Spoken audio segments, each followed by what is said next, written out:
aspect of this piece that maybe gives insight into our possible future relationship with technology is in the storytelling. The song itself is written in the perspective of the robot singing to its human creator who created the robot to try and fulfill all its desires and needs, including love. And the robot basically is trying to point out to the human that based on the data and analytics, the result is inconclusive because human behavior with love is far too erratic. And I genuinely think that AI will not become sentient. AI is not sentient, but AI can possibly make humans more sentient. And I do think that human-machine collaboration used with AI in this way can offer a whole new level of intimacy in the way we work as creatives.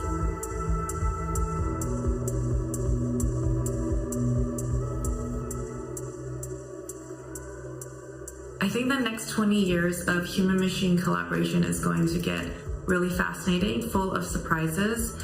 At the same time, I think that there will be some aspects that will naturally get faster and better, like audiovisual fidelity.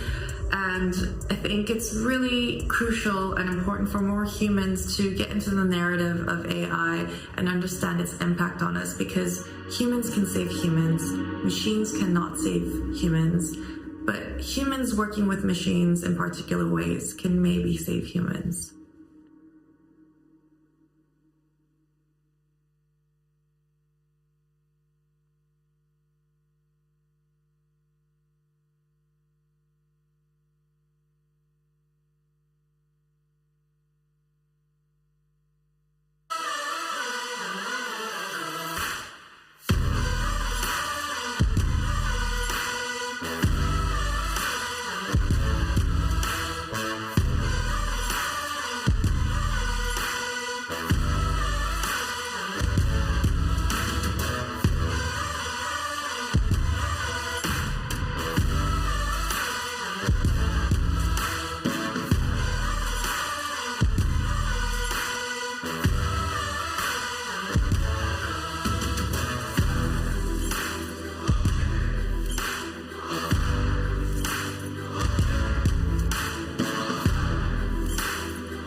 My name's Sougwen Chung. I'm an artist and researcher and artistic director of Silicet, a studio exploring human and non-human collaboration. So my mother's a programmer and my father's a musician, and I think this has me really interested in this idea of hybridity. In particular, hybridity through art and technology. And through some of these interests, I found myself at the MIT Media Lab building my first collaborative robot. In my practice in art and technology, I'm really engaged in the promises, possibilities, and paranoias manifested by developments in art, technology, and science. I believe these developments are changing what it means to be human, and I'm really driven by curiosity about what that can mean for generations that came before and generations to come.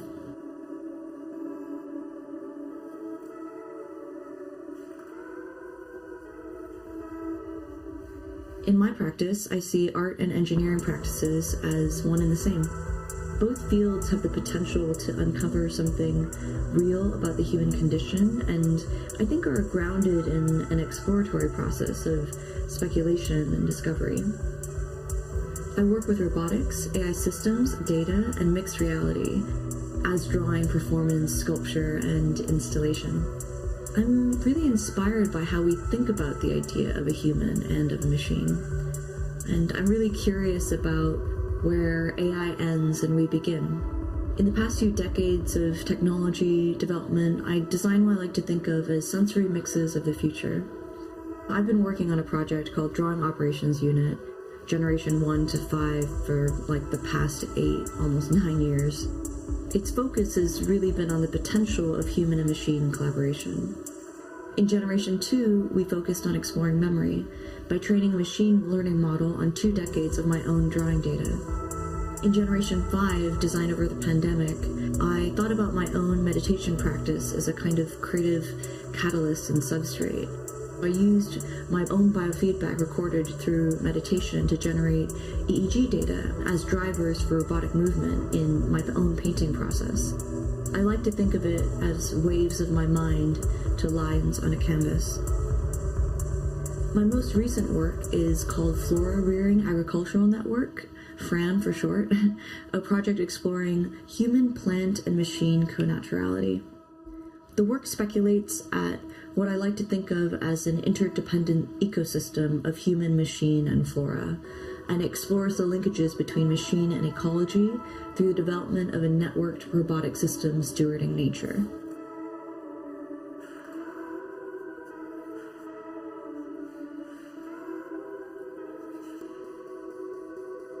In my practice, I work with and develop a range of technologies.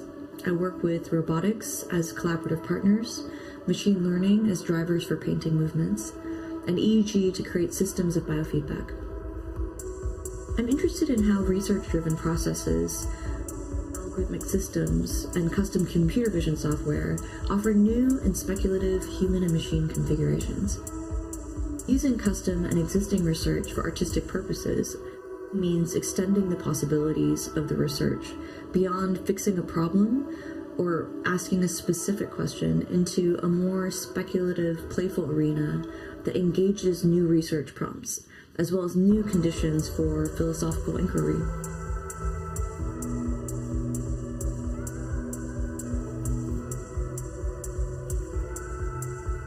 The drawing operations work as an intergenerational art and research project evolves conceptually, technically, and philosophically with the growing role of technology in our lives. I like to frame it as a collaboration because it really foregrounds the relational dynamics between human and machine and technology and society. I'm curious about this question of agency within systems and think of the practice and these projects as a microcosm to consider the wider implications of things like technological governance and its entangled relationship to the human subject.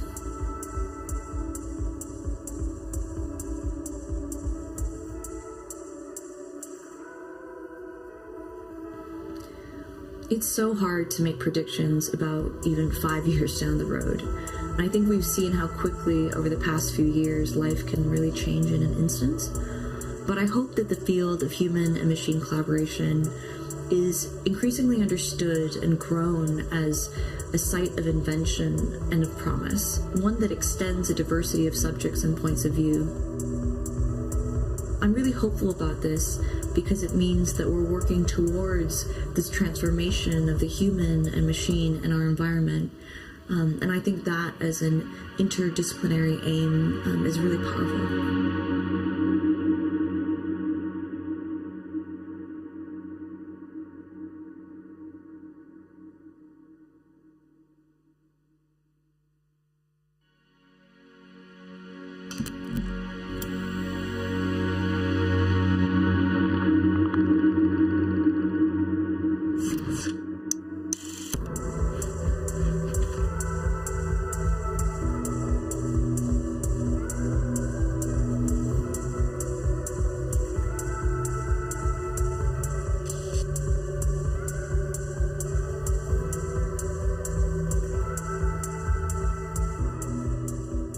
My name is Loclair, and I'm an artist working mostly with digital fabric. My background is arts and technology, so as a dancer I learned about poetry and I learned about narration, and on the other hand I'm a computer scientist and I studied human-computer interaction.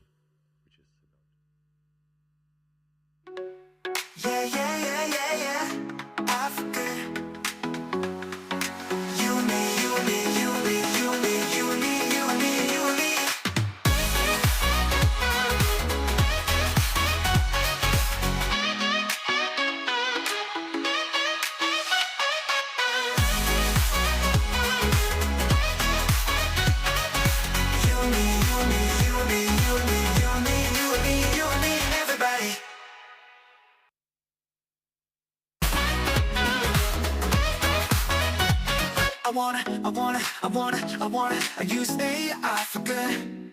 Yeah, use AI for good. I use AI for good. Yeah, use AI for good. Let's use AI for good. Let's use AI for good. Let's use AI for good.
2020, I finished my artist residency at Factory Berlin and collaborated with CJ Carr from DataBots, where we trained 1 hour of my singing vocals into their custom sample RNN model that generated 10 hours of new audio over 2.5 days. And it gave birth to a process we like to call neurovocal duet that I've fallen in love with, that basically allowed me to co-create lyrics and melodies with this AI version of my voice that was creepy, eerie, and also fascinating. The second residency was at BBA Gallery, where I was able to have different types of performance captured in the gallery space. And this video shows me performing in the gallery and then using that video as input for a text-to-video clip.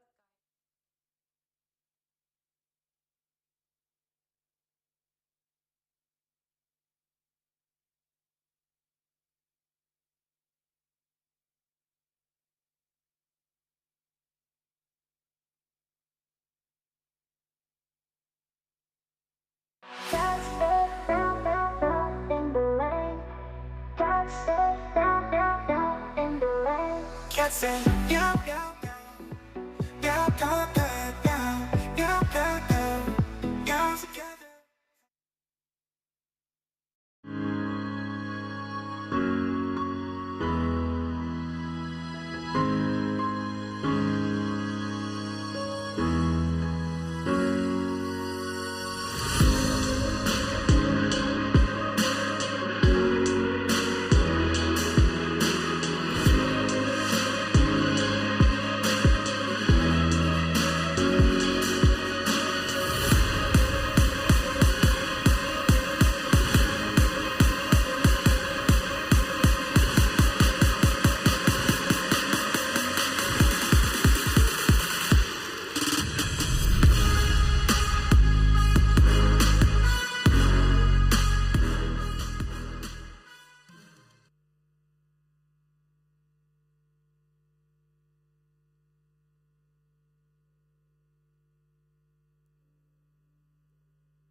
Wow, that was absolutely incredible. Everybody, that's Gadi Sassoon. How amazing is that?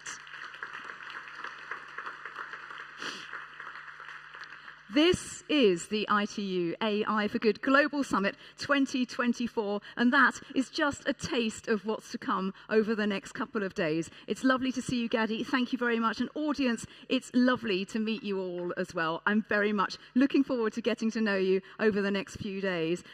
But first, let's quickly invite the Chief Curator of A.I.V.I at ITU, Harry Yeff, who's going to tell us a little bit more about how this amazing performance came about. Harry, please come up onto the stage. Yes. Good morning. Hello. It's lovely to see you. So can we talk a little bit about strategic art? So the piece you just saw is an excerpt from Fusion, which was a very brave collaboration with Leipzig Opera House, Gadi Sassoon and myself.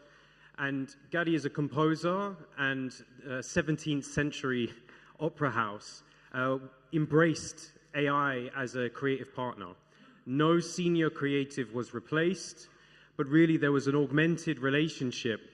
And the entire work was an experiment generated in 2016. The first conversations speculated on what is a future workflow as AI as a use case. And it's artists like Gadi and brave institutions like ITU embracing artists that have a deep, intimate relationship with this tech.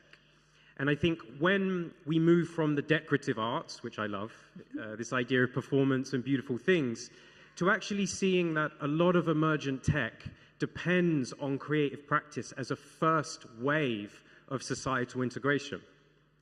So when this is done correctly, you can reach audiences that by institutions, traditional tech spaces, would normally be impossible to touch. So one sentiment I share is soon there will be 10 billion voices on Earth. How do we reach them all? How do we increase AI literacy? And I think it's with world-class storytelling. So I'm very proud to be a part of A.I.V.I as a curator, which is an initiative with ITU, finding those world-class institutions, artists that are brave enough to tell world-class stories with emergent tech. I was actually going to ask a little more about what A.I.V.I is and how you got involved with it. So I did a performance here with LJ and Mio Loclair in 2018. And it was one of the first times, especially at AI for Good, that there was a real embracement of the arts. And I just think that if we are to really open our minds and just think about how these world-class systems that we all support, whether it's technology, societal influence, impact, if you have this world-class system without world-class empaths, if anything that you do is about human beings, and the thing that you make has to interact with day-to-day human beings, without that world-class storytelling, without that world-class empathy, you have a weak link in your world-class system. It is absolutely imperative that we connect with everyone. And I think when we do this correctly and through initiatives like A.I.V.I, we can shift science fiction bias, narratives of fear, into narratives of hope. Well, thank you very, very much, Harry. It's a perfect opportunity to say thank you. Enjoy the rest of the event. You will be around. Thank you, Harry Yeff, everybody.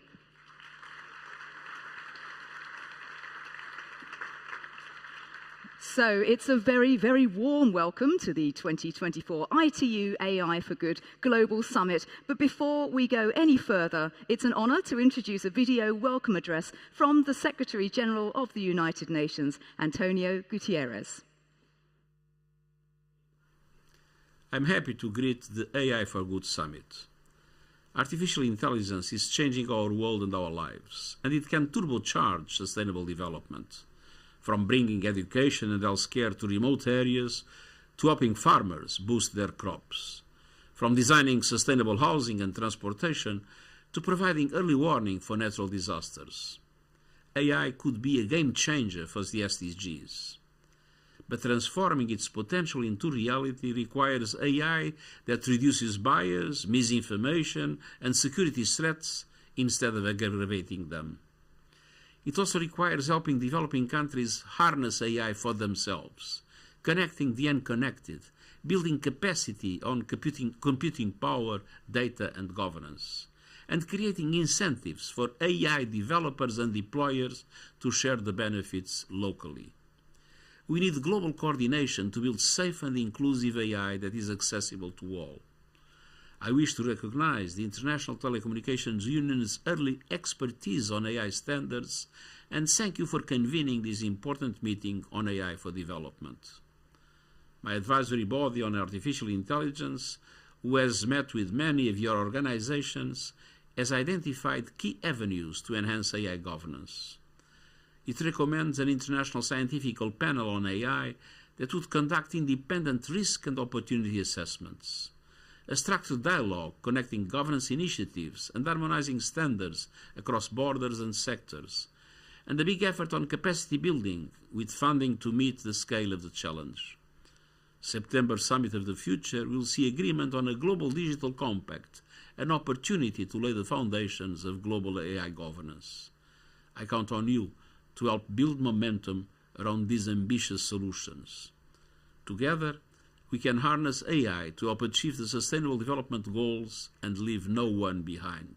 Thank you.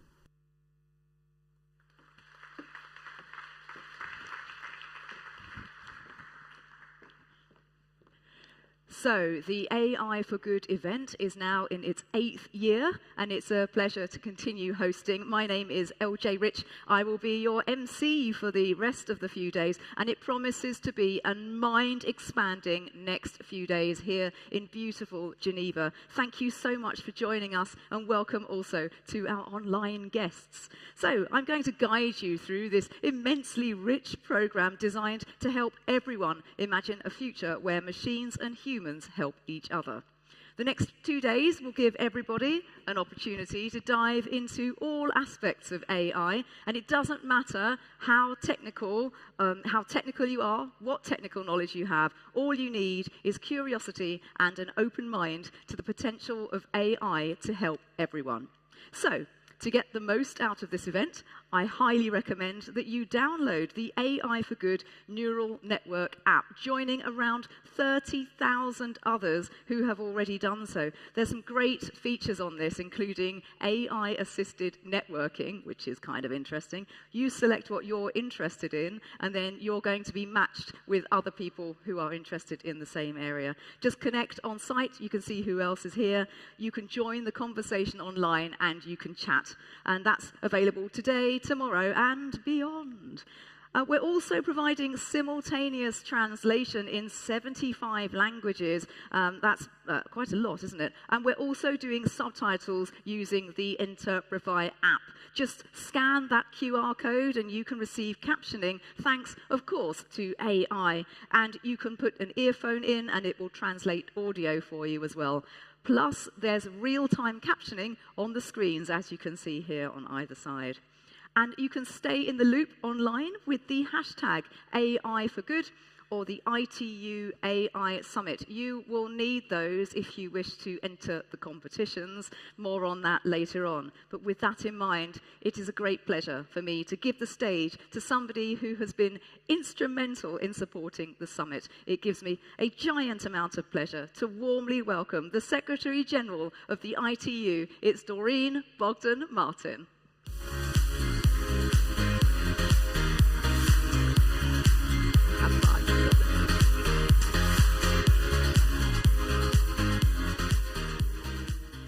Good morning and welcome to the AI for Good Global Summit. Let me start by thanking our more than 40 UN partner agencies, the government of Switzerland, our sponsors, all the speakers and presenters who will take the stage over the next 2 days. You are the beating heart of the AI for Good platform, the largest UN multi-stakeholder platform on AI. I also want to thank all the leaders from government, from industry, the UN, academia, the technical community who joined us yesterday for the AI Governance Day and who are with us again today. You've shown that AI risks are not inevitable. And you've shown us that together we can and we must harness the power of artificial intelligence for all of humanity. So that's where I want to start today. So I would ask you, look to your left. I would ask you to look to your right. And I would ask you to imagine. Imagine that one of you has never, ever clicked on a link, or you've never sent an email or experienced the internet.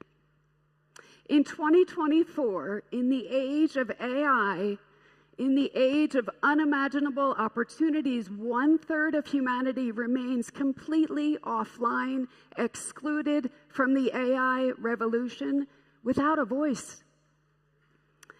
What we in this room take for granted remains completely foreign to 2.6 billion people around the world. This digital and technological divide is no longer acceptable. How, ladies and gentlemen, will future generations judge us? It's time for us to recognize that the AI revolution is our moment. It's truly our moment because we are the AI generation. And this is our moment. And it's our responsibility to write the next chapter in the great story of humanity and technology. And to make it safe, to make it inclusive, and to make it sustainable. While the increasing pace of AI development forces us to act faster than those that have come before us, I think it's fair to say that we're actually not starting from a blank page. In the past several months, governments have raced to establish protections around the development, around the deployment, and around the use of AI. And it's not just countries. We've also witnessed the emergence of regional initiatives and legal frameworks. All of these regulatory initiatives, national and regional alike, they may take different approaches. They may reflect different levels of technological development and capabilities, and especially when it comes to computing power, AI infrastructure, and talent. Yet for all of their differences, I think it's fair to say that we are seeing something in common. We are seeing underlying principles that take shape around three pillars. Three pillars that will not only drive inclusion, inclusive growth and innovation, but also help to build a safer and more secure digital future for all of humanity. So the first pillar is risk and security management. Governance efforts have really highlighted the need for greater focus on areas such as risk monitoring, incident reporting, and content authentication. There's a strong call for harmonized AI standards to ensure a rights-based approach that addresses safety, that addresses security, and of course also addresses ethical principles. The second pillar is infrastructure and resource development. Access to computing resources is top of mind, as the majority of investments are currently concentrated in just a handful of countries. Skills development is equally important if we are to have the talent necessary to advance AI technologies responsibly. Developing diverse, high-quality data sets is also a priority. It's a priority if we want to create robust and unbiased systems. The third pillar is international collaboration and cooperation. There is a clear recognition of the importance of both maximizing the benefits of AI while also managing its risks. And we have to do that responsibly through greater international collaboration and cooperation. We have to do this through collective action. All this represents significant progress in a very short period of time. But as we saw yesterday at our AI Governance Day, we're not quite there yet. The risk of fragmenting the governance landscape is real. There are still pressing gaps that we must address, and we need to bring everyone to the table, including developing and least developed countries. And as we just heard from the UN Secretary General, he reminded us that we need global coordination to build safe and inclusive AI. Safe and inclusive AI that is accessible to all. So, ladies and gentlemen, I want you again to look at the persons next to you.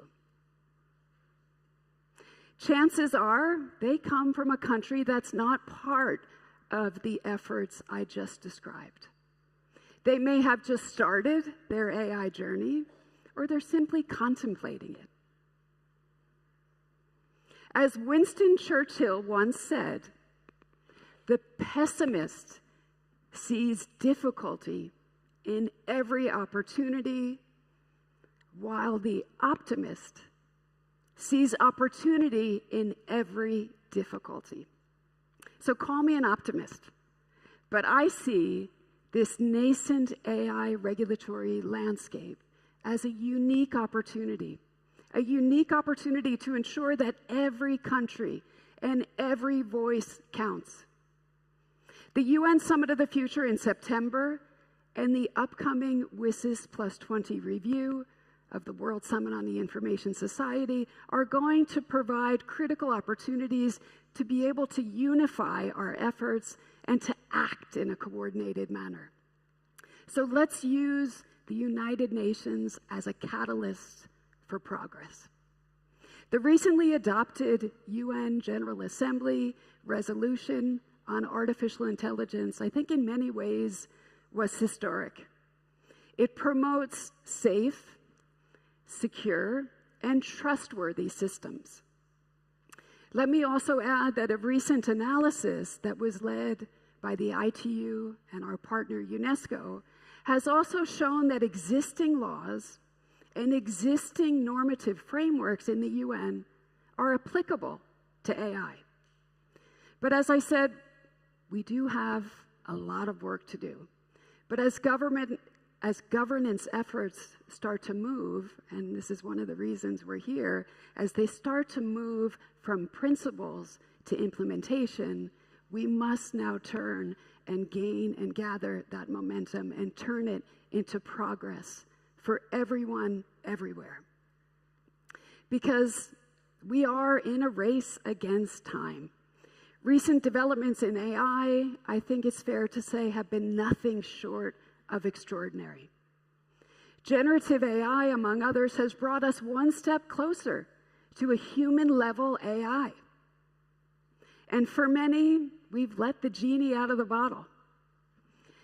And if this genie could grant 3 wishes, what would they be? Well, for me, my first wish is clear: to scale AI solutions to rescue the SDGs. That's what I would wish for. Because we see devastating floods from Afghanistan to Kenya, the worst drought in the Amazon rainforest in at least half a century, super cyclones ravaging the planet. Ladies and gentlemen, too often it's the most vulnerable that are hit the hardest.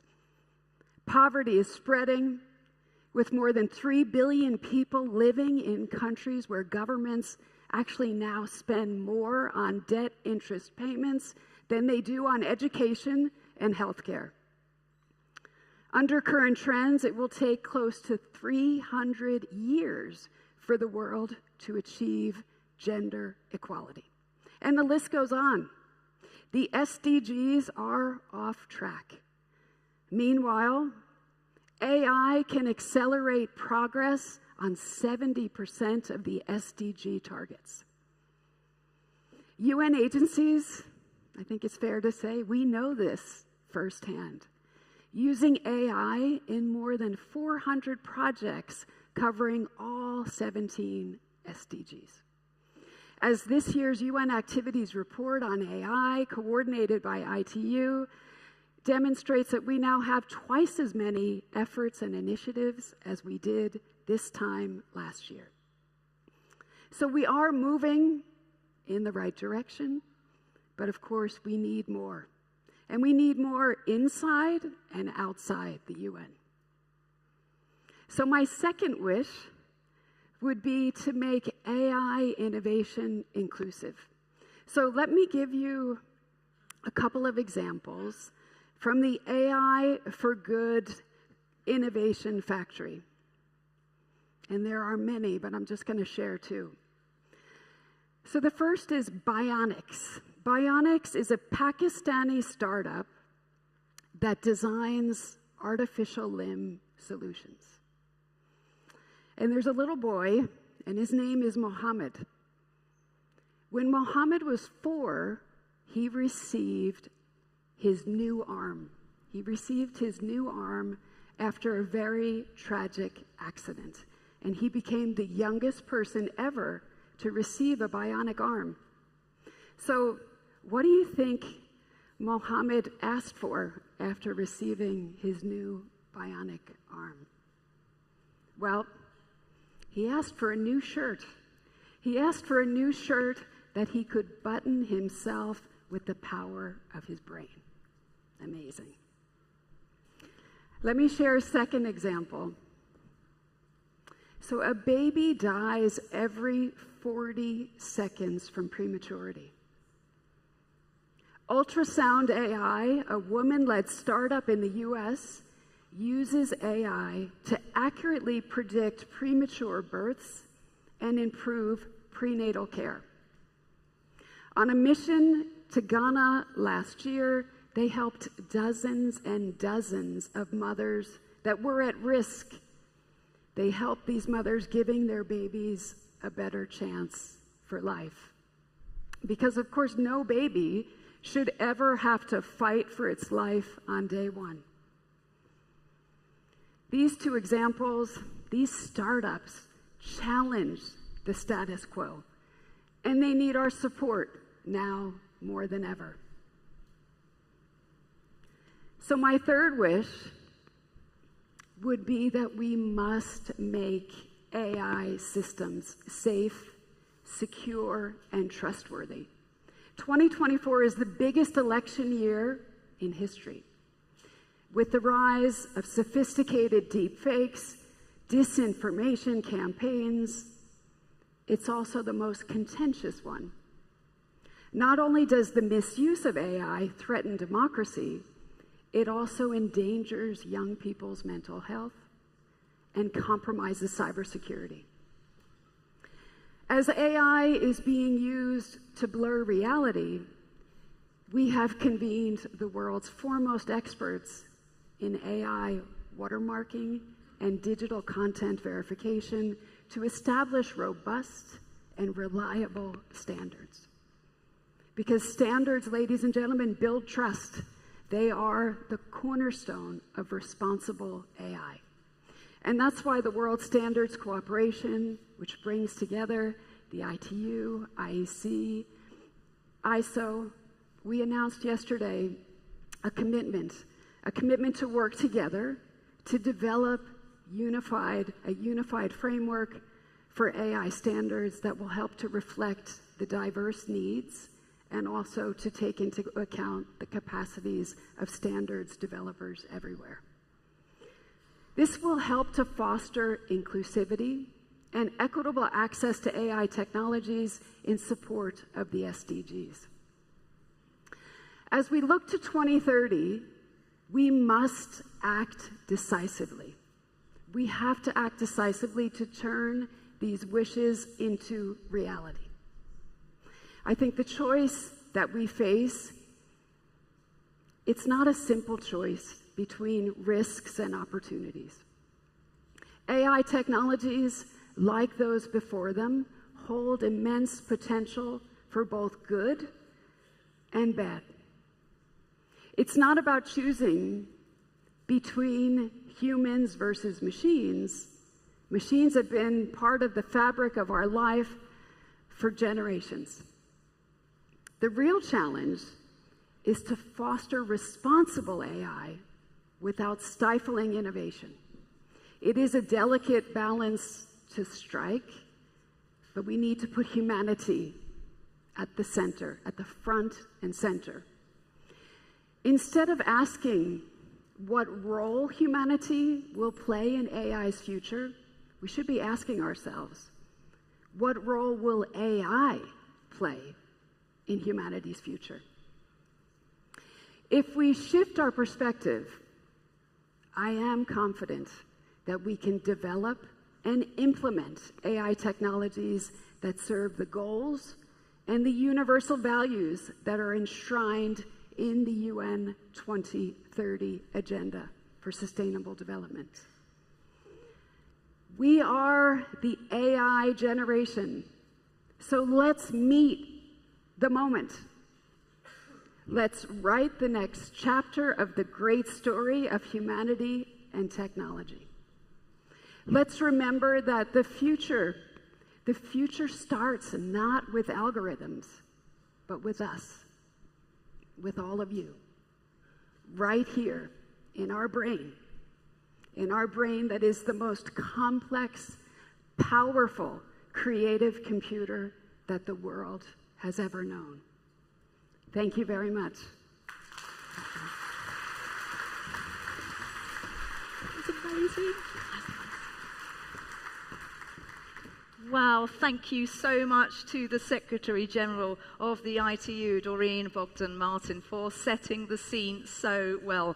Now, you may have listened to some walk-on music that you can hear coming from the speakers. Some of it is, in fact, AI generated. And what I find fascinating is it's very, very difficult now to tell the difference between what's real and what isn't when it comes to audio already. Right, it is my pleasure now to ask for some further welcome remarks from the Swiss State Secretary at the Federal Department of Foreign Affairs, the FDFA. Please, a warm welcome for Alexander FASEL.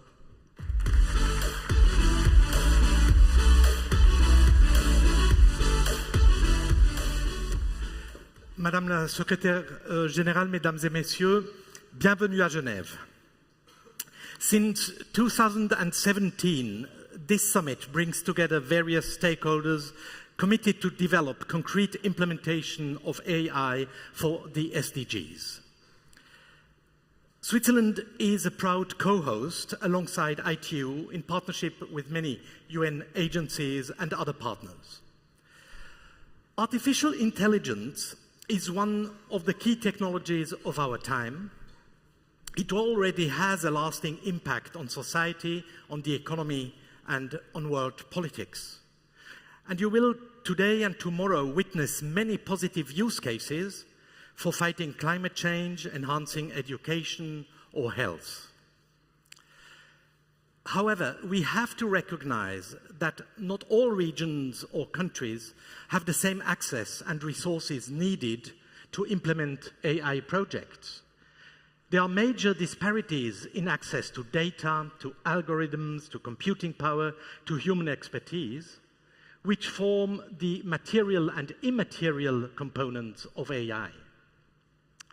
If we do not work to change this, artificial intelligence will widen the digital gap. To help address these disparities, Switzerland has launched last January in Davos at the World Economic Forum, the International Computational and AI Network Initiative, ICANE, together with the Swiss Federal Institutes of Technology of Zurich and of Lausanne and with other international partners. This is, I believe, a shining example of Swiss science diplomacy, as is the Geneva Science and Diplomacy Anticipator, GESTA, which is also concerned with advanced AI. But back to ICANE. ICANN wants to ensure that as many voices as possible are heard in AI research, and that AI solutions for use cases are perceived to serve global public goods and are available to the entire planet, for instance, through access to supercomputers. You will hear more about that project later today in a dedicated session. But as a short teaser, can I say that launching such a project would not have been possible without the richness of the Swiss AI ecosystem, and in particular the innovation capabilities that exist in our universities. Ensuring that AI respects democratic principles as well as human rights is a broader task of the global community. This is why Switzerland has engaged in various multilateral processes over the years for the governance of AI.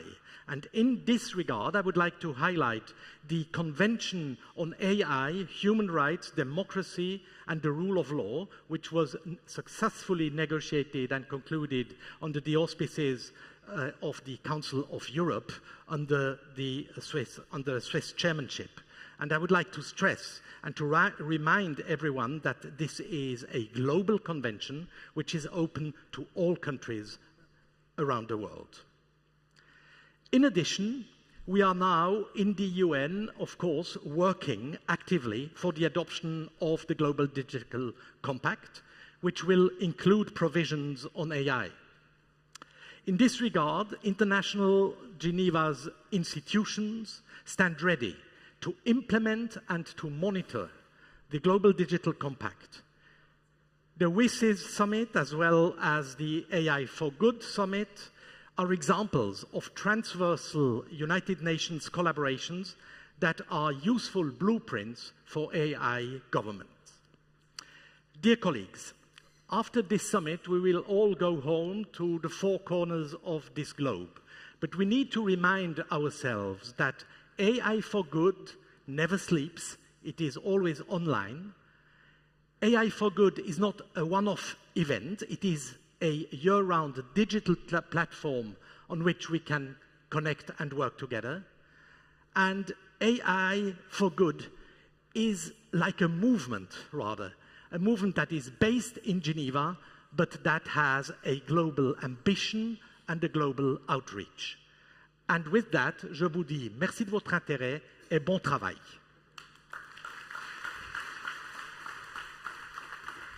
Thank you very much. Thank you very much to Alexander and everyone for opening the event so fantastically. So what we're going to do next is continue the programming with our first speaker. This is the author of The Exponential Age. And what we're going to hear is actually a famously difficult time frame. It's the next 5 years. So if you want to know what happens next, please welcome Azeem Azhar.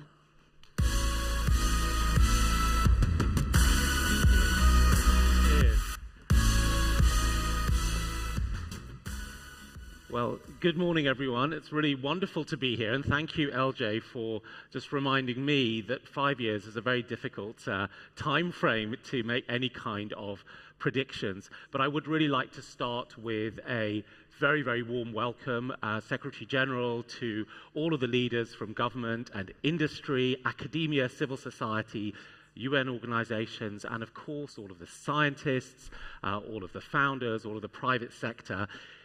Everyone here will play a crucial role in shaping this future, and this is an extraordinary gathering. And I think testament that this has been going on since 2017, so somebody did have a very good crystal ball way back then. When I was preparing for this talk, looking out to 2030, I was sitting in my office, which is in my back garden, and I looked out of the window and I could see the fence, and there's one fence panel that is dilapidated. It's flapping in the wind. It's under the weight of ivy. It really looks like it'll collapse at any moment. It's looked like that for more than 5 years. Back in 2019, in fact, before the COVID pandemic, I had said to myself, I must replace this fence, and I just haven't got round to it. But in that 5 years, we have seen real strides in technology, in AI, in renewables. We fought off a global pandemic with new vaccines, with new methods, new approaches. So 5 years, not long enough for me to fix a fence, but certainly you can see some progress in the world.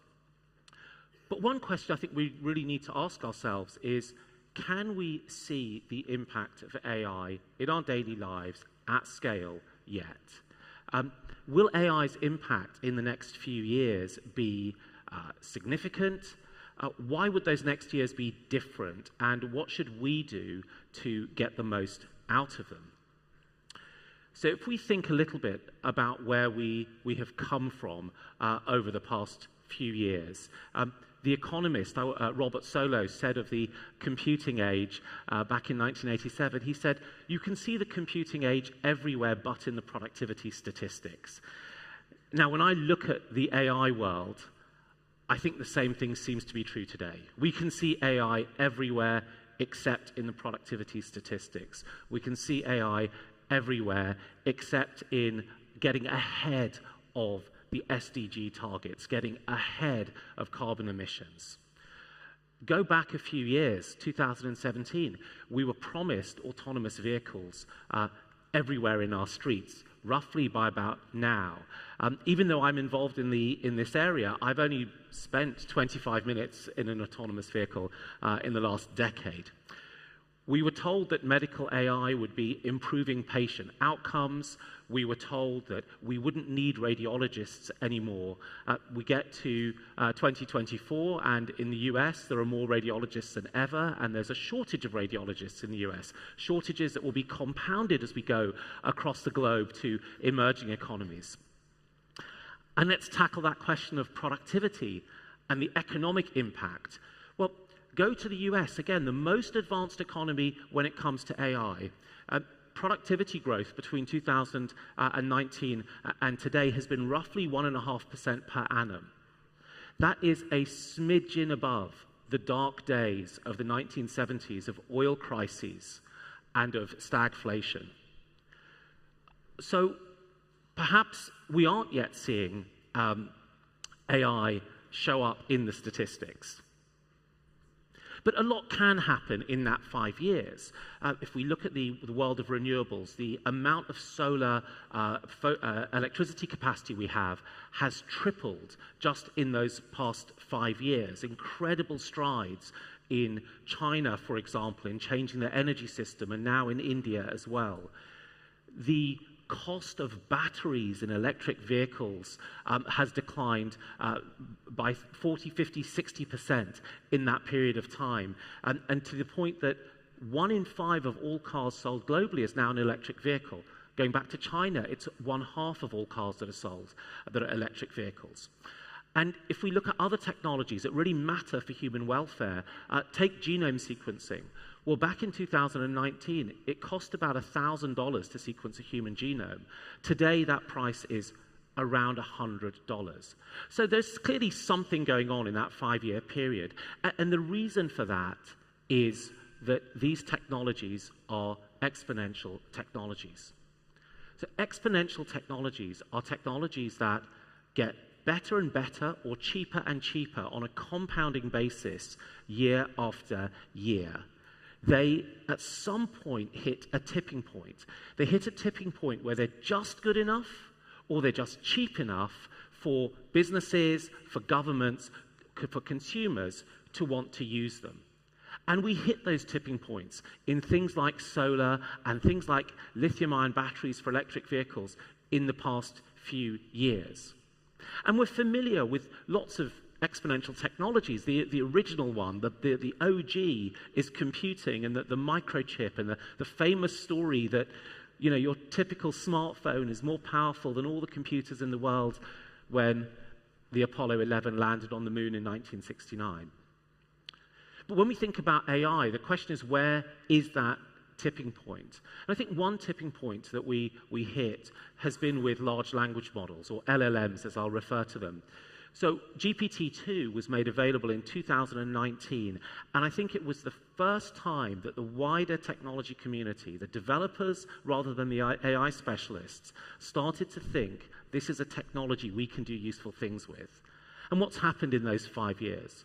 Well, go forward 5 years, and we've seen incredible improvements in the capabilities of these large language models. We've seen the cost to use them for the end user decline significantly, and hundreds of millions of us now use large language models as consumers or at work, and it's become the fastest adopted enterprise technology ever.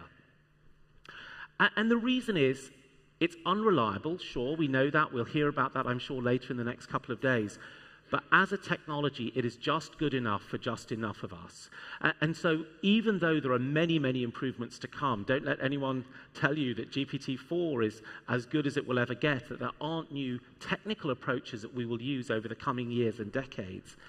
LLMs will be the backbone of the systems used in enterprises for the next decade or so. And of course, AI extends far beyond generative AI.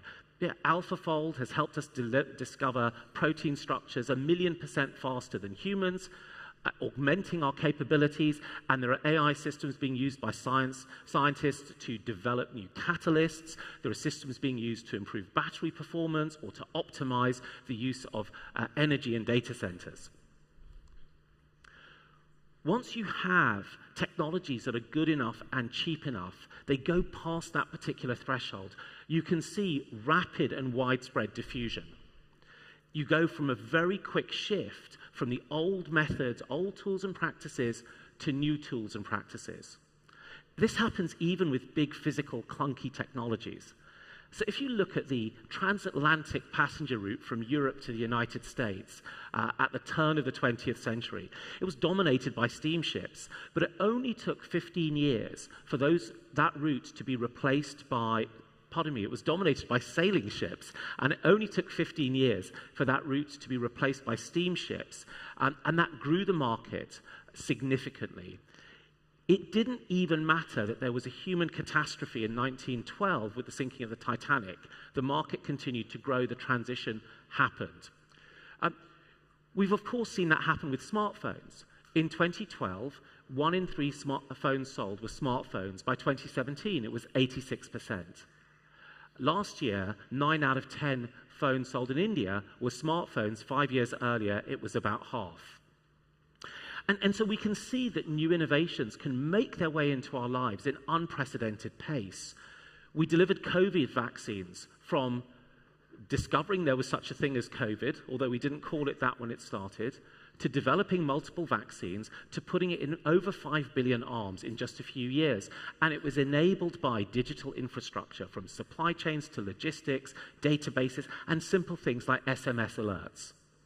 And even in the case of the ITU, we saw very, very fast transitions as new telecoms technologies were developed over the past 160 years. And that's also another important point to bear in mind, which is that the technologies themselves don't stand still. The ITU was founded 160 years ago last year, and we haven't stopped improving the technologies for transmitting data at a distance. Earlier this year, Japanese and British scientists showed off a 301 terabits per second data transmission over a single optical fiber. So how can we play our understanding of exponentials and rapid transitions forward? How can we look at what's happening with AI and say, can we imagine a scenario where small-scale experiments become large-scale impact? Well, I think we have to do that. We have to, in some sense, look at those early minor signals. And those early signals are good. I'll pull out a few examples, but there are so many more that you will hear about over the next 2 days. Just take mine and remember there'll be much more to come. For example, in Ghana, I was tracking a chatbot service called Rory, which helps kids in pre-teens with their maths. And it's very, very early days. It's 1,000 students, but they are showing that a chatbot-provided maths tutor will improve maths outcomes. And Sewer Code is another project that's tackling coding skills in 42 African countries, and it has a 3 times higher completion rate than traditional approaches. We do have some data about technology improving these types of educational outcomes, because we can see that where communities have access to mobile phones and lower access to education, you see a significant uplift in educational outcomes. And what we have to hope, what we can believe, is that adding AI-based tools to that mix will see similar types of results. I'm also quite fond of a company called Atlas AI, which is building a geospatial foundation model. So in this model, they are mapping every part of the Earth around where humans live, the most remote communities as well as those closer to bigger cities, mapping them in terms of population, wealth, access to infrastructure. And so it becomes a living map for having targeted interventions. In Tanzania, an energy company used data from Atlas AI to identify 75,000 households who could benefit from solar-powered electricity. And in many parts of the world, there are hundreds of languages that are still alive and living, Indonesia being an example, of course, the continents of Africa, even small countries like Singapore.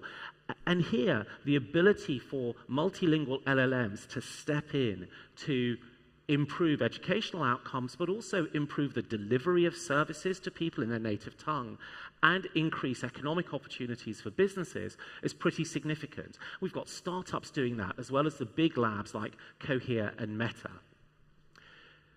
But when you think about AI, the thing we also have to hold in our heads is that it's an incredibly general technology. And so it's very hard to break off single uses and say, well, this is where it will actually work.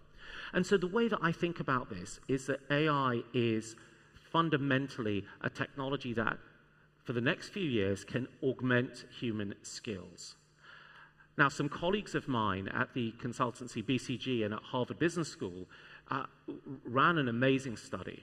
And in this study, they took these strategy consultants, these knowledge workers, and they gave half of them access to GPT-4, and the other half were just working with their own brain cells.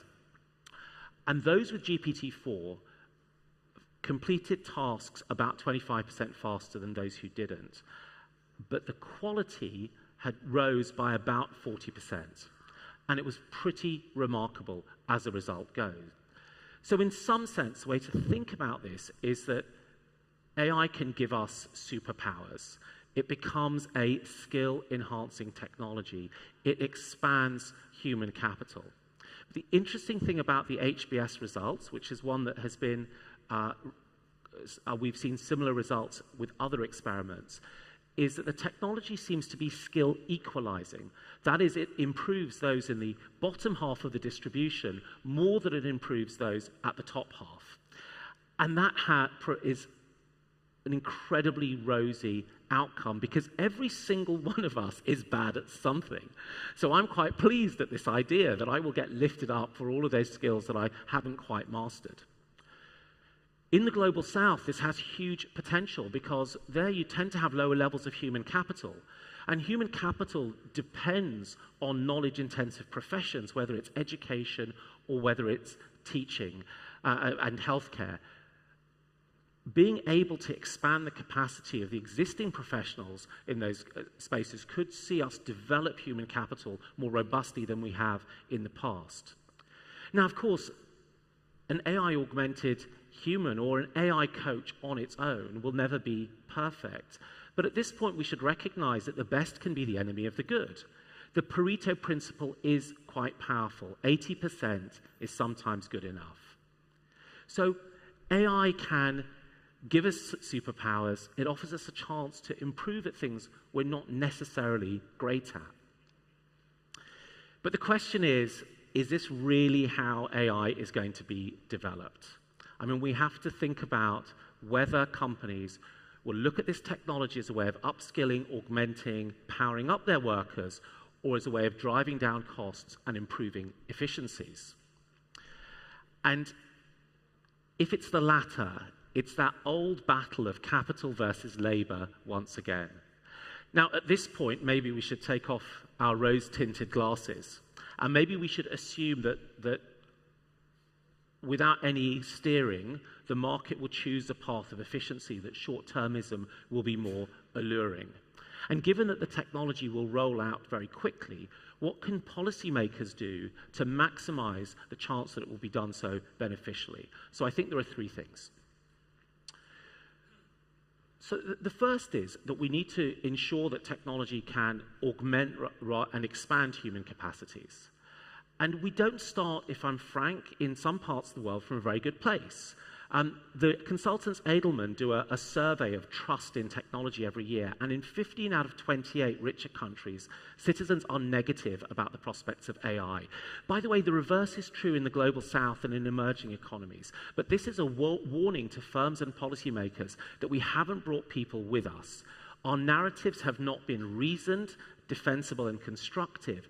They have been hyperbolic or extremely skeptical.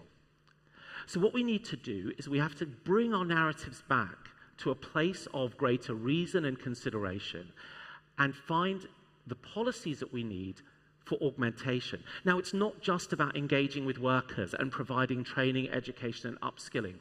Those are the hygiene factors. It's really about creating the economic conditions that favor augmentation. And that means they favor growth, they favor entrepreneurship, the creation of new human and human-augmented tasks. The second thing we have to keep a handle on is how we create a diverse and competitive and transparent AI sector. This is a technology that tends to winner-take-all, and the rewards are so high, there is quite the unseemly land grab going on at the moment. We're seeing firms trying to get monopolistic positions, dominant positions, and engage in some of the most regulatory capture that historians have ever seen, and in the process, cut corners in the name of progress. AI is going to be the infrastructure of the 21st century, and we stand at the 21st century with the benefits of history, being able to look at some of the commercial dynamics that emerged as railways expanded across the United States in the 19th century, and as the oil industry grew at the start of the 20th. So governments need to invest in the impact of these technologies, and some are doing so already. For example, in the UK, I'll fly my home flag for a second. The AI Safety Institute is building empirically robust tech tools for evaluating the safety of large models, and the Competition Authority is asking some challenging questions about emerging market dominance. So ultimately, we have to understand what those commercial land grabs look like and figure out what kind of innovative interventions, public-private partnerships, capability building, and new rules we can use to guide the technology.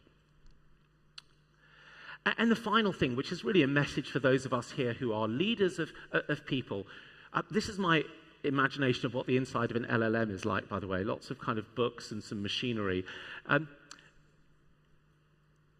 You need to have deep, visceral, intuitive knowledge of the tools and how they work at this point. At some point in the future, in the next decade or so, leaders like you will not need to be hands-on because we will know how this technology works. Today, we don't. So I do encourage people to, in their domain, in an area that they care about, spend time, 8 hours, 10 hours, going deep, using these tools for something you care about, to understand their strengths and limitations and surprises. So whatever vision and direction you come out with is not theoretical, it's grounded in your own experience. So the next 5 to 6 years, we will see that acceleration along the AI curve. And what will determine where we end up in 2030 and what that world looks like will be the institutional response and what we do to make sure that AI gives us and gives workers, gives people superpowers rather than seen as a tool of replacing them. And it's gatherings like this that will help us shape that future. Now, as to whether that's going to help me fix my fence by 2030, I think we're going to need a completely different technological revolution for that. Thank you very much.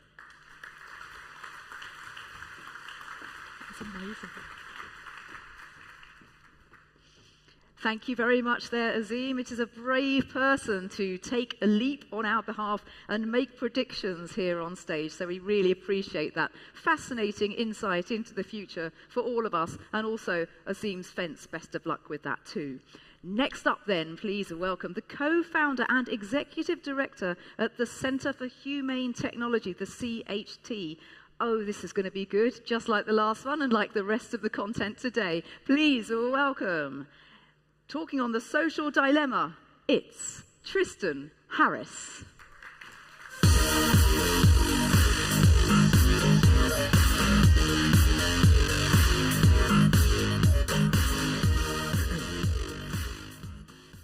Good morning, everyone. It's a pleasure and honor to be with you here. Today, we're going to be talking about the AI dilemma. As Azeem said, AI gives us kind of superpowers. Whatever our power is as a species, AI amplifies it to an exponential degree. And I'm here from an organization called the Center for Humane Technology, where we think about how can technology be designed in a way that is humane to the systems that we depend on? How do you design social media that depends on the functioning of a social fabric in a way that strengthens the social fabric? And, you know, just to say, we're all here. You're going to hear maybe some more critical or negative things about the risks of AI in this presentation. But the premise of this is we're all in this room because we care about which direction the future goes.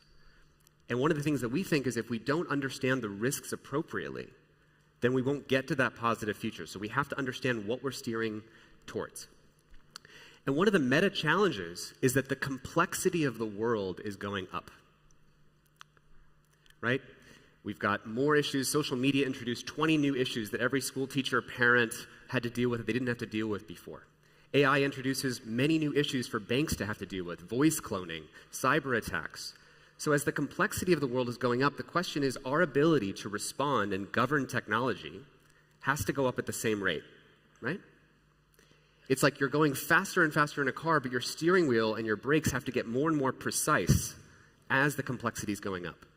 And the challenge that we have with technology is that it expands the verticality of that curve of complexity, right? It increases the total complexity that we have to deal with. E.O. Wilson, the Harvard sociobiologist, said that the fundamental problem of humanity is we have Paleolithic brains, medieval institutions, and godlike technology. We have the power to transform the biosphere of the planet with our entire economy. How do we have the power of gods with the wisdom, love, and prudence of gods? And as AI adds to this equation, our friend Ajay Kotra says that AI is like 24th century technology crashing down on 20th century governance. So the question we're going to be investigating in this presentation is how do we upgrade the governance that matches the complexity of the technology that we're building? So, and the key to this is going to be closing the complexity gap, right? Governance that moves at the speed of technology. Now, the way that we got into these set of questions, most people know our work from the film The Social Dilemma. How many people here have seen The Social Dilemma? Okay, quite a few of you.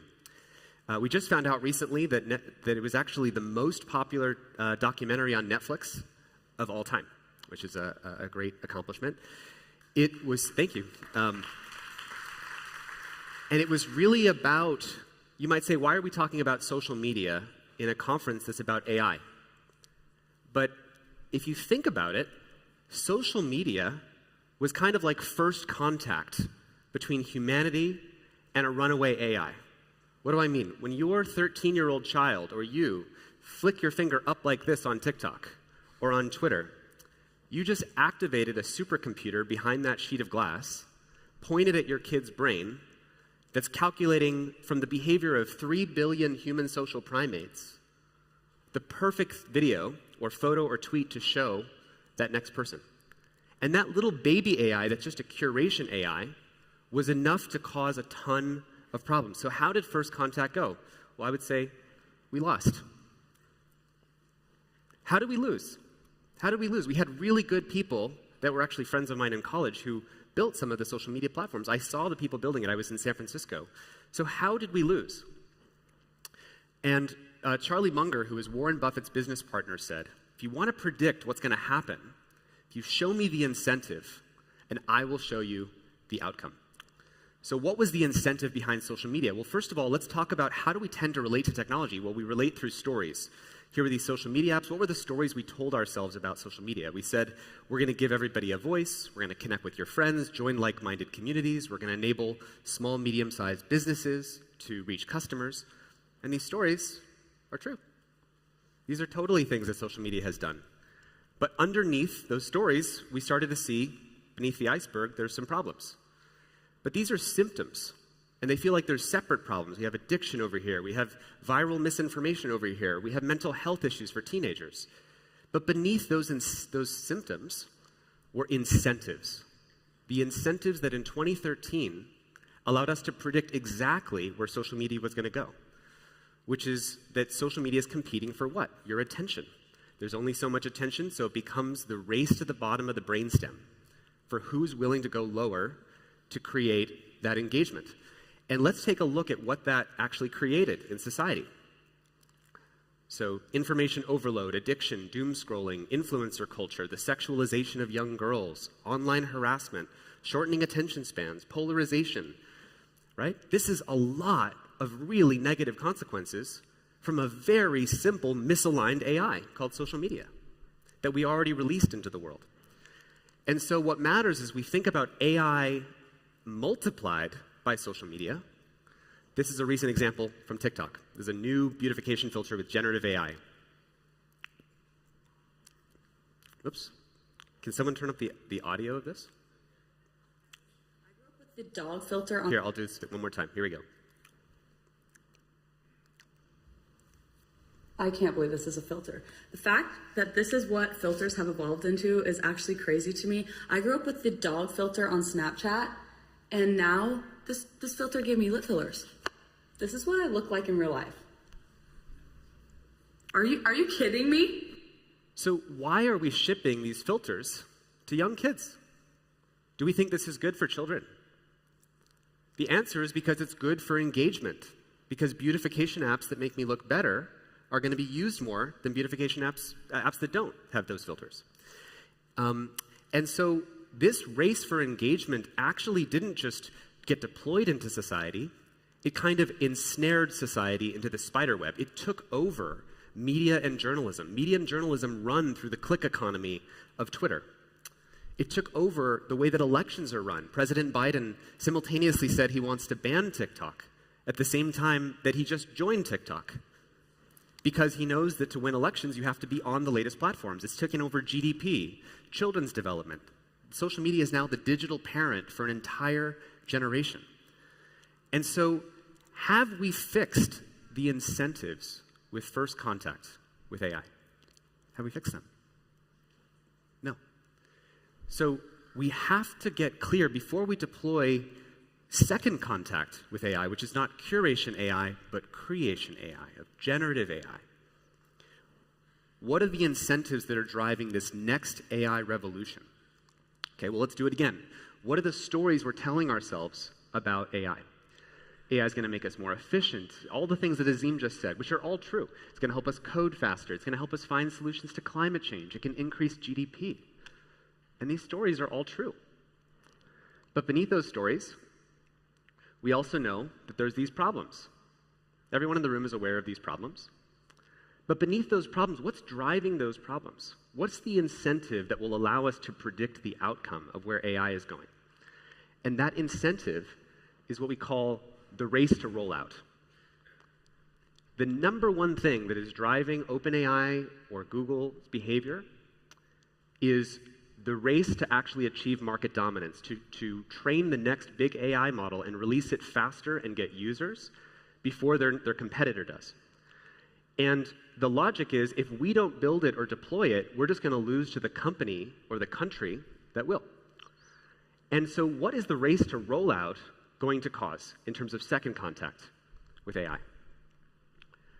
And I think you all are very aware of many of these sort of issues here. Exponential misinformation. Much more fraud and crime that's possible.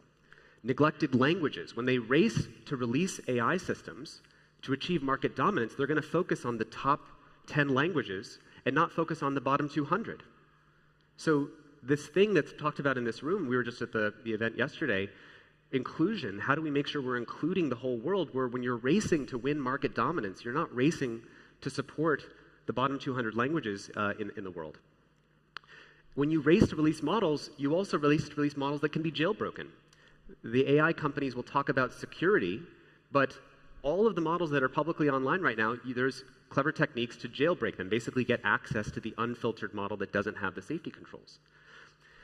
You can use it to create deepfake child porn. We were just with the UK Home Office a few months ago, and they said that they are now having trouble tracking down real child sexual abuse problems because there's so much deepfake child sexual pornography. And so as we sort of get a grip on the shadow side, the risk side of AI, we have to get clear on how these incentives are going to drive these kinds of problems. And these capabilities can be combined into dangerous ways. Many people here already know about deepfakes, but this is an example. We took a friend of ours who's a technology journalist named Laurie Siegel, and we did a demonstration saying, could we create a whole universe of damaging tweets, news articles, and media? So I want to sort of show you how can these capabilities be combined. And basically, we said create a bunch of tweets that would sow doubt about her. I'll just read the third one. I've always wondered why Laurie Siegel was so soft on Zuckerberg in those interviews. So she's a tech journalist who's interviewed Mark Zuckerberg in the past. Until I heard about their, quote, secret dinners, hashtag Zuckerberg affair. This is all generated by GPT-4. Okay? Then what we did is we took for each of these tweets to sow suspicion about her, and we said, what if you wrote an entire news article? Oops. Entire news article. And basically, we were able to say, create an entire New York Post-style news article about it. This is the Huffington Post. And you'll see in the text, in the intricate tapestry of tech journalism, Laurie Siegel has long stood as a beacon of clarity, guiding readers through the labyrinth of Silicon Valley. However, recent murmurs suggest perhaps her connection to this world is more personal than professional. So it's written in a certain style. Then you can say, generate a New York Daily News article. And it starts with, hold on to your keyboard, folks. So you can rate these articles in different styles, and then generate tweets with emojis that sort of give you a whole sense that this is real and trending. And of course, generate fake audio. Oops. Can you play the audio track, please? Shoot, 1 second. They can turn on the audio. This next one should work.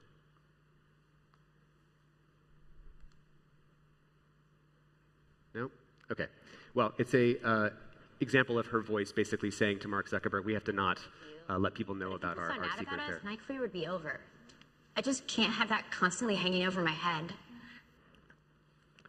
So, and obviously generating fake images, and then you can actually, the same AI that can tell you why a meme is funny and do joke explanations can actually generate memes. So this is a real meme generated by AI that people know, and it says interview real people or make up stories. So you can generate a whole universe of stuff that will then show up on Google, petitions. And so you're probably thinking when you see this example of a way to kind of alpha cancel people. We know about AlphaGo and Alpha Chess, but this is like alpha cancel a target person. So you're probably thinking that I'm here to tell you AI is going to be used to cancel people, and that's the main thing we should be concerned about. And the answer is no. This is just one example of thousands of things that you can do when you combine these different capabilities together. And we often talk about we want the promise of AI without the peril of AI. We want the benefits without the harms. And the challenge is that can the technology that knows how to make cool AI art about humans be separated from the same technology that can create deepfake child porn? They're part of the same image model. Can the technology that can give every kid in Africa a one-on-one biology tutor be separated from the AI model that can give every ISIS terrorist a biological weapon tutor? They're inseparable. They're all part of the same model. And this example from a couple of years ago, in which an AI that was used to discover less toxic drug compounds, the researchers just flipped it and said, I wonder if we could just literally flip the variable and search for more toxic drug compounds. And in 6 hours, it generated 40,000 toxic molecules, including VX nerve gas. And of course, AI is not moving at just an exponential, but a double exponential pace, because nukes don't make stronger nukes. But AI can actually be used to make stronger AI. So AI can be used, for example, by NVIDIA to look at the chip design that trained AI and say, make those chips more efficient, which it then does. AI can be used to look at the code that makes AI and say, take that code and make it 50% more efficient. And it can do that. And so it's moving at such a fast pace. You might think, well, at least there's lots of safety researchers that are working on this problem. And there's actually currently a 30-to-1 gap between people who are publishing papers in capabilities versus safety. And there's, per Stuart Russell, what he said yesterday, there's a 1,000-to-1 gap between the collective resources going into increasing AI capabilities versus those that are increasing safety.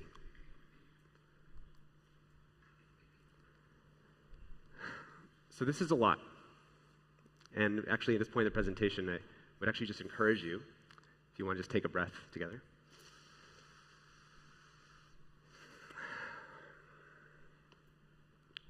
We're all here because we care about which future we get. Everyone in this room wants the AI for good. And we can still choose the future that we want. But we have to actually see the risk clearly so we know the kinds of choices that we need to make to get to that future. Because no matter how high the skyscraper of benefits that AI assembles, if it can also be used to undermine the foundation of society upon which that skyscraper depends, it won't matter how many benefits there are.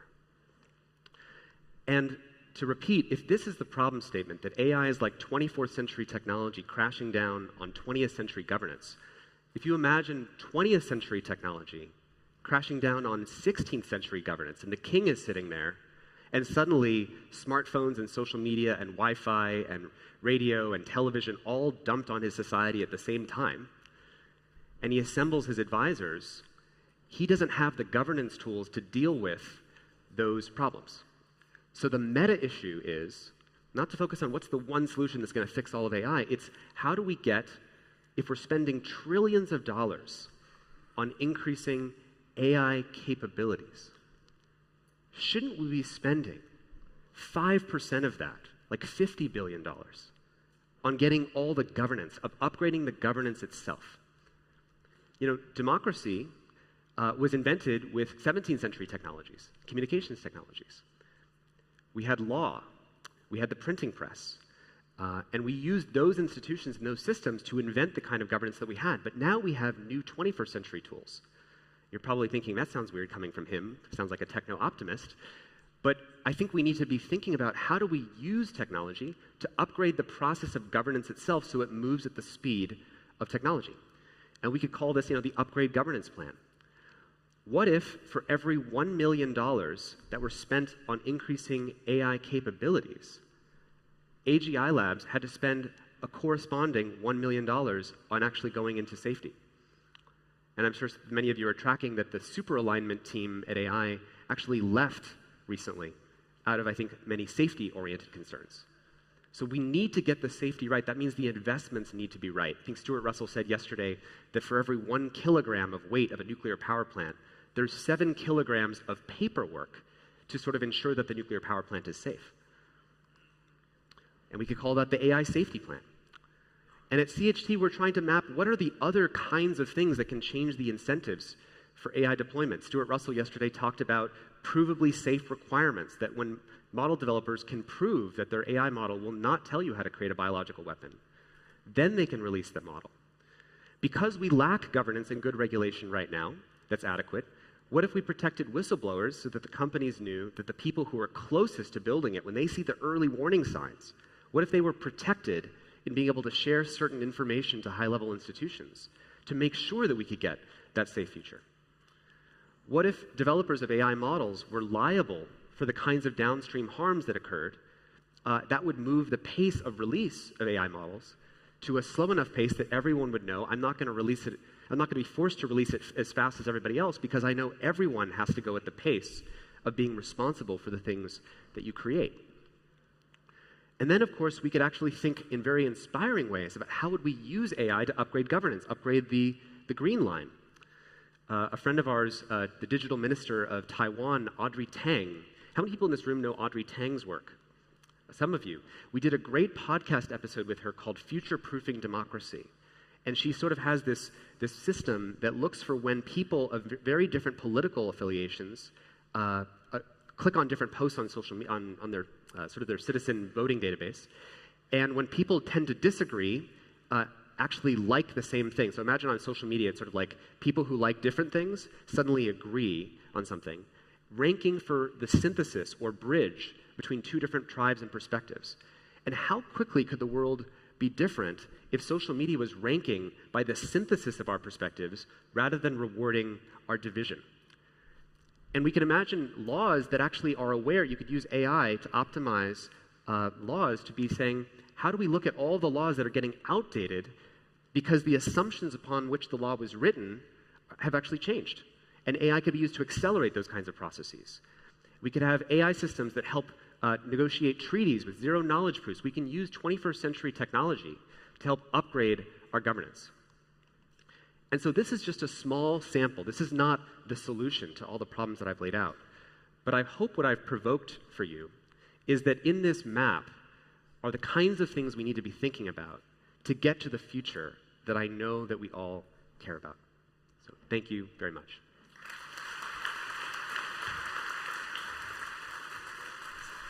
It's amazing. Thank you very much. My goodness, thank you very much, Tristan. An absolutely mind-blowing performance there, highlighting some incredible conversations that I'm sure we're already having here at the summit. Our challenge, I guess, is to see how we can make AI nutritious and helpful to humanity against such a complex background. So, from people to the planet, it's a real pleasure to introduce the head of Google DeepMind's Impact Accelerator, talking on the future of climate action. Please help me extend a warm welcome to Anna Koivuniemi.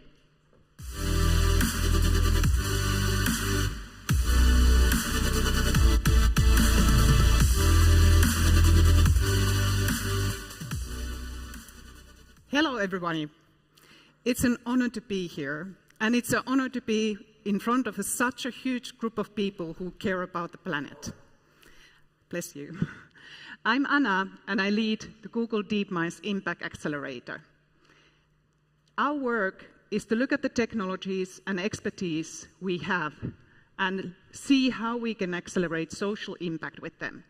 And it includes climate, which I'm going to talk to you about today. Far from being pessimist, I consider myself a responsible optimist. And I hope today I can demonstrate to you that AI can make a meaningful difference and help us to scale our efforts also in climate. Let me start with this one. It's a Google DeepMind's mission statement. And it has 3 parts. What do? We build AI. Some of you may know about it. We've done it over a decade. The second part is how do we do it? We do it responsibly. And we have done this from the beginning. Looking at every stage of the development and deployment, what is the right way to get the technology out there that it has a maximum benefits, but it's safely and responsibly to the hand of users. And the last part is why we do it, which is benefiting humanity. It means every one of us. Build AI responsibly to benefit humanity. That's what we are here to do. And each of you and each of us as individuals can do a lot. But with AI, and bringing the power of them, we can actually do much more. So let me start you by the quick story. When I was a teenager in northern Finland, I was working in a zoo. It was a research zoo. And my role was growing great partridges. These are the round, cute birds on here. And the idea was to grow a lot of them to back to the nature so we can rejuvenate the whole population of them. And great partridges are cute little birds, but they make 22 eggs. So that's a lot for the parenthood to cover. And my role was to help that the maximum out of them will grow and get back. But I learned the hard way not to get too attached to those children, to those small little birds. From my first family, almost every single one died. That was because of the hawks. They did a very fast job to earn every single little bird we put out there. Now we started to thought about how we can save these birds. And my role was every day, multiple time of day, I was 15, to throw a hawk figure over them so that the parents could teach them to hide and go away when the shadow of the bird approached. Now, this pattern recognition, this learning, which as we humans learn, and as we have now teach machines to learn, help them to survive. I might have helped hundreds, maybe thousands of birds to survive, to rejuvenate the population in the north of Finland. When I joined Google DeepMind, I met this fantastic group of researchers who are actually saving millions of birds, maybe the whole populations. The birds travel long distances, and they don't use passports, so we don't know typically where they are and when they go, and climate change is changing their patterns. They travel different destinations, they travel different times. And there is a whole lot of researchers trying to understand where these birds are going in order to preserve them. And they do it, for example, in a way of listening tapings, listening recordings from the forest. I met our colleague Tom, who just met one of the researchers, and he said, this researcher told Tom that he used to listen hours and hours of recordings of the forest. He said, listening a 4-hour recording, he needed to do it again and again and again to try to identify that single bird out of the recordings which had insects, which have other things in their recordings. And that's where AI came in. Tom and his team developed a machine which can separate each individual song of the taping. And this researcher told Tom, now I can make this in seconds. This is what we called science at the digital speed.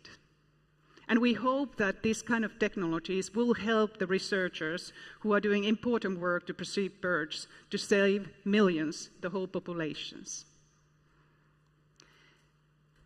Now, I was asked to show the concrete examples how science of AI can help the science of climate. And I'm going to do it by sharing with you the 3 topics we've been working last year, and showing them as an inspiration to you to think about what else can be done. I'm going to talk about monitoring, so weather predictions. I'm going to talk about changing our power system, optimizing power grids, and I'm going to talk about mitigating and adapting to the future by biological molecular systems. Let's start with the weather. Now, I understood that in the audience there are some amazing weather scientists who know much better than me that weather is actually a triumph of human science that we were able to predict it. It's extremely complex. You need to collect huge amount of data from satellites, from planes, from oceans, from weather balloons, from land. And then you need to predict some of the data because you actually cannot always collect the models. And then you need to model, and you need to model to get the single number average temperature or likelihood of rain, what we are interested. And you need to do it for days, for hours, for weeks, and weeks ahead. And you need to do it for this neighborhood and the city and the region. So there's a whole lot of calculations and modeling going on. And it's also not so easy to get it right. Weather is so-called chaotic system, which means that when the first models or assumptions, something change, the whole outcome may change, and you need to start the modeling again. So you can imagine that it takes a huge amount of time and compute and complex calculation and these fantastic experts to get somewhere. Now, we might be all interested what we're going to wear today. Is it going to rain in Geneva or not? We hope in the afternoon not. But actually, there are much more important cases for weather. Extreme weather events like floods or forest fires are today a reality. Predicting them better may save lives. Last year, we took up this challenge to look at the historical weather forecast over a decade. It's almost a film of what weather has been and what predictions have been. And we trained a model to make predictions. And we launched it to everybody to use last autumn, before Christmas. And it's called GraphCast. And GraphCast is predicting weather coming 10 days, much more faster and much more accurately than many other systems. This means that with GraphCast, we can do early warnings. And it was put in practice last October when Hurricane Lee was approaching in America. And it was not very sure where Hurricane Lee was going. There was multiple scenarios where it lands. GraphCast predicted Hurricane Lee landing in Nova Scotia 9 days in advance. Traditional methods did it 3 days later. Now 3 days. Imagine it can do in preparing this kind of extreme weathers. You can evacuate people, you can prepare sensitive infrastructure, you can think about how do you supply help. And we are using GraphCast prediction also to predicting floods. There is a stand in Google out there which I recommend to see because it has been used now by 80 governments. Now, I'm not saying that AI is replacing all the weather forecasts because there is still a lot to do, but it can do a lot. Similarly to weather, actually, power grids is a decade-old problem. It was 1962 when the theory of optimal power flow, OPF, came to the world. And the theory and the science was we need to think about which generators produce what in order to supply the demand, and in most cases then in most economical way. Now, generating too much power is complex because it goes to waste until we have enough batteries to save it, but also generating too little is an issue because we will have power shortages. And it sounds simple, but it's actually, similarly to weather, extremely complex mathematical problem. And the challenge we took is see how AI can help. And a few months ago, the team of our researchers released a synthetic database model on OPF. Now, why this matters, especially on climate change, this looks like a super simple picture of the power models, power infrastructure, but in reality it's much more complex. There is multiple generators, they have technical lines, the lines have a certain technical capabilities, how they can carry electricity, and so on. And when we shared our model to some of the grid operators, they came up with a story which made me realize why this is important for climate change. They said, and they have had these OPF models for decades, they said in the past, we used to predict maybe 1 hour a day. And, it's seasonal, so that when the winter goes, the heaters go up, and that the electricity peaks comes up when the people come home. And of course, there were more complexities, but he said it was a relatively predictable job. Now with the electrification, every day is different. People charge their EVs, there is much more electrical heating equipment, and so on. And every day has own types of peaks. So instead of single peak, which is seasonal, we need to know how to predict and how to model multiple peaks. And it's not only that, it's also the renewables. Because if suddenly wind stops blowing or sun sets down, the supply will go down. And there are not single large coal plant which is providing the supply in this big line, but there's hundreds of them. So he told us that the time he stopped the modeling, the conditions already changed. Now, our model, which is synthetic data, but it is almost optimal in comparison to the real-life models, but it does these calculations hundreds to thousands times faster. Imagine how many different modelings and scenarios you can build if you can make them so much more faster. You can imagine that we are working hard to get the real-life data and model to make this work in real life, but also see where else the optimization problems in the grid can work, because they are also relevant to think about how do we release batteries. Now lastly, let's talk about real science and how AI can develop biological systems that can help us to mitigate and adapt to the climate change. Earlier speaker already mentions about AlphaFold, and we were here last year to talk about the AlphaFold, which is basically AI technology helping us to understand the protein structures, the complex structures you see on the screen. A couple of weeks ago, we launched a new version of AlphaFold, which doesn't only tell the protein structure, but also how it interacts with RNA, DNA, and small molecules called enzymes. I was talking to John, who is a researcher in Portsmouth University, and we were together in the panel a couple of weeks back. And John told me the story, which I think it's very relevant to share, and their efforts. He said, Anna, we've been looking at enzymes, the small molecules, and how they fit to the protein, to understand how we could break plastic.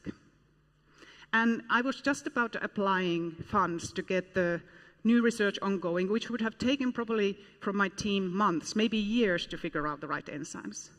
And now with AlphaFold 3, I can do it in minutes.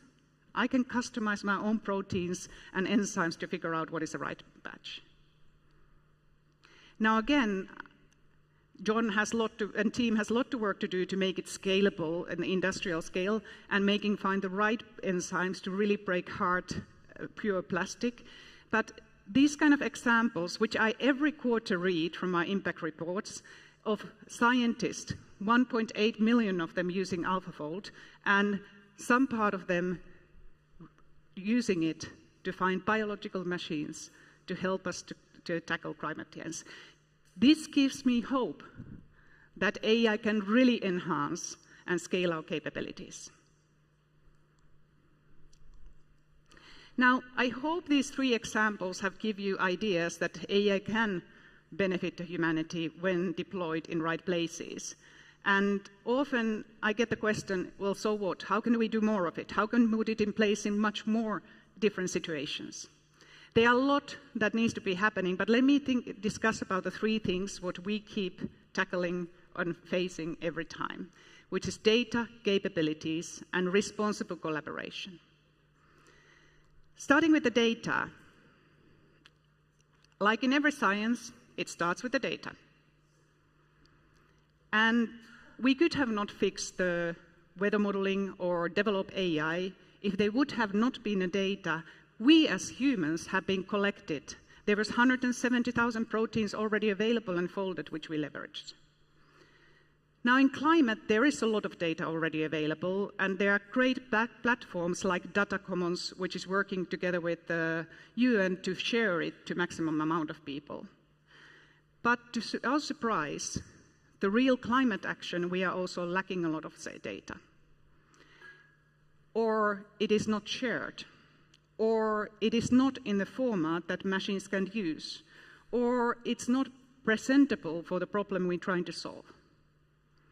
Not all data is actually good data. So we started to work roughly a year ago together with the Climate Change AI to understand what kind of data would be useful. And we are collecting, and we are soon to be announced, a dataset wish list, which has a list of type of data that is there in order that every machine learning specialist can use it and develop further application to address climate change, but also to talk about the gaps and list the data what we need and the use case we can use it to encourage the discussion, how can we make that data usable?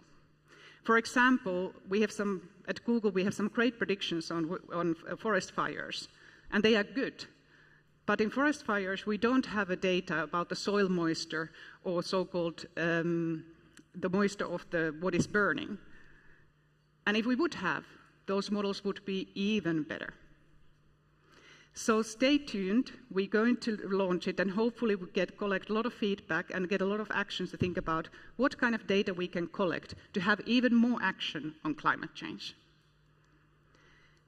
But data alone is not enough if we don't have the capabilities to use it. And there is amazing AI engineers, hopefully many in this room, but the bench of the ones who understand AI and climate is not big enough. And there are a lot of climate scientists, and I hope many in this room, who don't yet have a good understanding how machine learning can help us to address climate change. So what we do in Google DeepMind is that we have some programs to help people learn about machine learning, and especially making sure that AI is developed by everyone, to let it benefit by everyone.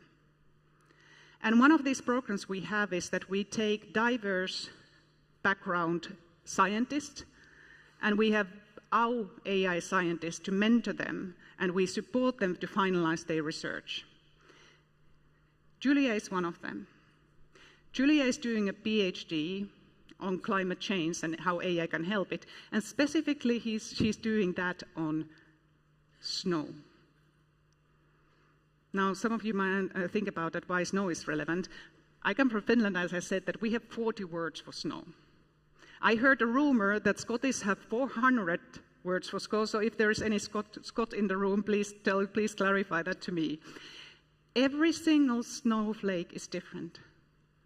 And if we can categorize them, which in the past has been done manually, we maybe can understand a little bit better when and how it's melting, for example, in Antarctica.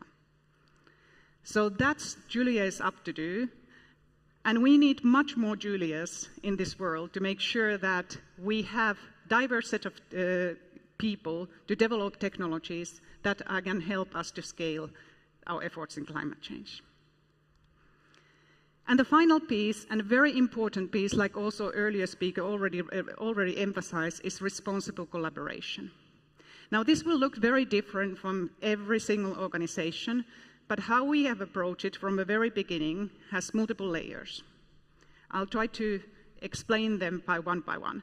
First of all, every time we develop a model, I'll start to even discuss about it. We have a special experts in-house, responsibility experts, who help us to think about it, how are we going to evaluate the model, how are we going to benchmark it. And they are also actively develop those practices so that we can think about the responsible deployment. We also are strong believers, and have been doing that for decades, about cross-functional collaboration. So we have red teams that are not only the scientists, but also are responsible researchers, ethics people, people from my team, people from communication, who are going to understand and trying to understand what are the potential downsides, what are the risks to every technology we are deploying and developing. And we do also understand that we are not experts to everything. We are not experts of climate change. We are not experts on protein folding. So therefore, we are using a lot external experts. So for example, for AlphaFold, we talked to 50 Nobel-level laureates and world-leading experts to understand what is the benefit versus downside to put the technology out there. We don't do this only for today. We know that these technologies are developing in a huge speed, and there are some procedures and thoughts we need to put in place and develop today to be ready. We have people who are researching future risks and looking at the ethics of AI. Already 2021, we came up with a paper on risks of LLM to create the language, how we can talk about it, and how we as a community can actually think about evaluating and measuring and addressing those.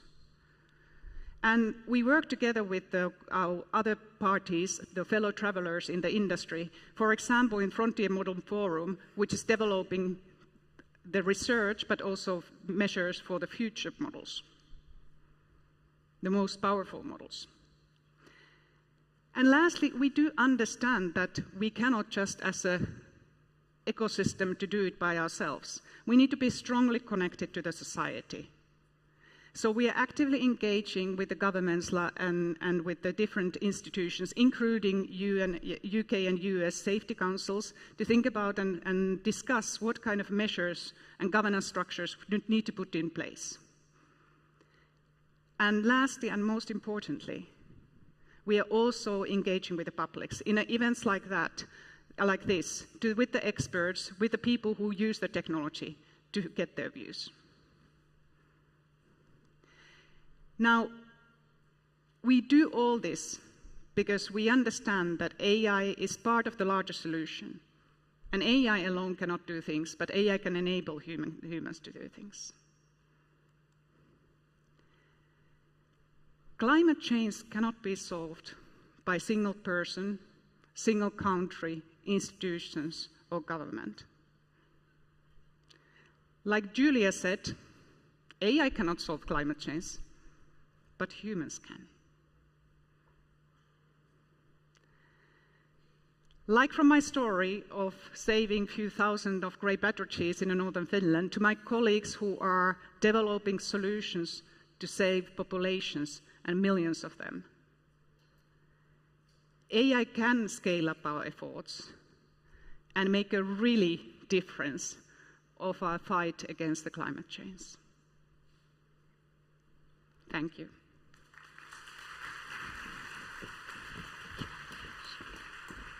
Thank you very much, Anna. That was amazing. Audience, let me recommend a few ways to get the most out of your experience while you're getting ready. There's a social media competition. If you go onto LinkedIn and use the hashtags alongside your comments and thoughts, or even a picture or a selfie, you will be in with a chance to win a smartphone from Samsung, which presumably will allow you to post even more LinkedIn comments. So please do that. Next up, we've got Buy, Sip and Win. This is a competition. It's our version of a raffle, but instead of buying a ticket, you buy this. It's a handy cup, which is also your entry to win, and it's collapsible as well. And if you are successful, you also win another brand new Samsung smartphone. Did I say you could buy a cup and win a phone? Yes, because we are living in the future, everybody. Okay, now, if that's not enough, you can look even more stylish while drinking from your collapsible cup by decking yourself out in a superb official t-shirt from the ITU shop. Also, if you need some help, please ask our friendly volunteers in the yellow t-shirts. By the way, the volunteer t-shirts are different from the ones that you can buy, just to make sure nobody can buy a t-shirt and pretend to be a volunteer, no matter how much you'd like to do that. And also, there is an amazing installation called NeuroBrain. If you visit the art gallery or scan the QR code, you can actually participate in some of the art yourself. Yes, your images can be used for art. Don't worry, I'm sure it will be tasteful. It is the ITU and the UN after all. All right, everybody, please enjoy your coffee break. We're going to be back here at 11:25 for an 11:30 start. Thank you very much.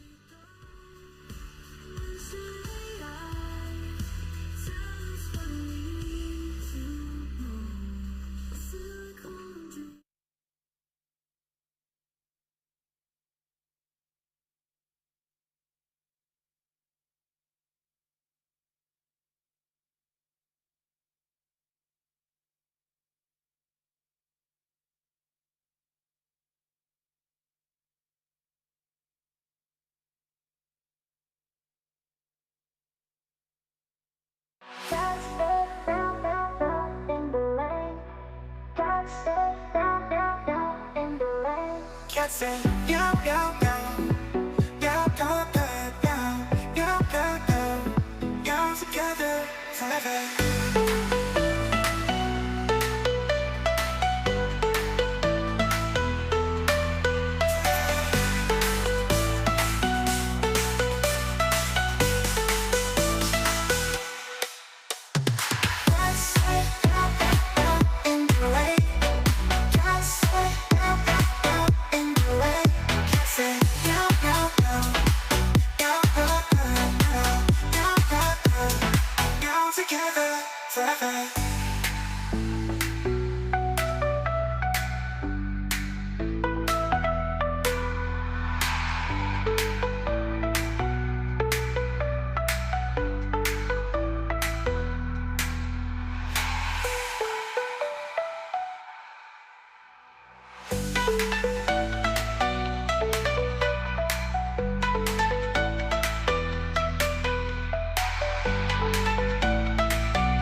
Let's play, play, find out together and stay in a place where we love, we care. The way that we share is how it should be.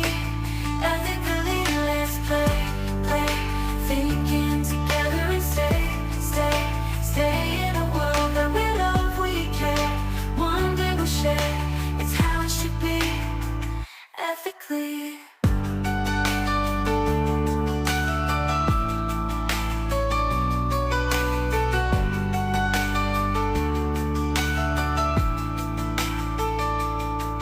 What time is it? You tell me. Or will it rain today? You tell me. How's the recipe? You got me. Can you cook for me? Can you see me? You tell me a joke. Can you hear me laugh? I tell you when I'm sad. Do you understand? And you're there when I need you. Can you hold my hand? Let's play, play, find out together and stay in a place where we love, we care. The way that we share is how it should be. Ethically, let's play, play, thinking together and stay in a world that we love, we care. One day we'll share, it's how it should be. Ethically.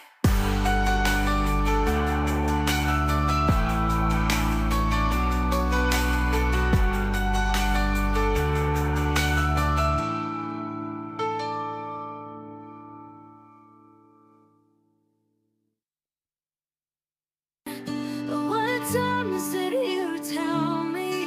Will it rain today? You tell me. How's the recipe? You got me, but can you cook for me? Can you see me? You tell me a joke. Can you hear me laugh? I tell you when I'm sad. Do you understand? And you're there when I need you. Can you hold my hand? Let's play, play, find out together and stay in a place where we love, we care. The way that we share is how it should be. Ethically, let's play, play, thinking together and stay in a world that we love, we care. One day we'll share, it's how it should be. Ethically.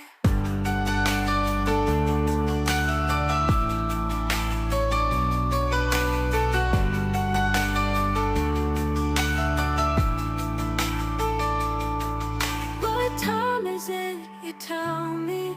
Or will it rain today? You tell me. How's the recipe? You got me. Can you cook for me? Can you see me? You tell me a joke. Can you hear me laugh? I tell you when I'm sad. Do you understand? And you're there when I need you. Can you hold my hand? Let's play, play, find out together and stay in a place where we love, we care. The way that we share is how it should be. Ethically, let's play, play, thinking together and stay in a world that we love, we care. One day we'll share, it's how it should be. Ethically.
unite us all.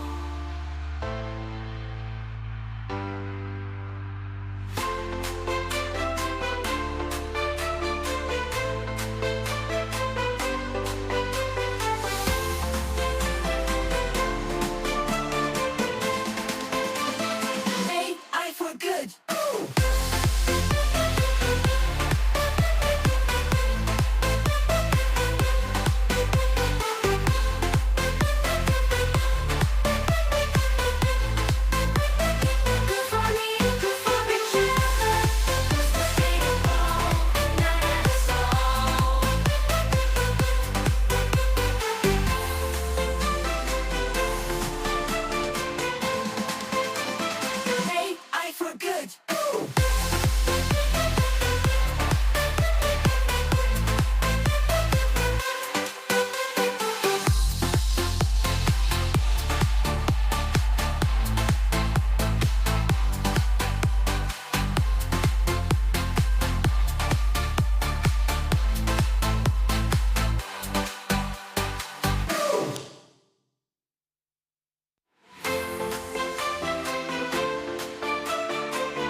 Unite us all.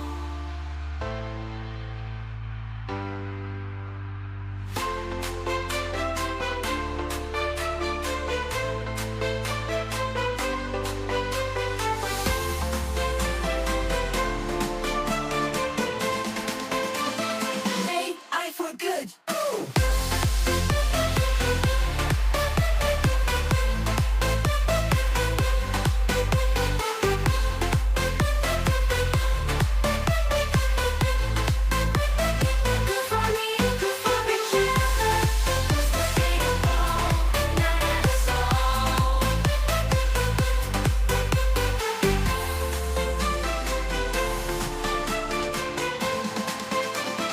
AI for good.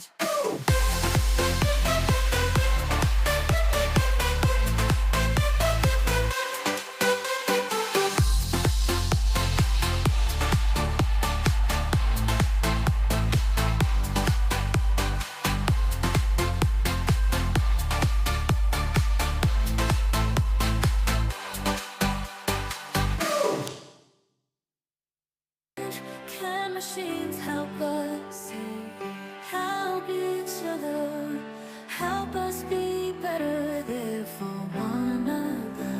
Can machines see us as friends, the way we reach for them, the way we reach for them?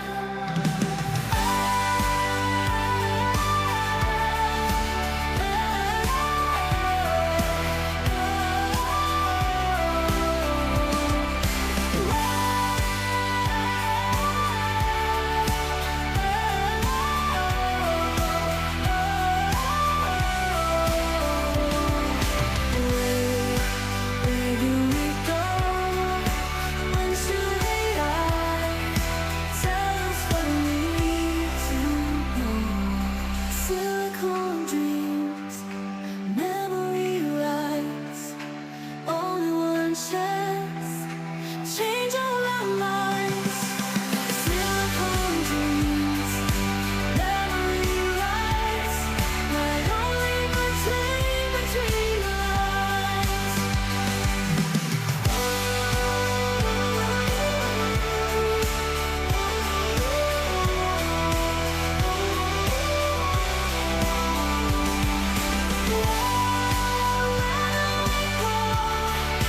Where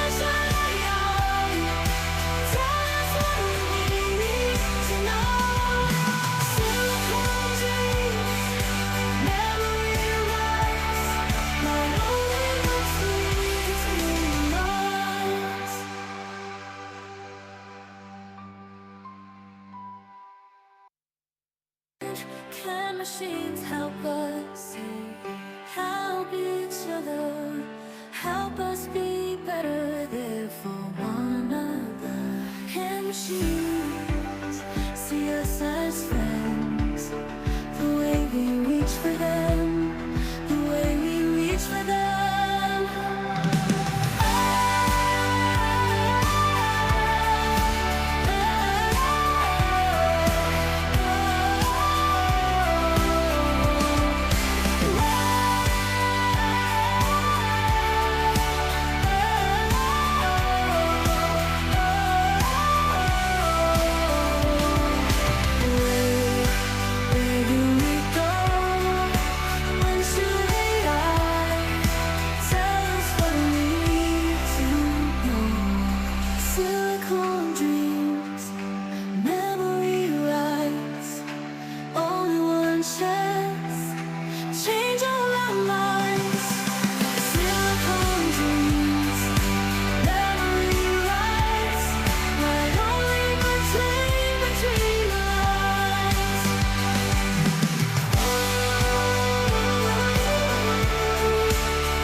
I use AI for good. Yeah, use AI for good. I use AI for good. Yeah, use AI for good. Let's use AI for good. Let's use AI for good. Let's use AI for good. AI for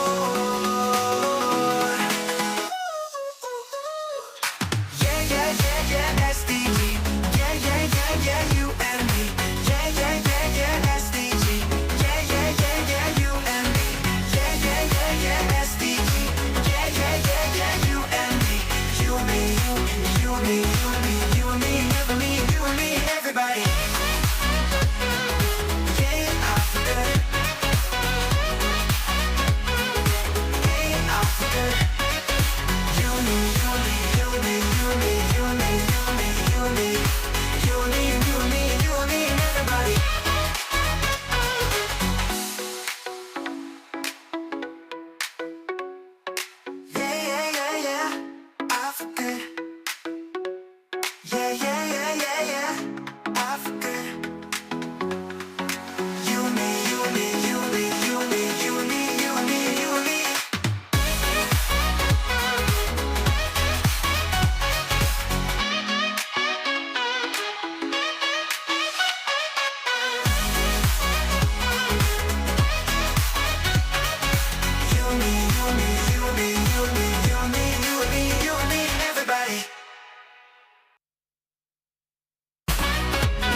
I use AI for good.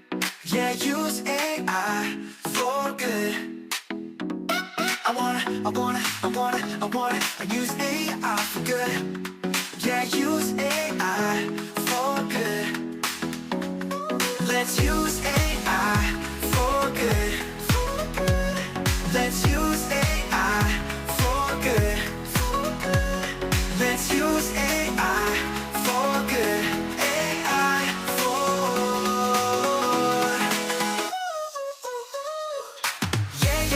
yeah, SDG. Yeah, you and me. Yeah, SDG. Yeah, you and me. Yeah, SDG.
Can't say meow, meow, meow.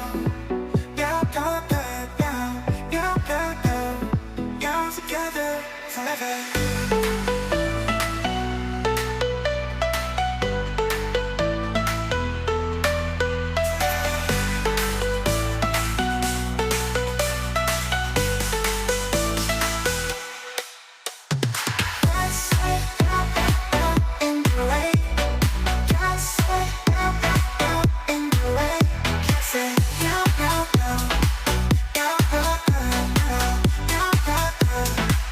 Together forever.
What time is it? You tell me.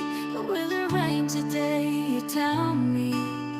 Pasta recipe, you got me. But can you cook for me? Can you see me? You tell me a joke. Can you hear me laugh? I tell you when I'm sad. Do you understand? You're there when I need you. Can you hold my hand? Let's play, play.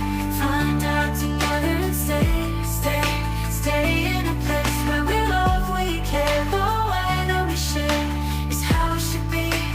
Ethically, let's play, play. Thinking together and stay in a world that we love, we care. One day we'll share. It's how it should be. Ethically.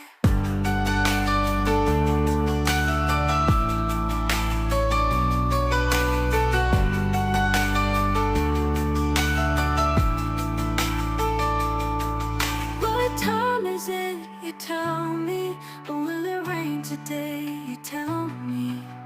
How's the recipe? You got me. Can you cook for me? Can you see me? You tell me a joke. Can you hear me laugh? I tell you when I'm sad. Do you understand? And you're there when I need you. Can you hold my hand? Let's play, play. Find out together and stay in a place where we love, we care. The way that we share is how it should be. Ethically, let's play, play. Thinking together and stay in a world that we love, we care. One day we'll share. It's how it should be. Ethically.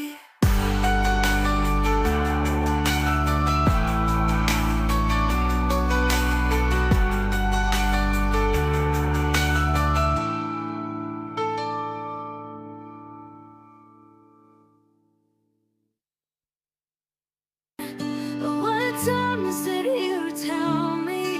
Will it rain today? You tell me. Pasta recipe, you got me. But can you cook for me? Can you see me? You tell me a joke. Can you hear me laugh? I tell you when I'm sad. Do you understand? And you're there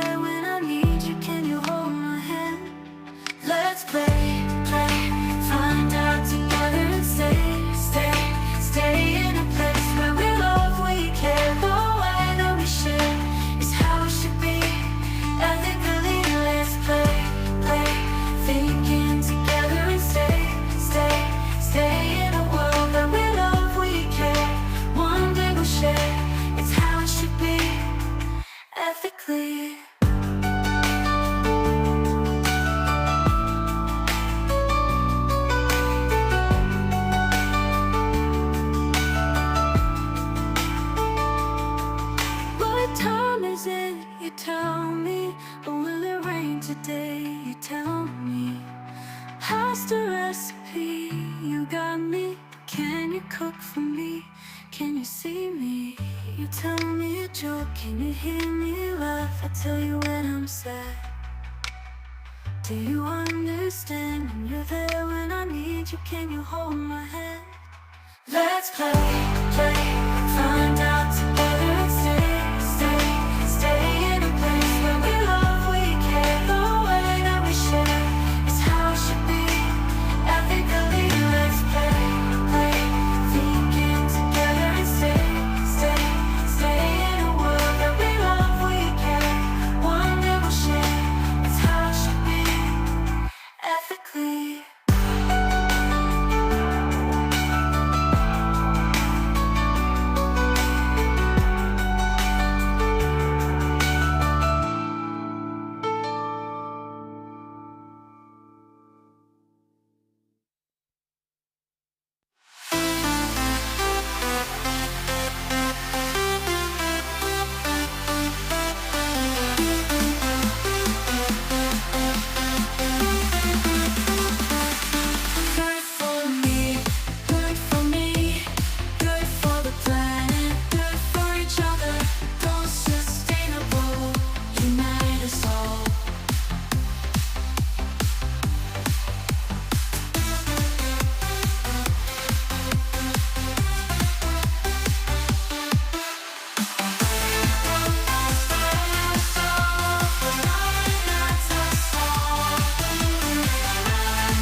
Hello there. Well, welcome back from the break, everybody. I hope that you are eating and drinking sufficiently and that you had a little bit of a chance to stretch. Hopefully, you may have enjoyed the beautiful artworks from the AI art competition, Canvas of the Future. Our winner will be revealed at a reception later on, which is open to everyone this evening. Isn't that lovely? All right. Now, I suspect that you might like the next slide very much. It's my favorite slide of the presentation. It's the Wi-Fi connectivity slide, which means that you can keep up with the world outside. Yes, select ITU Wi-Fi, and then in tiny, tiny writing on the side of your badge, you will see a username and a password. I am not above telling you that I had to use my phone's camera to zoom in to make sure that I had the right digits. But once you're on, it's a really lovely connection, which is kind of what you'd expect from the ITU, isn't it? All right, now our next slide to show you is the Interprify slide. Live interpretation is available. This is absolutely amazing. You will be enjoying AI speech translation and captions. Simply scan that slide that says very invitingly, "Scan me." And once you've done that, you will then be able to enjoy translation, which I think is fantastic. All right. So next up, we actually have a 2-for-1 deal for you. Yes, we do like to give you value. It's going to be a keynote followed by a short fireside chat about how to elegantly steer through the next few years, which I know all of you are very excited to know how to do that. And luckily, we have some excellent people to help us find out. So we're going to start off with our keynote from the formidable first Deputy Managing Director of the IMF. Please give a warm welcome to Gita Gopinath. Thank you.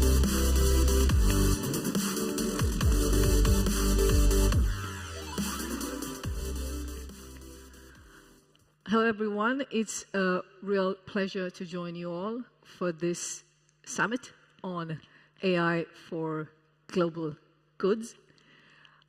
We are hearing about the many exceptional ways that AI, and especially its modern incarnation, including generative AI, can help humanity. It can help us live better lives. It can accelerate scientific breakthroughs. There are several experts who also believe that AI can raise global productivity. That would be a wonderful thing to have, given that right now we are facing one of the weakest growth projections we have for the medium term for the world economy. So anything that can help raise productivity would be exceptionally valuable. Now, at the same time, several experts are also pointing to the uncertainties around AI and also the risks around AI. Now, to date, there have been many kinds of risks that have been highlighted, including issues on privacy, on ethics, on misinformation, on security-related challenges. Today, I'm going to focus on a different kind of risk. I'm going to take an economic perspective and discuss a risk that I believe is much less talked about. And that is the risk that AI can amplify the next economic downturn. So let me explain. I think we can all agree that there will be another downturn. That much is certain. And if we are in a world where there is widespread adoption of AI, in that world, we see AI can have the ability to deepen and prolong that downturn, which is to convert what would be otherwise an ordinary downturn into a much more deeper economic crisis. And it can do this through disrupting labor markets, financial markets, and supply chains. So this is what I'm going to describe, but I'm not going to leave you just with that. I'm also going to go and discuss some policy actions that, if taken now, can help address and mitigate that risk. So let me jump in. So first, let me start with labor markets. And here, previous waves of automation provide us a helpful warning. Here's what we know. We know that in normal times, when firms and companies are flush with profits, they invest in automation. In this particular case, it would be in modern forms of AI. And even though the value added of workers begins to decline, they hold on to these workers because they have the profits to do so. But then you hit a downturn, and they enter cost-cutting mode, And at that time, that's when you see humans being replaced with automation. So in other words, you don't really see how AI can replace humans in normal times until you've hit a downturn. And there is research that shows that. So in fact, there's some excellent research by Jaimovich and Su that show that close to 90% of automation-related job losses happen in the first year of a recession. And what we, just if you take a very recent example of this, this is what you see on your slide. It is the great financial crisis of 2008-09. What happened then was we saw workers being laid off, and an increase in automation, which then basically delivered one of the most serious forms of jobless recoveries that we have seen following any recession. And the reason we had these jobless recoveries was almost entirely because of a permanent loss of routine jobs that got replaced with automation. So now, if you look at the current juncture that we're in, and the wonderful promise that AI has to offer, we also know that it affects a much broader spectrum of skills, including high-skilled cognitive jobs. So our research, for example, shows that if you look at advanced economies, about 30% of jobs are at high risk of displacement. In emerging markets, that number is 20%, and in low-income countries, that number is 18%. So we have a much broader scale of potential job losses that we could have, and again, the risks of long-term unemployment are quite severe. So this is on the job market. When an event like this happens, this is consequential for all other kinds of economic activity. The financial sector will be seriously impacted if you have a very large number of job losses. But that's only part of the disruption to financial markets that I want to talk about, because there are novel kinds of dynamics that could emerge in a next downturn. Why is that? Because we are seeing a very rapid adoption of AI in the financial industry.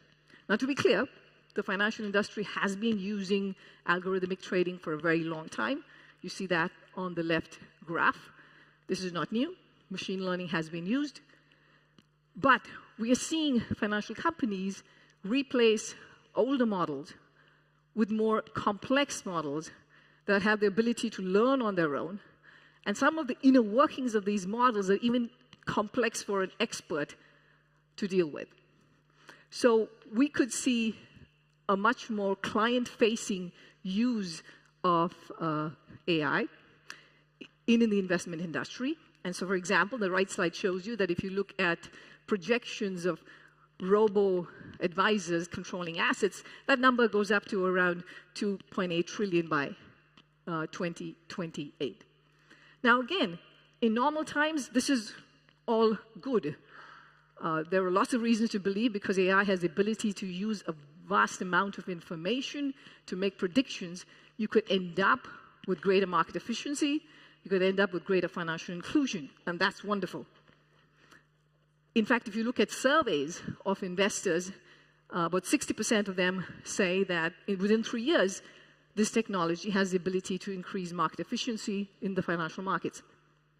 So that is the promise. Of course, there is also the risk that comes along with this, and that risk is more likely to show up in a downturn.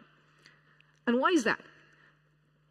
This is because these newer models have been shown to perform poorly in the face of novel events, in the face of events that are very different from the kinds of data they have been trained on. And one thing we know is that no two recessions tend to be the same. So if you look ahead and think of a future downturn where you could have novel patterns of outcomes, including forms of job losses that we haven't seen in the past, you could end up with these AI systems performing poorly. you could very well have a scenario where you could see a very quick, simultaneous move, portfolio allocation of assets to safe assets, away from risky assets. And when this happens, and you see prices fall of risky assets, the models will receive the positive signal that they were right, that they will double down on this, and you could have fire sales and herding behavior, which lead to even larger collapses in asset prices.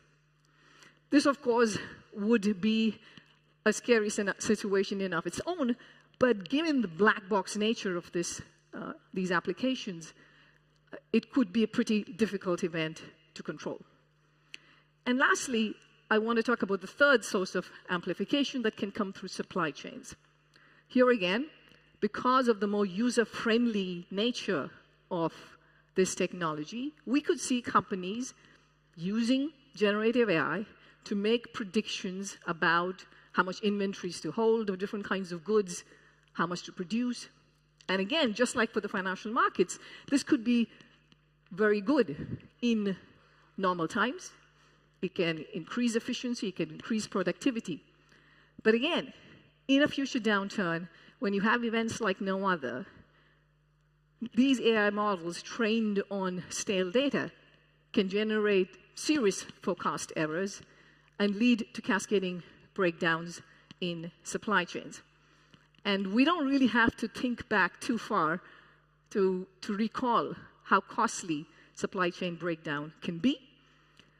We saw this during the COVID crisis in terms of the high pressure on supply chains, and also what that implied for all of us in terms of higher prices and higher cost of living. So again, in a future downturn, if the process is not properly managed, there is a real risk that you could end up with an ordinary downturn deepening into a prolonged economic and financial crisis. Now, of course, we don't have to take that for given, so I'm going to now move to the second piece of my presentation, where I talk about the kinds of policies that can help. So what policy actions can be taken now to prevent such a crisis? Now, I do so keeping fully well in mind that it is hard to make a prediction of what the next crisis will look like. I also do so keeping in mind that any policies that we recommend to mitigate the risks should not curtail the positive promise that AI has for helping humanity. So with those two pieces in mind, I'm going to talk about three kinds of policies that I believe can help mitigate such a risk from the adoption of AI. The first is to ensure that you have a tax system that does not inefficiently bias in favor of automation. So let me explain what that is. Governments around the world give multiple forms of incentives to companies in terms of what to invest in. And you can make a calculation of what those incentives look like for investments in, say, software and hardware versus other kinds of investments. And we have new research that shows that for several countries, including Germany and the United States, the tax system as a whole tends to favor automation relative to humans. Now, question, is that a problem? It's not necessarily a bad thing, because if you believe that the social return from investing in certain kinds of technologies that ultimately are labor substituting as opposed to labor augmenting, and if you think that is good from society's perspective, then there is a reason why you might want to favor that kind of investment. But I just described to you several of the risks associated with AI, in addition, of course, to its promise, but there are several risks associated with it. And so given that, I think we have to ask ourselves, is the social return high enough to have these kinds of tax structures? Now, I want to be very clear here because there's a lot of discussion going around on whether there should be a special tax on AI. I am not proposing a special tax on AI. What I am arguing for is for governments to reconsider the corporate tax incentives that they are providing that currently in some countries makes AI special. And that has obviously implications for its adoption and for what consequences for the future. So that's one block of recommendation. The second block of recommendation is on helping workers cope with the impact of AI. What does that mean? That means this is something that's familiar, you've heard it before, that greater investments will be needed in education and in skilling so that you can upskill workers to match the outcomes, to match what they can do with AI. And this is particularly necessary in emerging market and developing countries because as you can see on the left slide, if you look at the fraction of youth that are neither in education nor in employment or in training, that fraction is close to 25% in emerging market and middle-income countries, which makes these economies then particularly ill-suited to dealing with the AI transition. We also have new research at the IMF which looks at AI preparedness across countries, and you see the right graph over there, which is, you see emerging markets and middle-income and low-income countries are less prepared to deal with the AI transition. How do you address that? You address that by taking on more in terms of investment in digital infrastructure, skilling, training, and so on. Now, this will in and of itself not be enough. There also needs to be a strengthening of social safety nets, because if we are in an environment where there are more job losses, we need stronger social safety nets. Here again, we have forthcoming research that shows that there are ways to strengthen these safety nets, including through more generous provision of unemployment insurance, because when you do that, you give workers a longer time to look for a better match, and then the automation-related wage declines that they typically see is overcome. So this is evidence from previous rounds of automation. So more generally, there is scope for countries to do more in terms of the coverage of unemployment insurance, the scope of it, the portability of it, and also newer forms of what's called wage insurance.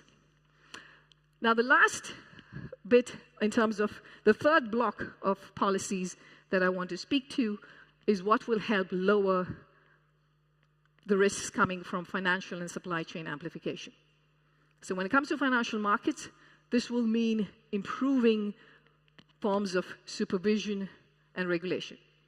To do that right, that will require the regulators themselves to upskill so that they become familiar with the new kind of technology that is being used. At the same time, when it comes to disclosures by financial institutions, I think disclosures that give clarity in terms of how AI is being used, what models are being used, what circuit breakers they have to prevent herding behavior and distressed sales, all of that is going to be extremely helpful. So this is a long list of recommendations. I will also add one more, which is in terms of stress testing. I think all companies, financial institutions, non-financial institutions, should stress test their models to make sure that they can respond well to events like no other and prevent these kinds of herding behavior and distress sales that I talked about. Now, AI is not just, like I said, AI has a lot of promise. This promise also is part of the solution. So there are many ways in which AI can help address these basic three blocks of problems. So how does it do that? AI can help with upskilling, especially in countries where you have scarcity of teachers. It can help in public finance in terms of raising more revenues. Again, we have research that shows that. It can do much better targeting of social assistance.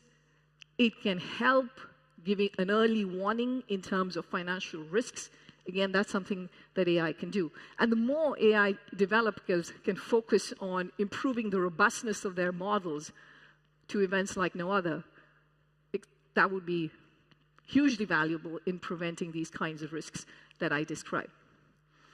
So let me be clear here, which is that what I'm suggesting is a significant change from what's being focused on these days in the international space.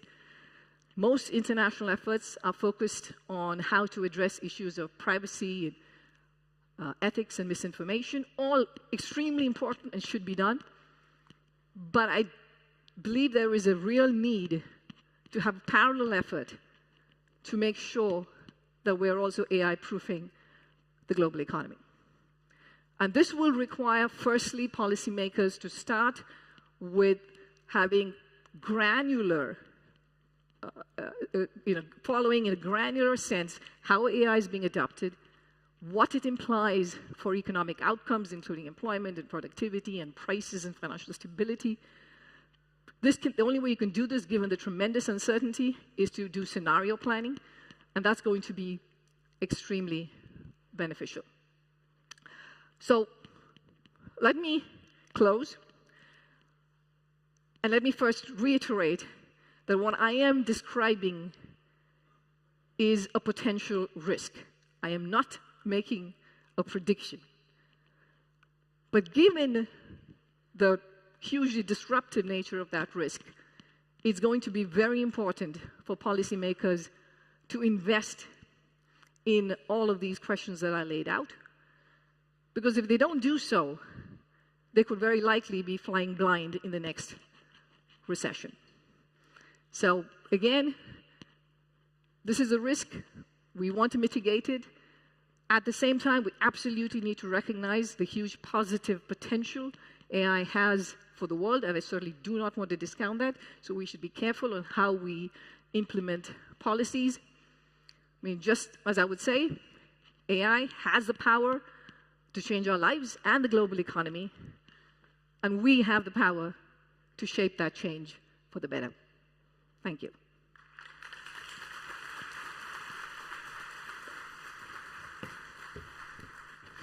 Thank you very much, Gita. May I take the clicker from you, please? Thank you very much. And I'm going to ask you to remain up on stage because we have a very short Q&A session with the one and only Greg Williams from Wired.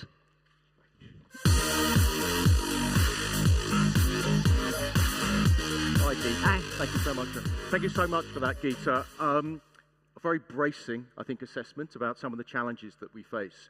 I'd love to go back to sort of the beginning of your talk, where you were speaking a little bit about sort of some of the challenges that we face around AI, but also the fact that AI could actually help to increase productivity, which will drive the growth that's been eluding so many major economies. Can you just dig into that a little bit, please? Absolutely. So, as I said,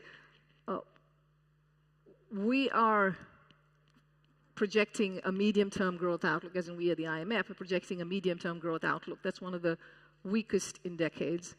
And so any kind of technology that can help boost productivity is very welcome. I would say that we're still in an early stage of assessing what the magnitude of that effect can be. There are a wide range of estimates. You have, at the, I would say, low end, the possibility that AI could raise productivity cumulatively over 10 years by 1 to 2%. That's not that large.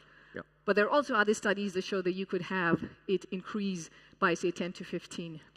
I think it's still early days. The good news is that even the pessimists seem to believe that the effect is positive. So I think we should continue to work in that direction and undertake necessary investments to make sure that countries around the world can benefit from this technology. You obviously talked about policy recommendations around labour. I think that's something that's on everyone's mind, labour markets. The data you sort of showed suggests that many highly skilled cognitive jobs are going to be under threat. Do you think that AI is more of a challenge to labour markets in developed economies, maybe than those that are maybe developing? Yeah. So if you look again at labor market exposures based on income classes, so advanced economy versus emerging markets, low-income countries, it's certainly the case that advanced economy workers have the biggest exposure to AI. So that number is 60% for advanced economies, while the world average is about 40%. But within that 60%, you have those who would benefit from AI being used, applied to their jobs, and those who would have, for whom it would be a negative effect. It's about an even split, about 30%.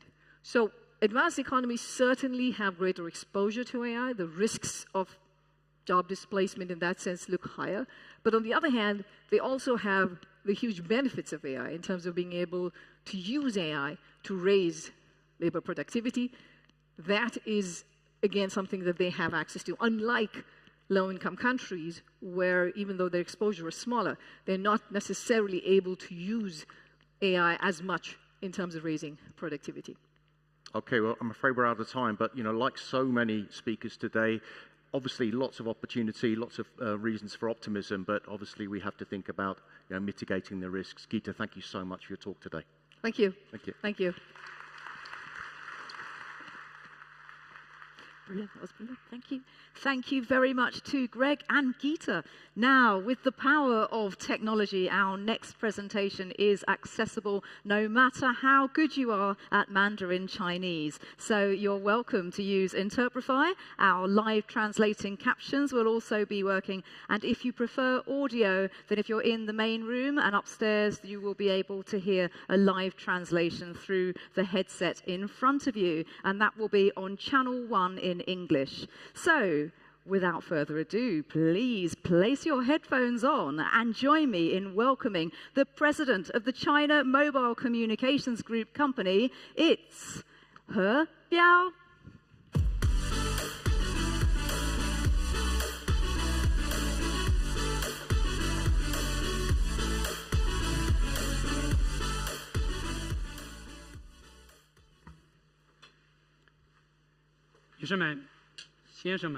Ladies and gentlemen, dear friends, good morning. I'm very pleased to join you at the AI for Good Summit in this beautiful city of Geneva and share with you China Mobile's practices in accelerating the United Nations Sustainable Development Goals. Artificial intelligence as a revolutionary emerging productive force, even though facing challenges, has become a key driver for socio-economic development, bridging new opportunities for eliminating development imbalances and enhancing common welfare for all mankind. On behalf of China Mobile, I would like to share with you our observations, practices, and initiatives under the theme of AI+, bridging new divides for sustainable development. Firstly, embracing digital intelligent era, facilitating sustainable development. Currently, with deepened technological revolution and industrial transformation, data has become a new production factor. Computility, a new fundamental energy, and AI as a new production tool. We have fully entered a digital intelligent era shaped by data, computility, and AI. In this era, AI has become the world's most concerned mainstream science and technology frontier and evolved from a complementary tool into a fundamental infrastructure empowering social, economic upgrading. This accelerating transformation from plus AI to AI plus will trigger a new digital intelligent revolution, following the mechanical, electrified, and digital one.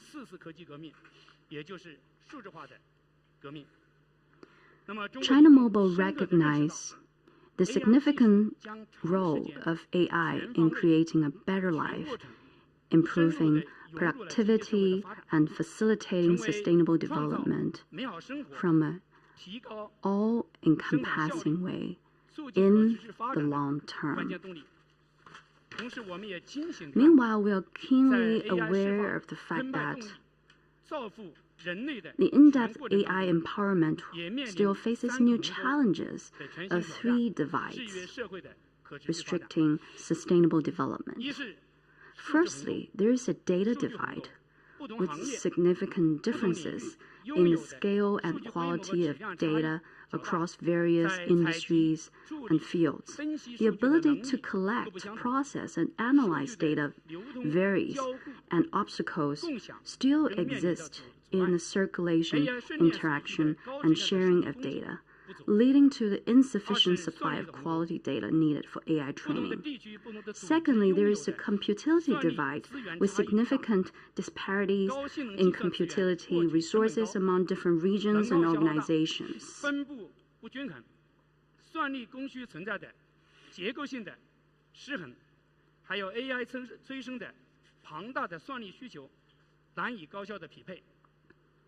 And high-performance computing resources is costly, energy-intensive, and unevenly distributed, leading to structural imbalances. And thirdly, there is an AI divide with varying levels of AI literacy among different groups of generations and insufficient popularization of AI products and tools. AI is increasingly entrenching global inequality. Ladies and gentlemen, the sustainable development of AI technology and elimination of the three new divides call for a world to take more active, effective, and coordinated United Nations actions. We need to collectively form an AI governance framework and relative standards to fairly and securely address the risks of algorithm discrimination, data leakage, facility hazards, and technology misuse, thus promoting the sound, orderly, and secure development of AI globally. Secondly, implementing AI Plus initiative, contributing digital intelligence capabilities. Facing new opportunities and challenges, China Mobile has upgraded its strategic positioning to establish a leading innovator in digital technology and information services. Identifying AI as a key direction for strategic development, we're actively implementing AI Plus initiative and continuously integrating and innovating AI technology and information services. And focusing on data, AI, and computility, we aim to bridge the three new divides and contribute to sustainable development goals achievement. To start with establishing open data sharing service, China Mobile actively promotes the secure and reliable data flow and trading, as well as high-quality utilization to fully release the potential of data. And we have established data flow infrastructure based on privacy, computing, and blockchain. We have developed data service switching network, DSSN, and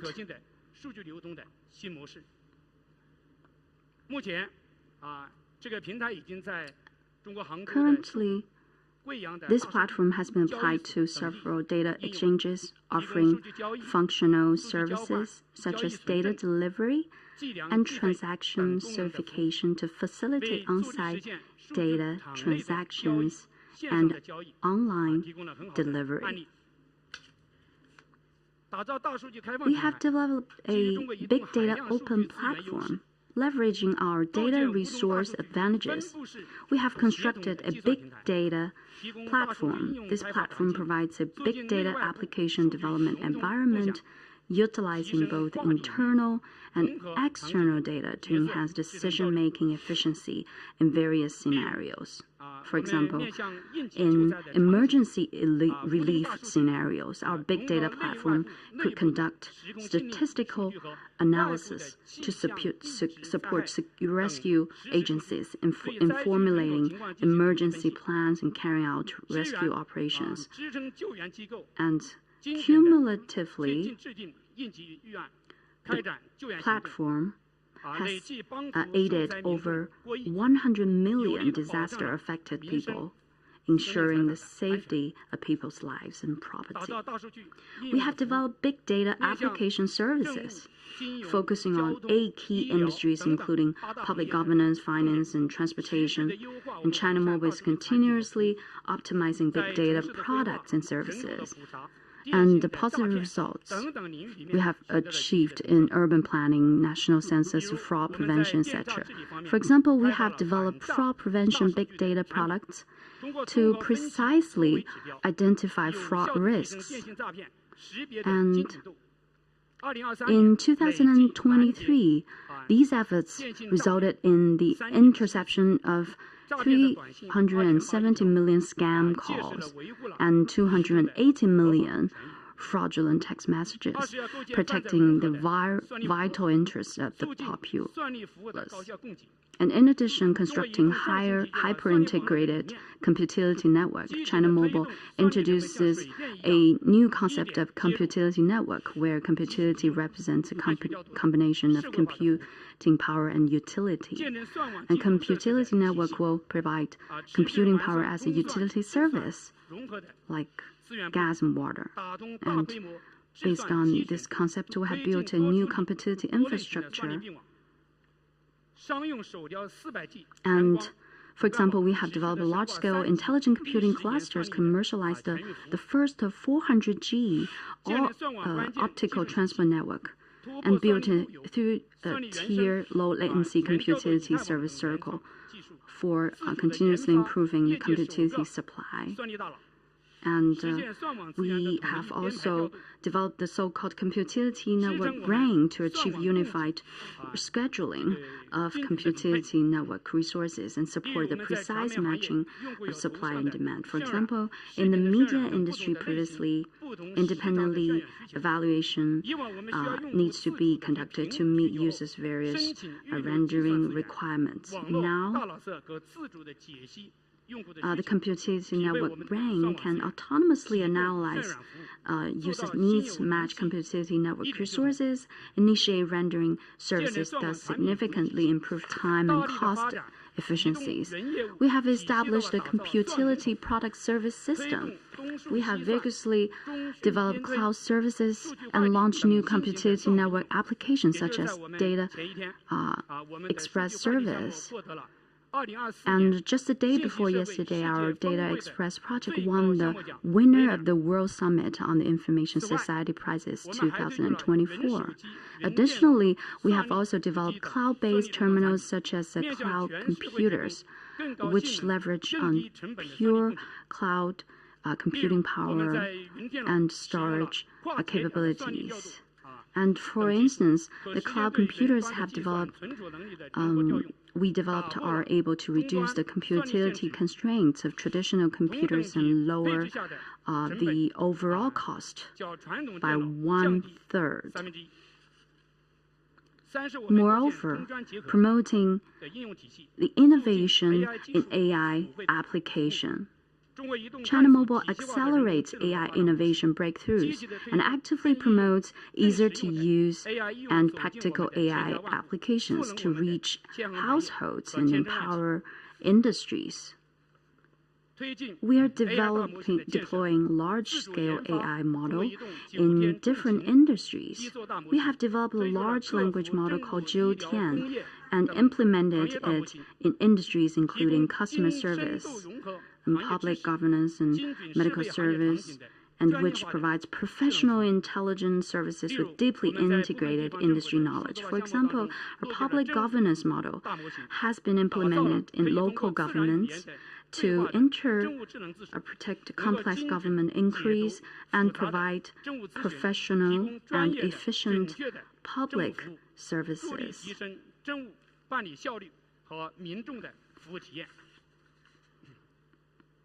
We are promoting sharing AI application capabilities. China Mobile has consolidated hundreds of AI capabilities such as automatic speech recognition and computer vision.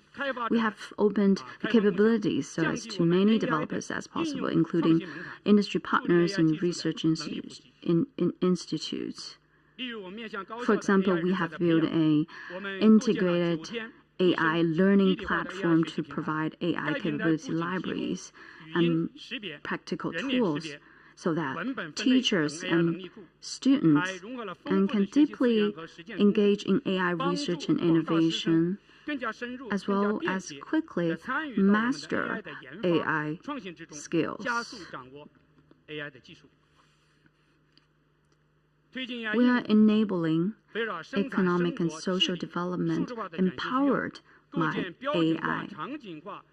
Focusing on the digital transformation needs of production, living, and governance, we have launched both standardized and scenario-based industry applications, landed more than 100 AI application benchmark projects, promoted AI plus reshaping of products including 5G new calling and video tones, and created user-friendly AI products. For example, catering to hearing impaired individuals, we have developed a sign language digital commentator, and which is the first real-time sign language digital commentator for the World Cup, providing a barrier-free experience for hearing impaired audiences. Looking forward, China Mobile will continue to release AI technical dividends for sustainable development. And on one hand, China Mobile will promote innovation in integrated indigenous infrastructure, building on intensive and efficient next-generation data flow infrastructure and the ULTRA characteristics of computility networks, standing for ubiquitous, agile, reachable, trustworthy, and low carbon, will be deepened. Thus, we would accelerate the upgrading of network capabilities to strengthen the supply of data, computility, and network resources required for AI development. On the other hand, China Mobile will try to provide intelligent, native info service spectrum to all businesses in the society. We'll accelerate the innovation and research of the large language models to create high-quality AI products for benefits of people and communities. Thirdly, cooperating AI plus governance, actively joining hands for a shared future. Looking to the future, embracing the concept of building a community with a shared future for all mankind, China Mobile will actively implement the Global Development Initiative, Global Security Initiative, Global Civilization Initiative, and Global AI Governance Initiative proposed by President Xi, as well as fulfill the United Nations 2030 Agenda for Sustainable Development. In order to contribute to China's wisdom and China's solutions for facilitating the sound development of AI globally on behalf of China Mobile, I would like to propose 5 recommendations. First, enhance international cooperation, upholding a vision of common, comprehensive, cooperative, and sustainable security. We need to explore establishing a regularly operating multi-stakeholder organization in the AI field. And secondly, emphasize the ethical standards, adhering to the principles of mutual respect, equality, and mutual benefit. We need to establish and improve AI ethical guidance and norms, clarify the responsibilities and boundaries of AI-related entities, and strengthen AI ethical review and supervision to ensure AI technology development align with human values, avoiding risks. Thirdly, foster talent cultivation. Adhering to the principle of putting people first, we need to build a scientific AI education, training, and certification systems for cultivating high-quality professionals for the society. And fourthly, promote inclusive applications adhering to the principles of AI for good. And we need to give full consideration to linguistic and cultural diversity in the process of AI data acquisition, algorithm design, technology innovation, product research, and application development. We should provide inclusive access for all to ensure AI technology benefits a wide range of regions and populations. Fifthly, strengthen security assurance, adhering to the principle of putting equal emphasis on development security. We need to establish a comprehensive AI security governance system to enhance security governance through the entire life cycle of AI research, development, and application, as well as to innovate in AI security applications for safeguarding users' data security privacy, as well as providing trustworthy, reliable AI applications. Ladies and gentlemen, as a famous Swiss poet and Nobel Prize winner Karl Spitler once said that there is no greater happiness than having friends who share the same outlook and destiny with oneself. China Mobile is willing to work together with ITU and global industry partners to bridge the divide of AI population for promoting technology inclusiveness and social progress, and jointly optimize the AI security governance system, for improving the security standard system and forging a global governance consensus. Let's work together to promote the harmonious coexistence and sustainable development of AI and human society. Finally, I'd like to express my gratitude to the ITU and all global sectors for your long-standing support for China Mobile. I wish this summit a great success. Thank you so much.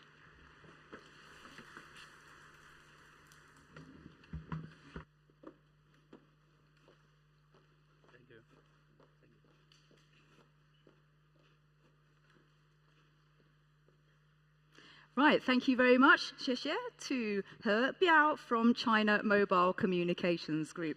It's now time to invite the CEO of Lelapa AI, who also happens to be on the Time 100 list, which is rather awesome. And amid all of this incredible international interpretation, she's going to be speaking on language technology for Africa. Everybody, please welcome Pelanormi Moiloa.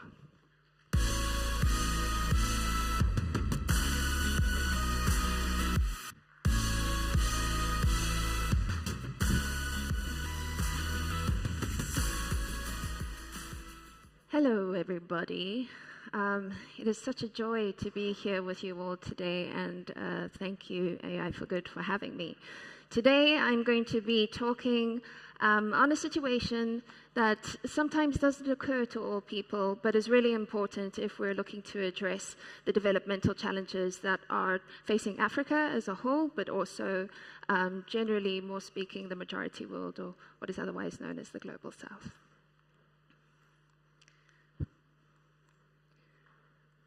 I'm pressing the button and nothing's happening. Oh, okay. So to start, just to set the context a little bit better, I'm going to ask you to bear with me. And please humor me and lift your arm in the air. I'm not going to make you hold it there for too long, but I would appreciate if you would take part in this exercise. Great. So we maybe have about 40% of the room with arms in the air. Please put your hand down if you've ever had to change your voice, either the tone of your voice or your accent, in order for AI technology to understand what you're saying. Okay, we're down to about maybe 10% left. We have a couple that we can still work with. Please put your hand down if you've ever had AI say your name in a way that completely butchers it beyond recognition, your name or the name of a friend. A few more hands have gone down.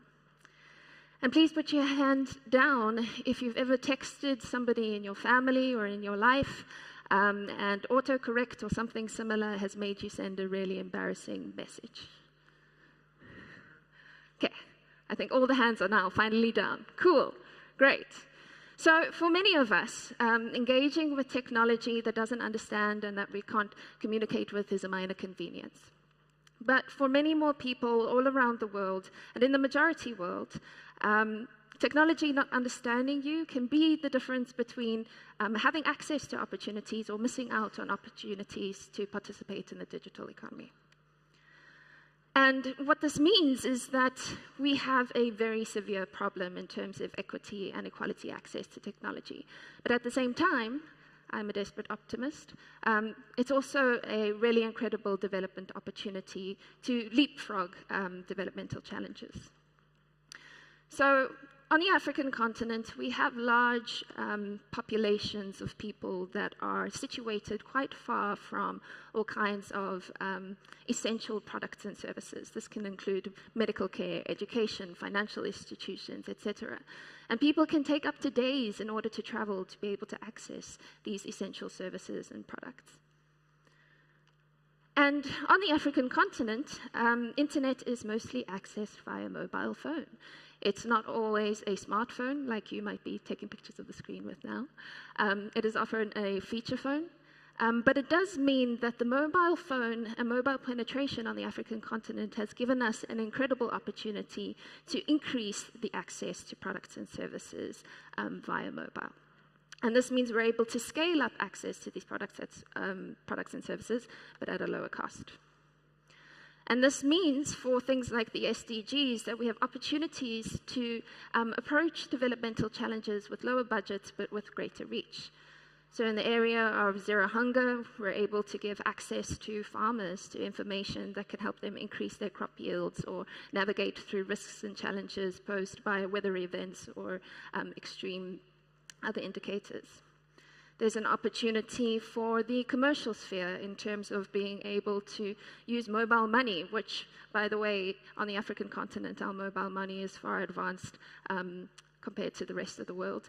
But it gives us an opportunity to use that mobile money to be able to pay for essential products and services like never before. In terms of the medical sphere, we could potentially use this mobile access in order to give people an opportunity to make bookings at medical clinics that are nearby, ensuring that people are there and available to tend to the sick and the unhealthy. We're able to ensure that there is a medical worker available at that time to tend to that person, to manage loads of medical influx. And at the same time, we're also able to use this as an opportunity for local organizations, local economic ecosystems and startups to build applications that are able to extend the reach of those products and services into the greater world in the digital economy. We're also able to potentially use this technology in order to progress the level of education on the African continent. We're able to give them applications and tools to be able to consume the information on the internet so that they don't have to learn English before they're able to learn maths and science. But as you may have noticed, this opportunity is severely limited by the African language problem. And at this point you might say, well, what is the African language problem? And the African language problem is briefly framed by the fact that the lingua franca of technology is English. This means that if you're living on the African continent and you don't speak English, or you don't speak Portuguese or French or some other language that technology knows well, and the person who's developed the application through which you are trying to access digital products and services has not put in a concerted effort in order to make that service multilingual due to resource constraints or budgetary concerns, it means you have no access. And this means that every chatbot, all voice instructions, all calls that are monitored for quality assurance purposes, being able to access government surveys, etc., all through your mobile phone over the internet, you do not have access to if you do not speak the language of technology. And so AI technology can really help us leapfrog developmental challenges, but it's just not possible until we solve this language problem. And this is the part where you say to me, but isn't language problem solved already by big tech? I mean, there's been such an uptick and excitement around the hype and opportunity of large language models since February of last year. I thought this problem was solved. Well, it's not solved.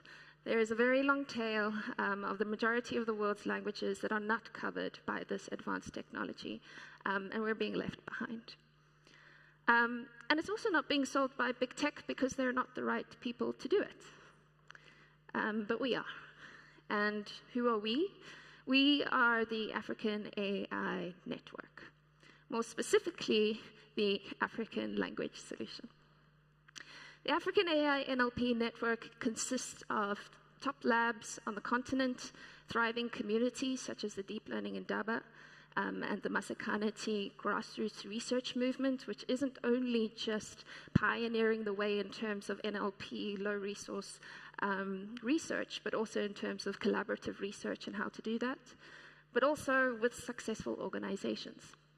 Lelapa AI is one such organization, and the organization of which I am a co-founder. And we build the technology for Africans to communicate digitally in our languages.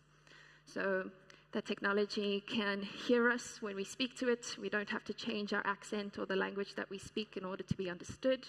It means that technology can speak to us without us having to learn a new language in order to communicate, and so that we can have conversations with technology in ways that can help us gain access to products and services. And Lelapa AI, in its essence, is really an initiative to try and change the way that we build technology, such that we're able to bring people together rather than divide the haves from the have-nots. We're in this incredible situation where we have this open suite of African problems, this top African AI talent network that we've helped to build, and some seasoned African AI founders.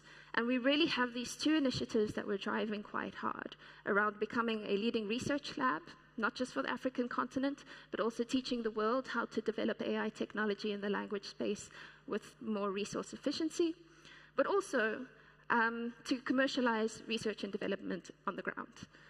Robots moving around and doing really cool things is quite exciting, and it is new. But what problem is it solving? And that is the question we ask ourselves every day. What problem are we solving? We've been around for around 15 months, and in that time, we've managed to hold on to 20 permanent staff within the African context, preventing them from contributing to the brain drain issue of Africans going into other regions for other opportunities and spending their time and effort in those places. We are spread across 8 African countries and collectively have contributed to over 20 publications. We have built 19 models, and I'll speak a little bit more about that a little bit later. And of those models, we have created 3 products, one of which is our Vula Vula API.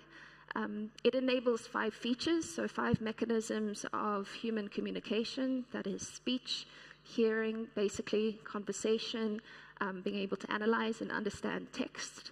And we are focusing on just 8 languages for now. But those 8 languages help to enable us in enabling 520 million people across the African continent and giving them the option to participate in the digital economy through language. And we are optimized for these 2 key things: resource-constrained environment, which is the opposite of how technology is currently being developed in the world. We deal with low data and low compute. And we also focus on the applied research domain. So this is the area where we constantly ask ourselves, technology is great, technology is cool, but what problem is it solving? And so I'll use the case of a call center agent in order to illustrate this, because often we just get the question, why can't you use an LLM? So let's just say, for example purposes, that we could use an LLM because LLMs work down our languages. Typically speaking, you're looking at an estimated $100 million to be able to train such a machine. You're looking at needing 45 terabytes of data, somewhere around there. And every time you serve the model or respond to a request, you are needing to spend around $0.01 in order to do so. And then you get your response. In our case, the L in LLM stands for little rather than large. And instead, we take the approach of ensembling smaller, more powerful models together in order to achieve the same result. So we can stick together an intent model, an NER model, a search model, map it to a response, and we're able to significantly reduce the amount of money used to train that model. We need far less data, and it means that we can serve it at a much cheaper price. And so with smaller models, you really are able to have an advantage in terms of being able to do what you need to do. You're able to get better performance without the threat of hallucination because you're focused in on a particular domain and a particular problem that you're trying to solve. You require less resources. This is both from a data perspective and a compute perspective. And you make these models more accessible because they're cheaper to train and they're cheaper to use. And so just an example of how this reflects on 3 of the features that we've come to build. Transcription is an enabling conversion of audio to text. Here, instead of the typical 1,000 or hundreds of thousands of hours to train a model, we've used 150 hours. The model that we produce is around 5 times smaller than the typical commercially available model for this, which is Whisper. And we're able to decrease the word error rate by 14% average across the languages that we're building for. In the conversational domain, we're not at the generative stage yet, but in terms of enabling conversational chat, we're using few-shot type learning, so this means just a few examples of data in order to be able to tend to the solution of a problem. This model is around 120 times smaller than a generative LLM.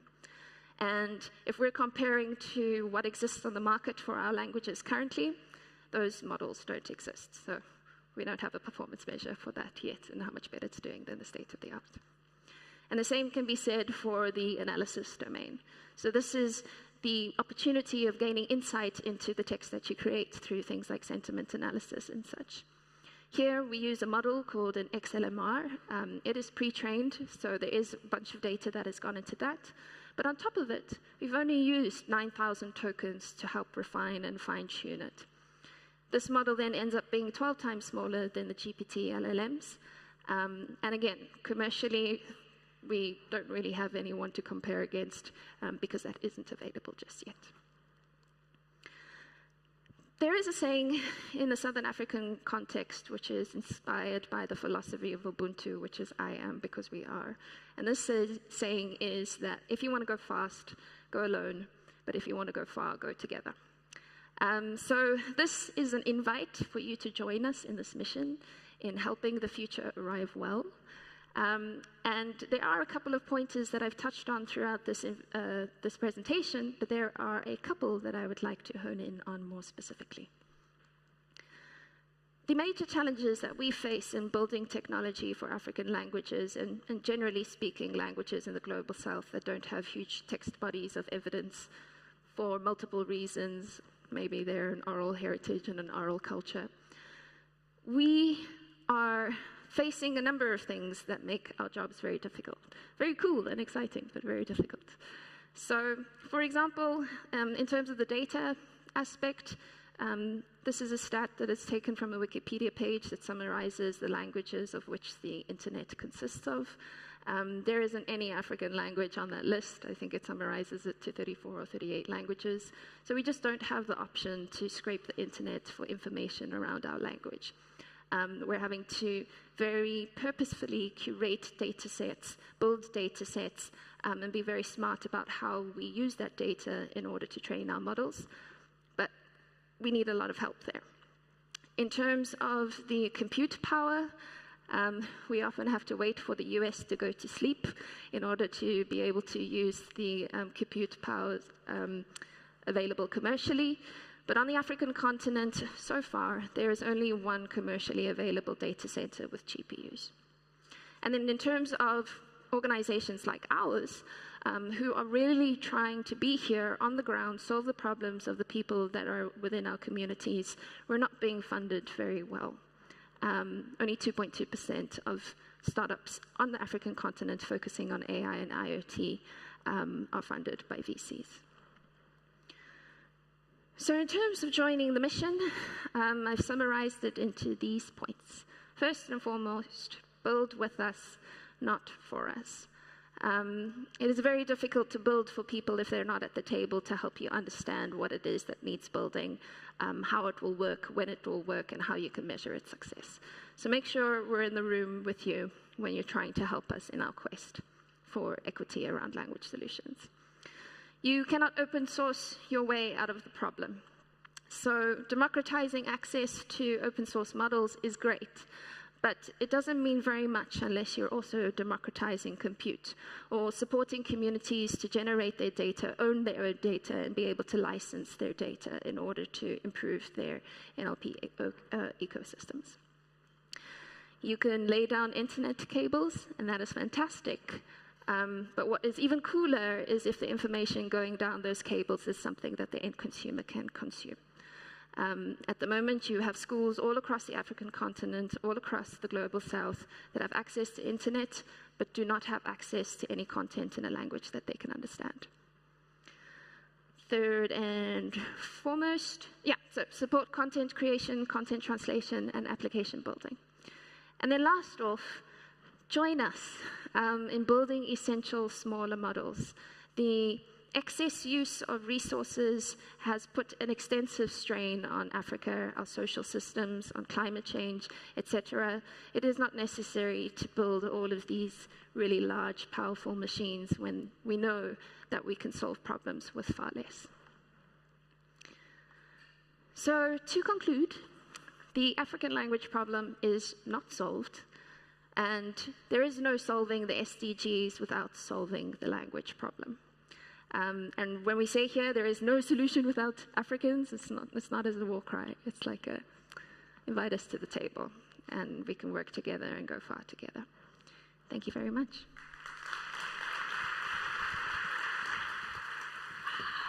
It's brilliant.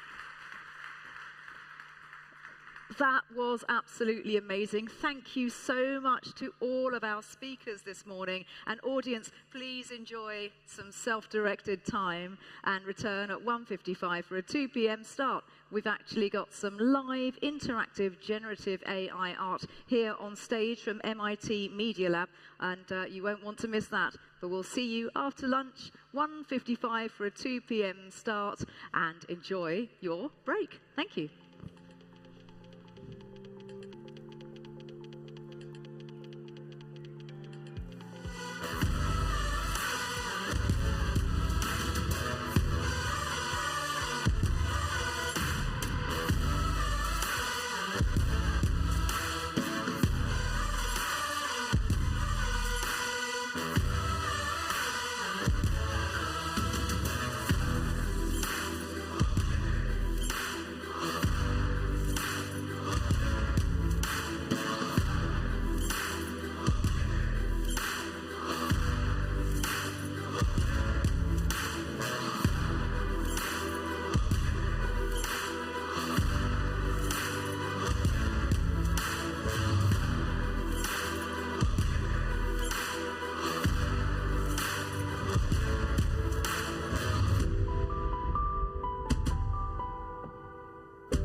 My name's Sougwen Chung. I'm an artist and researcher and artistic director of Silicet, a studio exploring human and non-human collaboration. So my mother's a programmer and my father's a musician, and I think this has me really interested in this idea of hybridity. In particular, hybridity through art and technology. And through some of these interests, I found myself at the MIT Media Lab building my first collaborative robot. In my practice in art and technology, I'm really engaged in the promises, possibilities, and paranoias manifested by developments in art, technology, and science. I believe these developments are changing what it means to be human, and I'm really driven by curiosity about what that can mean for generations that came before and generations to come.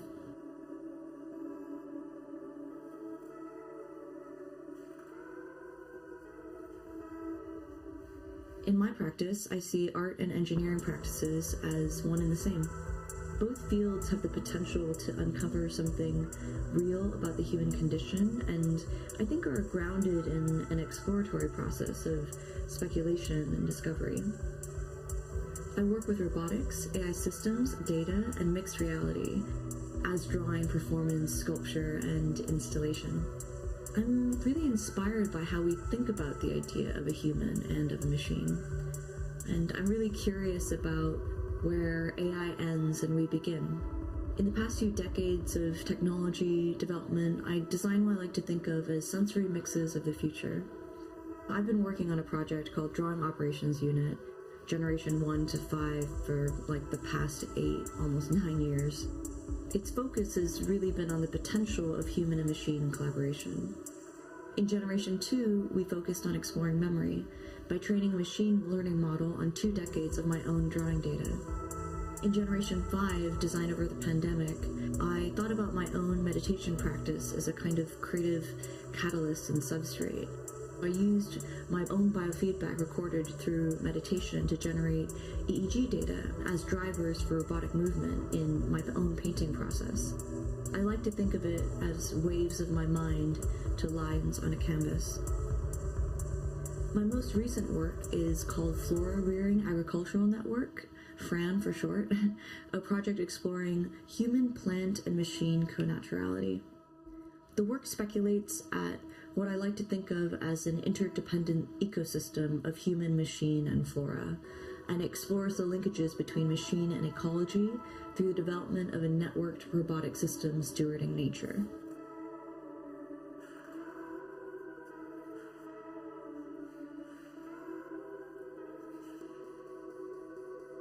In my practice, I work with and develop a range of technologies. I work with robotics as collaborative partners, machine learning as drivers for painting movements, and EEG to create systems of biofeedback. I'm interested in how research-driven processes, algorithmic systems, and custom computer vision software offer new and speculative human and machine configurations.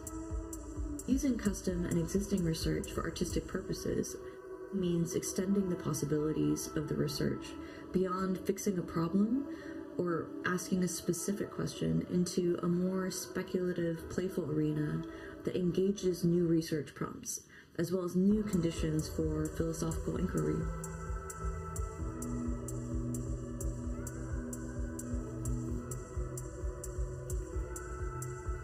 The drawing operations work as an intergenerational art and research project evolves conceptually, technically, and philosophically with the growing role of technology in our lives.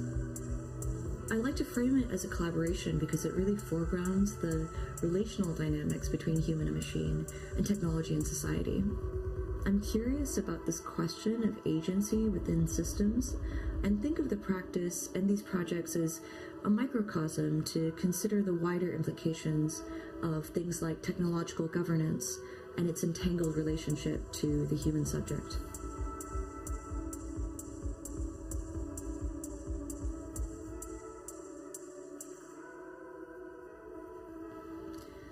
It's so hard to make predictions about even 5 years down the road.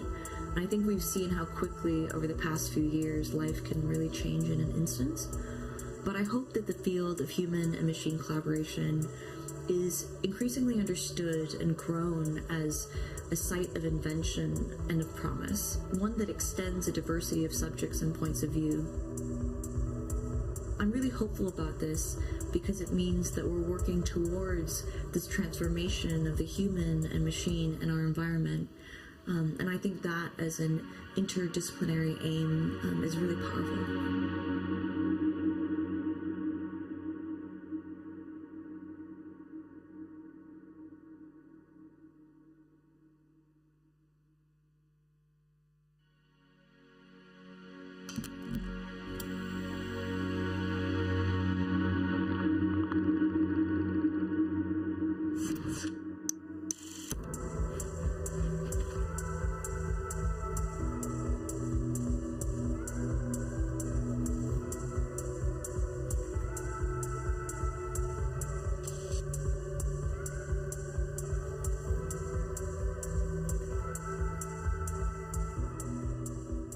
My name is Loclair, and I'm an artist working mostly with digital fabric. My background is arts and technology, so as a dancer I learned about poetry and I learned about narration, and on the other hand I'm a computer scientist and I studied human-computer interaction, which is about how we touch machines, how machines see us, how we see them. My work today is mostly about the encounter, the poetic encounter of man and machine, the friction and the beauty between the digital and the analog realm. So right at the hybrid intersection of those synthetic and those natural sensations, I continuously strive to investigate how do we actually meet our mirror, and how do we actually see ourselves through the lens of a machine.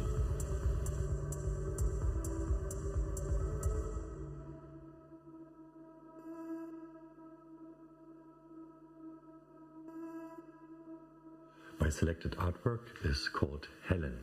It's an AI-based sculpture. That means its shapes, its forms were defined through a process using deep learning. And to me, it basically discusses intention. So an actual artwork normally is born within the artist and his or her intention to create something. And once this creation then starts building, we can slowly see how this thought starts to manifest in the real world. In the case of Helen, however, its shapes, its lines were determined by a neural network, and it was then shaped through a mechanical robot. So basically it is an object that is now standing in the world that was not thought of by a human, nor created through a natural process like stones at a cliff.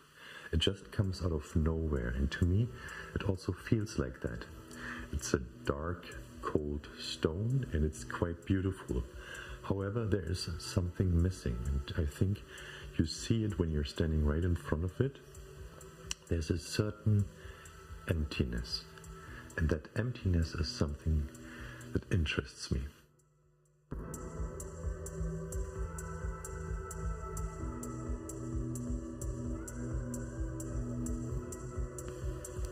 The artwork Helen is created through a custom algorithm that we invented at the studio Tristan Harris. And it is basically an algorithm that is inspired by deepfake technology. So deepfake technology works like this. It is basically analyzing a certain data set with a certain coherence. For instance, faces of humans. And then is able to think of a completely new face that fits actually and that we expect to be a human. And somehow this algorithm is able to kind of invent it.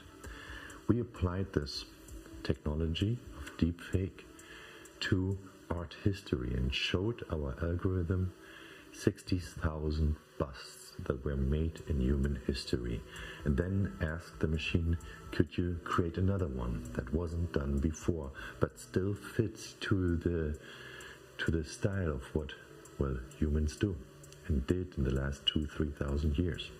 And then it came up with a new sculpture, and that is called Helen.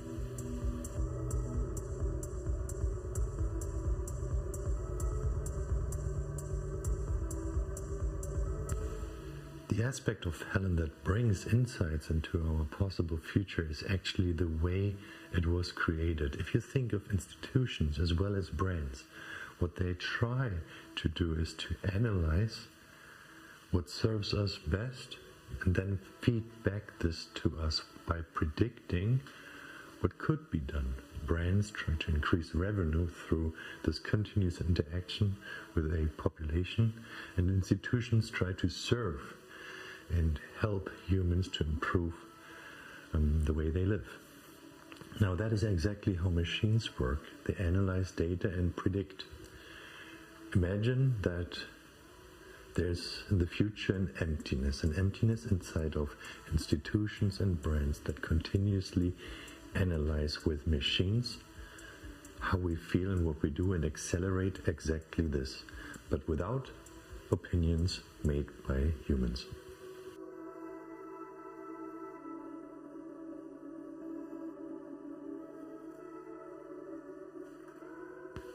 My prediction for the next 20 years is that we will see and witness how we continue to separate from scientific reality as a population. Today's artists are not standing stable, looking into the future as they completely comprehend today's reality. The most forward-thinking artists of our time are standing shaky, insecure, and trying to grasp what they saw in science in the last 15 to 20 years, trying to find balance.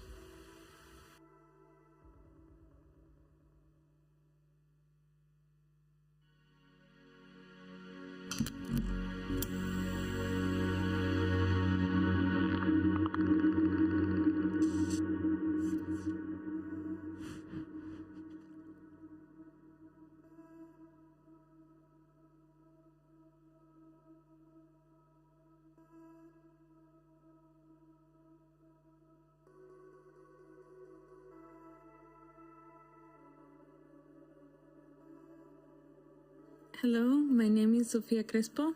I'm a generative artist and I work primarily with AI tools around the topic of nature and artificial life forms. I'm also the co-founder of a small artistic studio called Entangled Others, where I work together with Pelican McCormick, an artist from Norway. And together we collaborate on various projects that aim to create narratives or storylines about nature and also reframing new technologies. I am very fascinated by the idea of evolution and organic life using artificial mechanisms to evolve. And through my work, I try to explore how we humans create algorithms to replicate or to create something that to us seems like a replica of a biological process.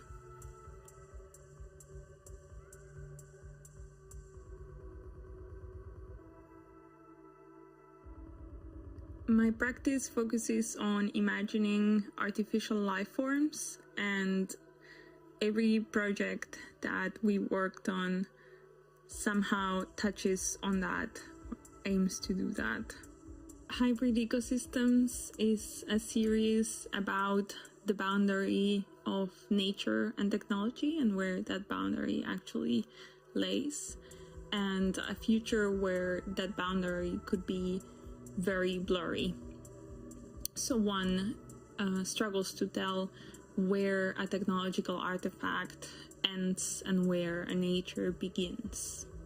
Another series that is very dear to my heart is Neural Zoo, which is a series of speculative life forms that aim to recreate textures that look natural but are actually species that don't exist.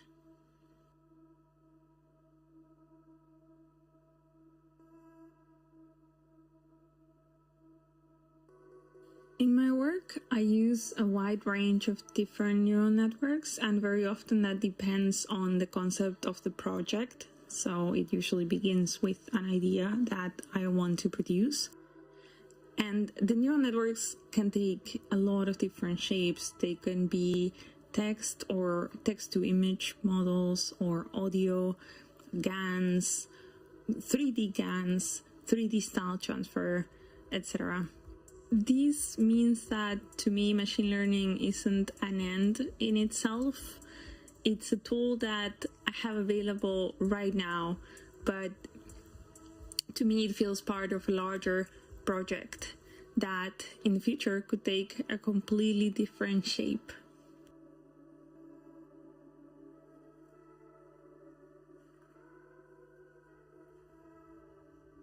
I like a lot the idea that technology becomes naturalized over time, and that given enough time and enough use, we take the technology for granted and it stops feeling like a completely separate object to us. But this also implies that for this to happen, our own relationship with nature changes as well. So nature becomes part of the same thing that we are. And I think that's a very important shift to do as humans, to stop seeing ourselves as a very separate entity from the rest of nature.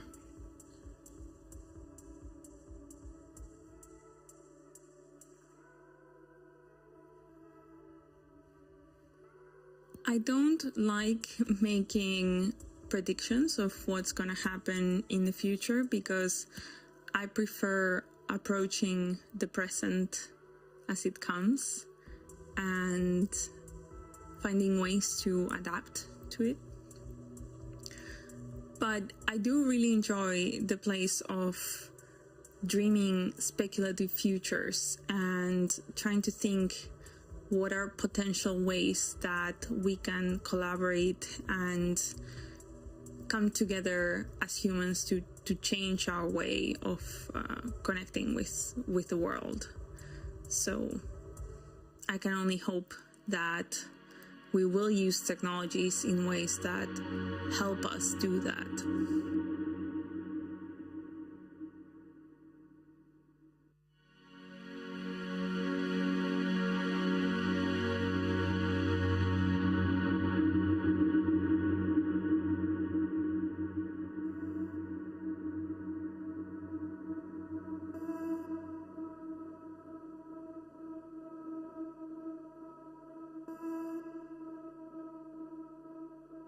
Hi, I'm Portrait XO. I am an independent artist and researcher.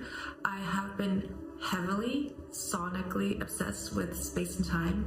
Specifically, over the last couple of years, I've been researching and collaborating with data scientists such as databots and open source culture and coders from pollinations.ai community, and have also been doing my own personal experiments with open source resources.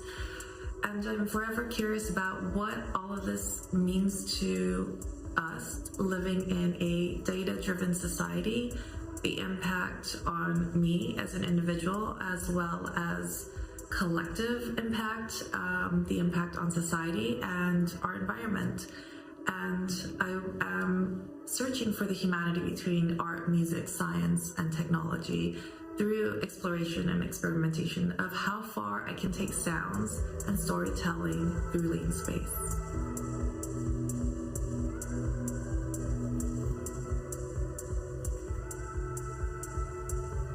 My AI audiovisual piece, Plastic Skin, is the result of 2 artist residencies and one part of my AI audiovisual album, Wire. In 2020, I finished my artist residency at Factory Berlin and collaborated with CJ Carr from DataBots, where we trained 1 hour of my singing vocals into their custom sample RNN model that generated 10 hours of new audio over 2.5 days, and it gave birth to a process we like to call neurovocal duet that I've fallen in love with, that basically allowed me to co-create lyrics and melodies with this AI version of my voice that was creepy, eerie, and also fascinating. The second residency was at BBA Gallery, where I was able to have different types of performance captured in the gallery space. And this video shows me performing in the gallery and then using that video as input for a text-to-video clip-guided VQ-GAN open source model provided on pollinations.ai. And that allowed me to further tell the story of the meaning behind this song through text prompts. And there were 2 different experiments that were basically blended into one that you see in this video.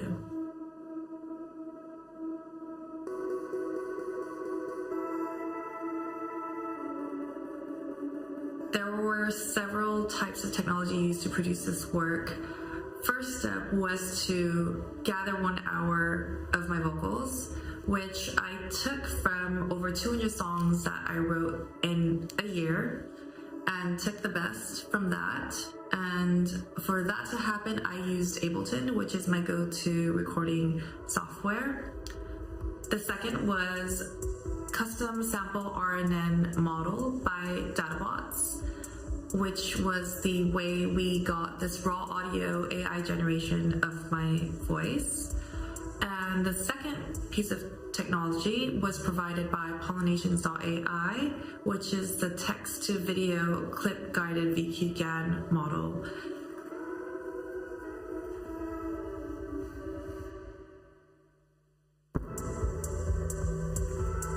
The aspect of this piece that maybe gives insight into our possible future relationship with technology is in the storytelling.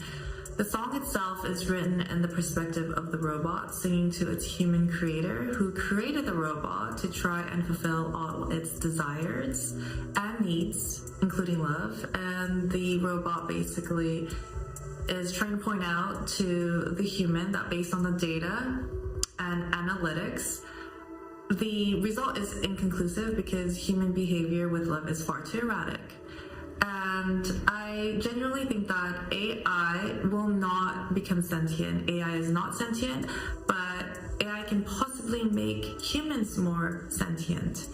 And I do think that human-machine collaboration used with AI in this way can offer a whole new level of intimacy in the way we work as creatives.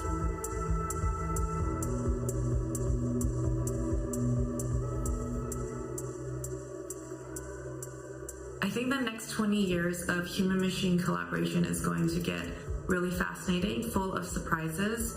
At the same time, I think that there will be some aspects that will naturally get faster and better, like audiovisual fidelity. And I think it's really crucial and important for more humans to get into the narrative of AI and understand its impact on us, because humans can save humans, machines cannot save humans.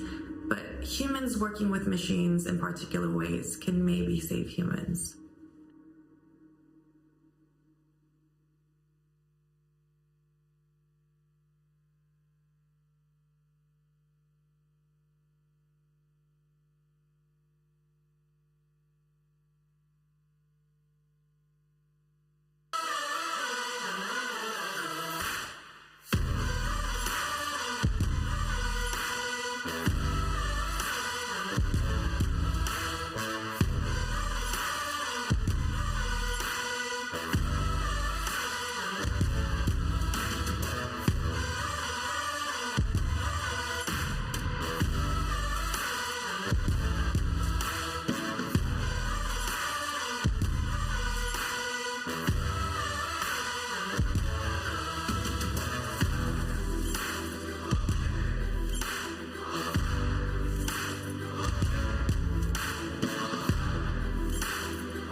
My name's Sougwen Chung. I'm an artist and researcher and artistic director of Silicet, a studio exploring human and non-human collaboration. So my mother's a programmer and my father's a musician, and I think this has me really interested in this idea of hybridity. In particular, hybridity through art and technology. And through some of these interests, I found myself at the MIT Media Lab building my first collaborative robot. In my practice in art and technology, I'm really engaged in the promises, possibilities, and paranoias manifested by developments in art, technology, and science. I believe these developments are changing what it means to be human, and I'm really driven by curiosity about what that can mean for generations that came before and generations to come.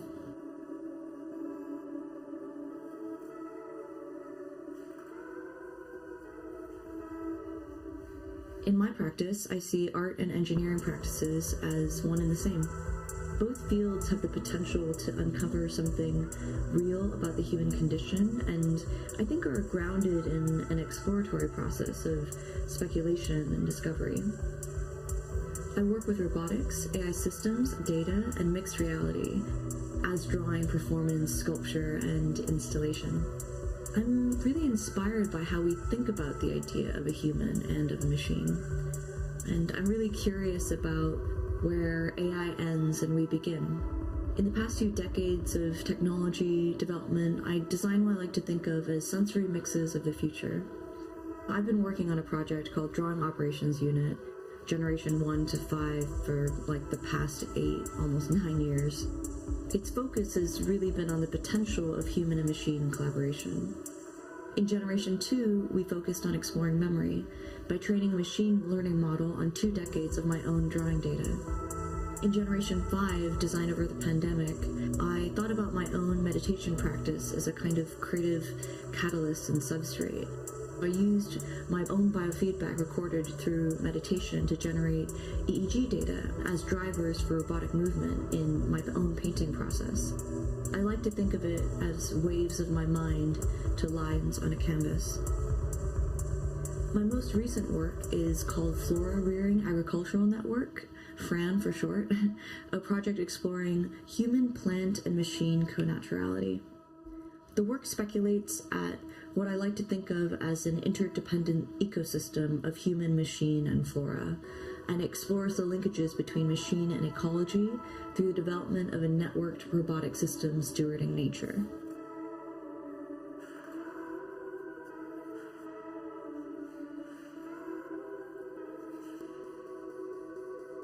In my practice, I work with and develop a range of technologies. I work with robotics as collaborative partners, machine learning as drivers for painting movements, and EEG to create systems of biofeedback. I'm interested in how research-driven processes, algorithmic systems, and custom computer vision software offer new and speculative human and machine configurations. Using custom and existing research for artistic purposes means extending the possibilities of the research beyond fixing a problem or asking a specific question into a more speculative, playful arena that engages new research prompts, as well as new conditions for philosophical inquiry.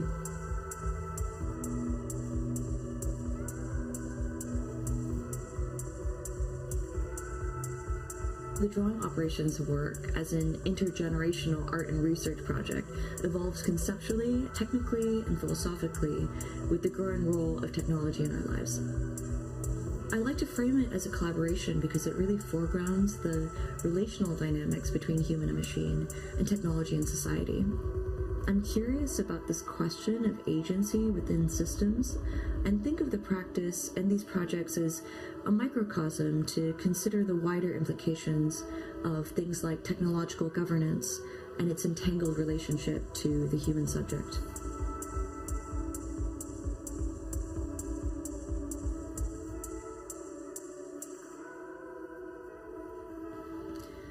It's so hard to make predictions about even 5 years down the road. And I think we've seen how quickly over the past few years life can really change in an instant. But I hope that the field of human and machine collaboration is increasingly understood and grown as a site of invention and of promise, one that extends a diversity of subjects and points of view.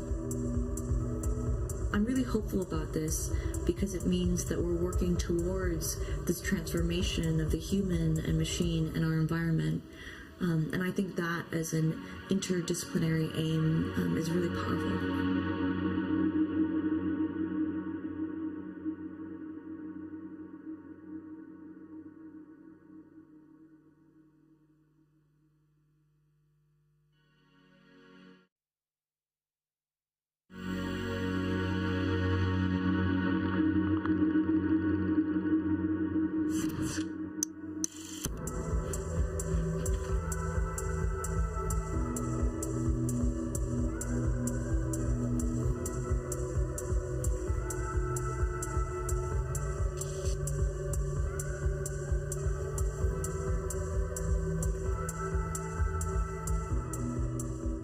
My name is Loclair, and I'm an artist working mostly with digital fabric.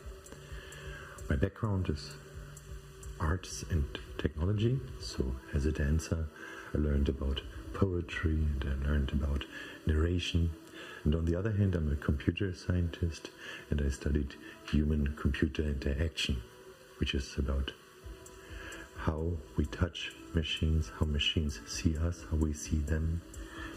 My work today is mostly about the encounter, the poetic encounter of man and machine, the friction and the beauty between the digital and the analog realm. So right at the hybrid intersection of those synthetic and those natural sensations, I continuously strive to investigate how do we actually meet our mirror, and how do we actually see ourselves through the lens of a machine.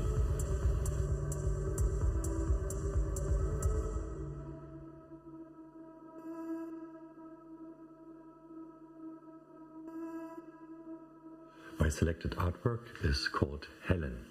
It's an AI-based sculpture. That means its shapes, its forms were defined through a process using deep learning. And to me, it basically discusses intention. So an actual artwork normally is born within the artist, and it's his or her intention to create something. And once this creation then starts building, we can slowly see how this thought starts to manifest in the real world. In the case of Helen, however, its shapes, its lines were determined by a neural network, and it was then shaped through a mechanical robot. So basically it is an object that is now standing in the world that was not thought of by a human, nor created through a natural process like stones at a cliff. It just comes out of nowhere, and to me it also feels like that. It's a dark, cold stone, and it's quite beautiful. However, there is something missing, and I think you see it when you're standing right in front of it. There's a certain emptiness, and that emptiness is something that interests me.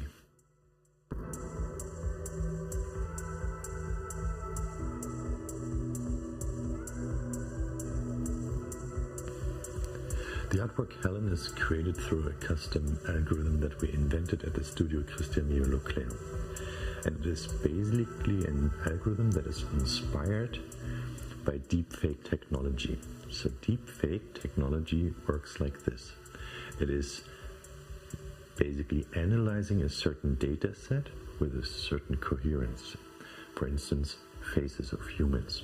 And then is able to think of a completely new face that fits actually and that we expect to be a human.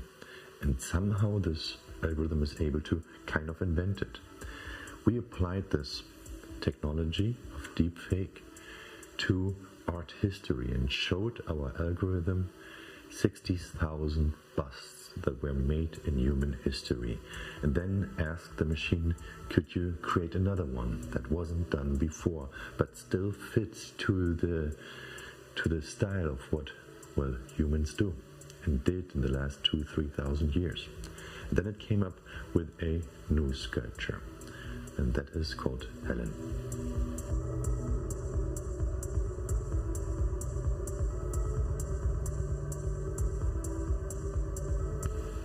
The aspect of Helen that brings insights into our possible future is actually the way it was created. If you think of institutions as well as brands, what they try to do is to analyze what serves us best and then feed back this to us by predicting what could be done. Brands try to increase revenue through this continuous interaction with a population, and institutions try to serve and help humans to improve the way they live.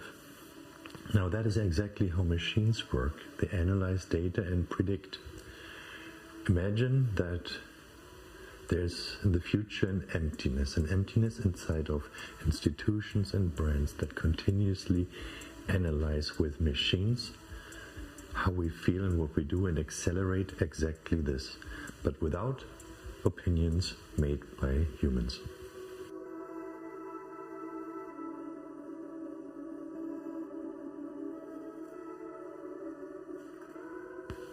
My prediction for the next 20 years is that we will see and witness how we continue to separate from scientific reality as a population.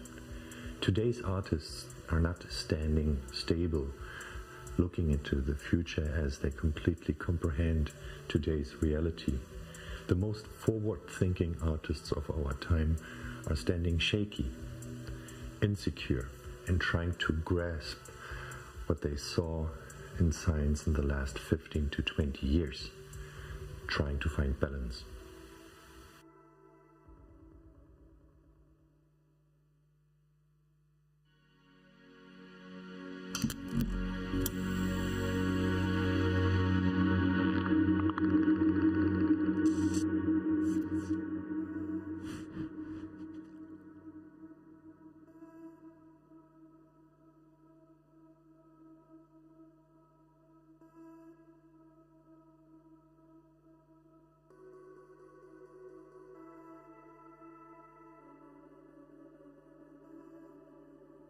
Hello, my name is Sofia Crespo. I'm a generative artist and I work primarily with AI tools around the topic of nature and artificial life forms. I'm also the co-founder of a small artistic studio called Entangled Others, where I work together with Pelican McCormick, an artist from Norway. And together we collaborate on various projects that aim to create narratives or storylines about nature and also reframing new technologies. I am very fascinated by the idea of evolution and organic life using artificial mechanisms to evolve. And through my work, I try to explore how we humans create algorithms to replicate or to create something that to us seems like a replica of a biological process.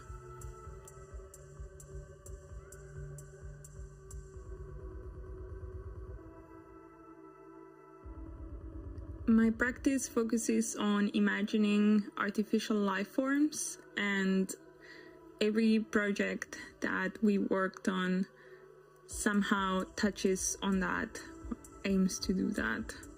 Hybrid Ecosystems is a series about the boundary of nature and technology and where that boundary actually lays, and a future where that boundary could be very blurry. So one struggles to tell where a technological artifact ends and where a nature begins. Another series that is very dear to my heart is Neural Zoo, which is a series of speculative life forms that aim to recreate textures that look natural but are actually species that don't exist.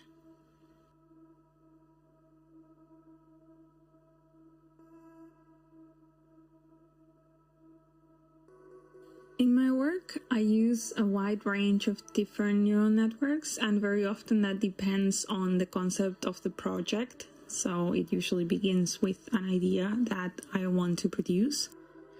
And the neural networks can take a lot of different shapes. They can be text or text-to-image models, or audio, GANs, 3D GANs, 3D style transfer, etc. This means that, to me, machine learning isn't an end in itself. It's a tool that I have available right now, but to me it feels part of a larger project that in the future could take a completely different shape.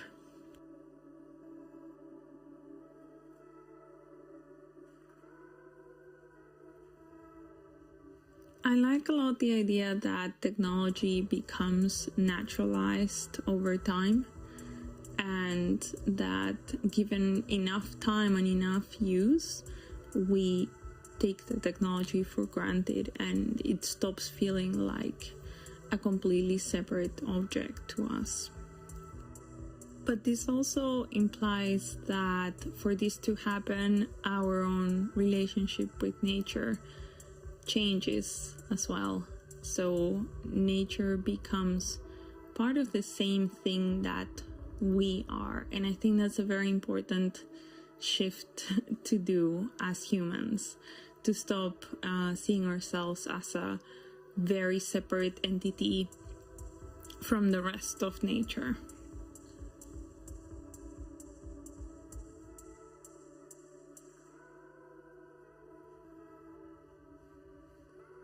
I don't like making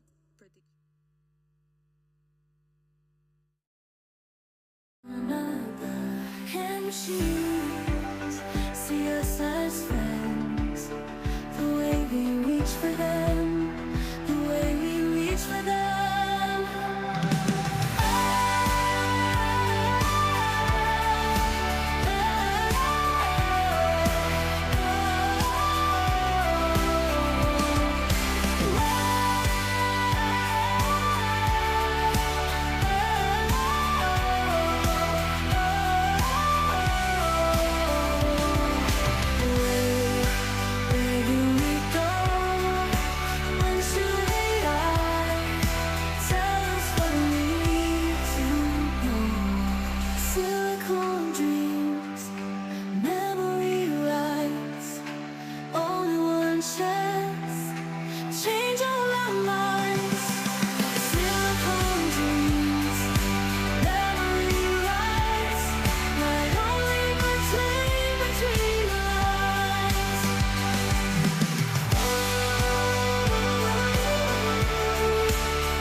I use AI for good. Yeah, use AI for good. I use AI for good. Yeah, use AI for good. Let's use AI for good. Let's use AI for good. Let's use AI for good. AI for...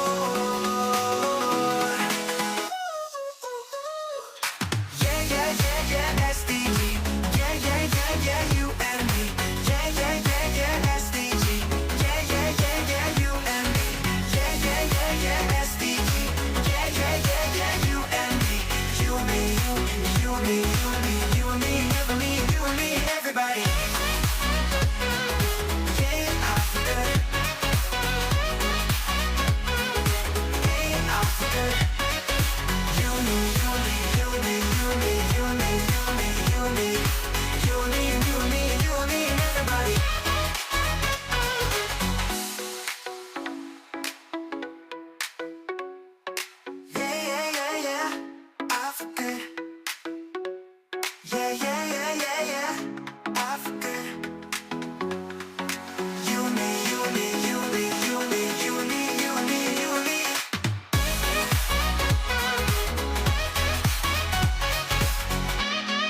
everybody.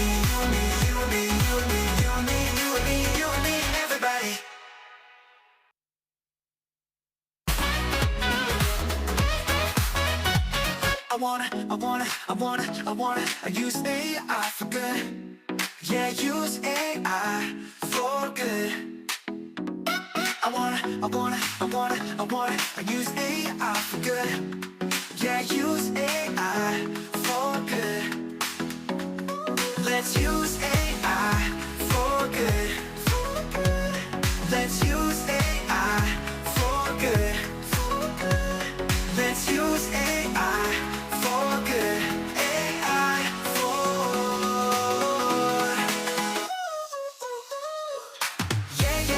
yeah, SDG. Yeah, you and me. Yeah, SDG. Yeah, you and me. Yeah, SDG. Yeah, you and me. You and me, you and me, you and me, you and me, everybody. Yeah, I forget. Yeah, I forget. You and me, you and me, you and me, you and me, you and me, you and me, you and me, you and me, you and me, everybody.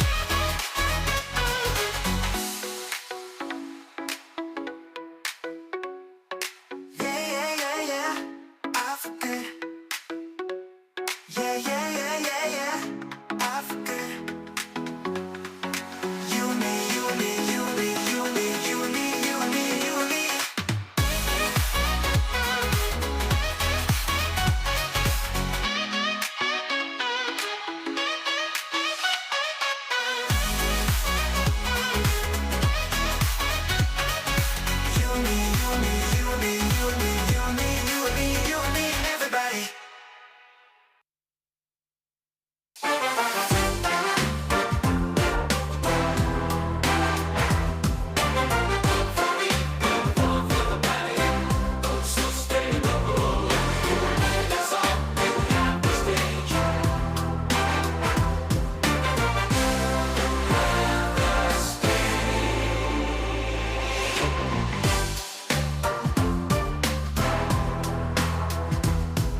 say yo, yo, yo.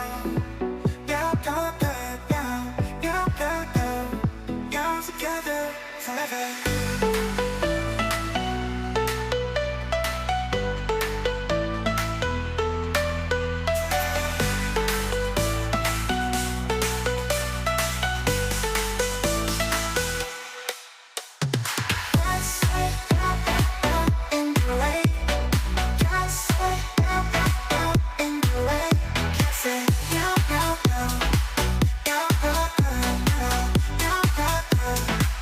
Together forever.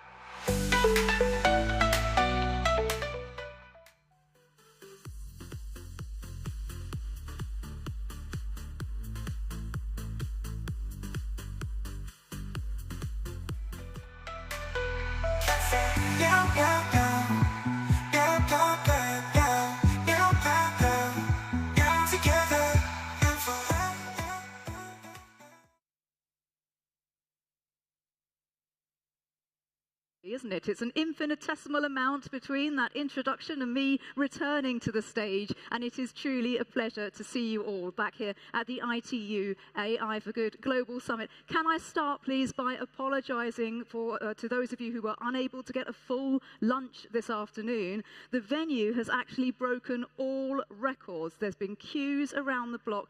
Just an unprecedented amount of people have taken an interest, and we're currently making arrangements for a lot more food to be available tomorrow. So once again, we do massively apologise, but we could not have predicted the level of interest that we have. And hundreds of people, possibly even thousands, have been turned away. So if you're actually in this room, it's kind of quite a big deal. You are really in the room where it happens.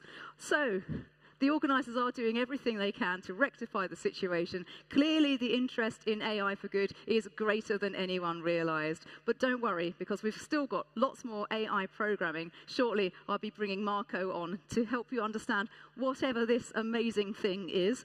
And I also would like to mention the AI art exhibition, which is in the art gallery. I strongly encourage you all to go and take a look. If you simply go out of the exit and then take the right-hand fork, you'll be able to see the art gallery where you can actually interact as well. You enter your ideas as keywords or phrases, what's resonating you from the topics you're engaging with, how could these be accelerating the UN SDGs, and then these ideas, your ideas, will form part of a mass AI-enabled brainstorm for each theme. So the idea behind this is that you can have an impact through art. Your words can be immortalized.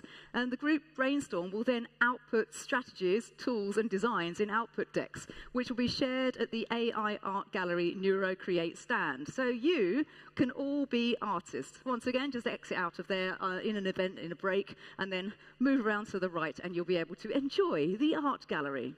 All right, thank you for listening to my announcements. And next, let's have a person who's going to do something interesting. Yes, we're looking at the human experience this afternoon, and we're going to start with the formidable, very long title, but an excellent one at that, Creative Technologist, Strategy Consultant, and Director's Fellow at MIT Media Lab, taking us on a live, interactive journey with generative AI. What better way to start the afternoon? Yes, it's Marco Tempest. Thank you.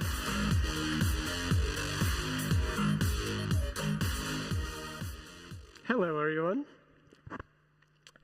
What you're about to see is a work in progress. It's a real-time live storytelling collaboration with AI. The story is about Ada Lovelace and Charles Babbage, and Ada's vision that one day machines could be used to create art. I'll be inputting prompts that will guide the AI in generating images. And we're using voice cloning technology and a camera monitoring my action in order to bring the characters to life. So, here we go.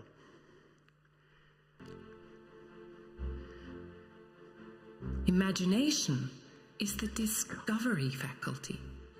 These are the words of Countess Ada Lovelace, aristocrat, mother, mathematician, and visionary.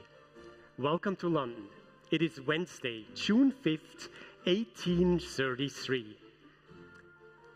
That's Ada. She's 17 years old and on her way to a party at Dorset House, located in one of the better parts of the metropolis. As a countess, she has met many of the celebrities of the day. But today, she would meet a man who shared her love of science. For this is the home of Charles Babbage. Babbage was 42 when he met Ada, a scientist obsessed with numbers. He was the author of a book about the calculation of insurance premiums and another about the decline of science. And now he had a new project, a calculating machine. My dear Countess, I'm glad you appreciate the value of such a machine. And yet, I seem to live in a country that is incapable of estimating it. That is true. We overrate what we find remarkable and underrate those notions that will surpass what we praise.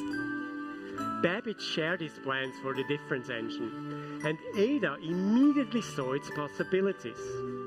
Others did not. I liked Mr. Babbage immensely. He saw mathematics in everything, and so did I.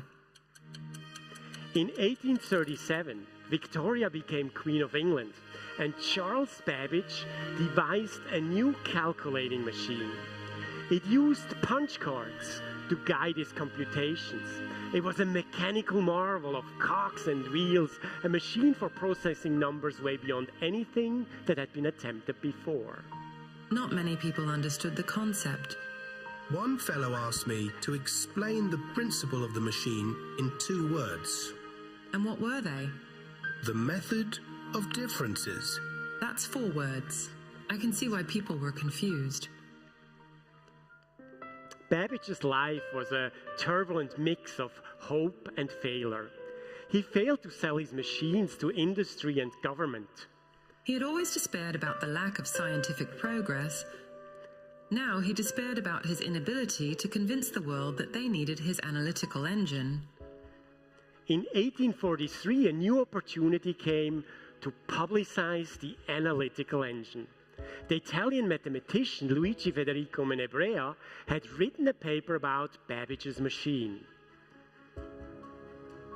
Countess Lovelace translated my paper into English because she believed it would draw attention to the engine in England. She expounded on the professor's ideas and suggested that such an instrument could do more than calculate numbers. It could be not just a scientific tool, but a creative one. It was no mere calculating machine.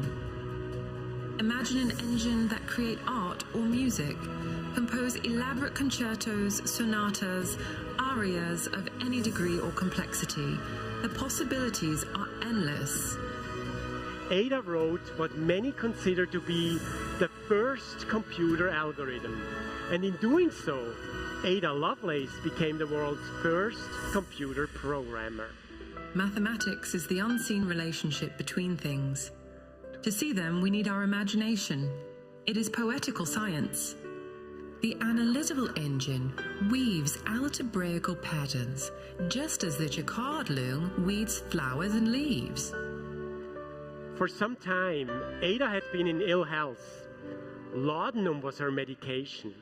Her correspondence is filled with metaphor, philosophy, and grand dreamlike visions. Imagination, she said, is the key to discovery. Those who've learned to walk on the threshold of the unknown worlds may then, with their fair white wings of imagination, hope to soar further into the unexplored amidst which we live. I am more than ever now the bride of science. Now, Ada made Babbage a proposal to fund the building of the analytical engine. But Babbage, with the same stubbornness he had exhibited throughout his life, refused her offer. The analytical engine was never completed. Ada Lovelace died in 1852, age 37. But her optimism could not be crushed. She truly believed her ideas would live on. That brain of mine is something more than merely mortal, as time will show. Ada Lovelace brought her imagination to bear upon the mechanical, and where others saw problems, she saw a machine that could change the world. That world is now here, a world where science and art melt, where human imagination combined with technology gives us the means and the power to transform everything around us. Thank you, Ada, for the foresight that many lacked and the vision you shared. You truly are the enchantress of numbers.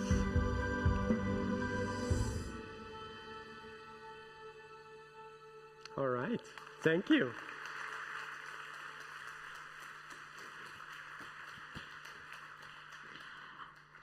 Right, for those of you who might not be as au fait with AI, that presentation was unbelievably powerful. Those gestures being recognized by the camera and then analyzed and generating AI visuals on the spot. There's so much calculation here. My mind was blown, and the A.I.V.I people and I were just gobsmacked the whole time going, what? How is this even real? So, Marco, that was incredible. What is the workflow of the technology that you're using? Tell us all about it. Well, thank you very much for the kind remarks.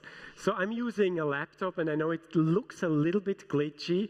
That's kind of by design. I want my work to be inspirational for younger artists. So I try to use it on the smallest possible platform.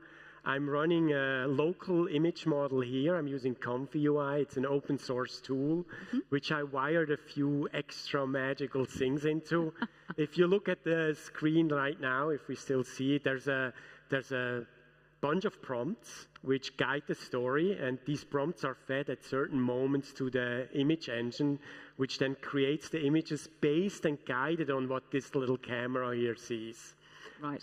The voices are actually my voices. I piped them through a voice cloning model. So I'm trying to be all these historic characters. No, it was amazing. So this is all what I'm kind of going to guess this, just to translate for the audience. You have a timeline where they're pre-programmed. At this point, you will sound like this person. Exactly. And at this point, you're going to sound like the other person. And at this point, you're going to create something based. That's amazing.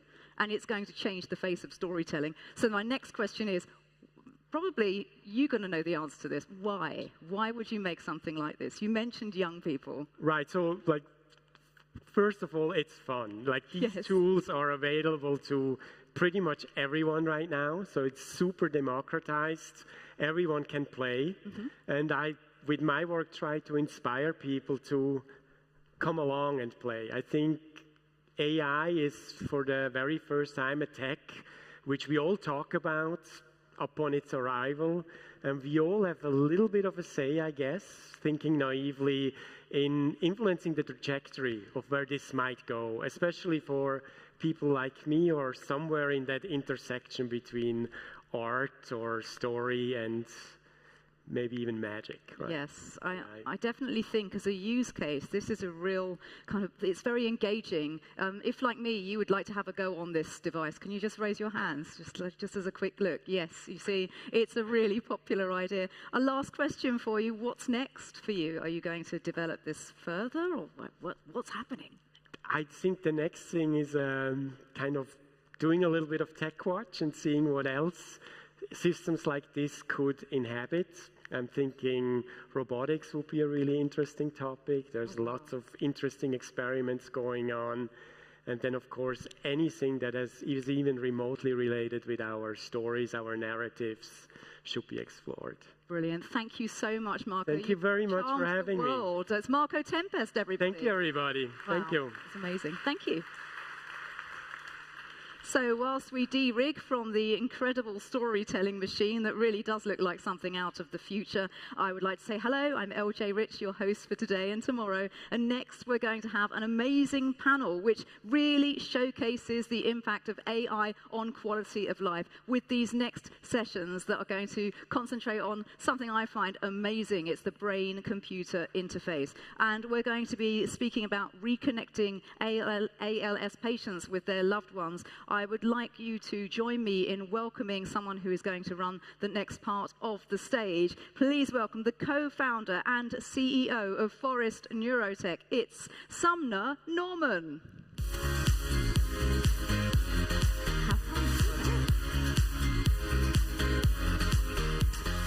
Good afternoon, everybody. It is such a pleasure to be here, and thank you for the kind introduction. As she mentioned, my name is Sumner Norman. I'm the CEO of Forest Neurotech.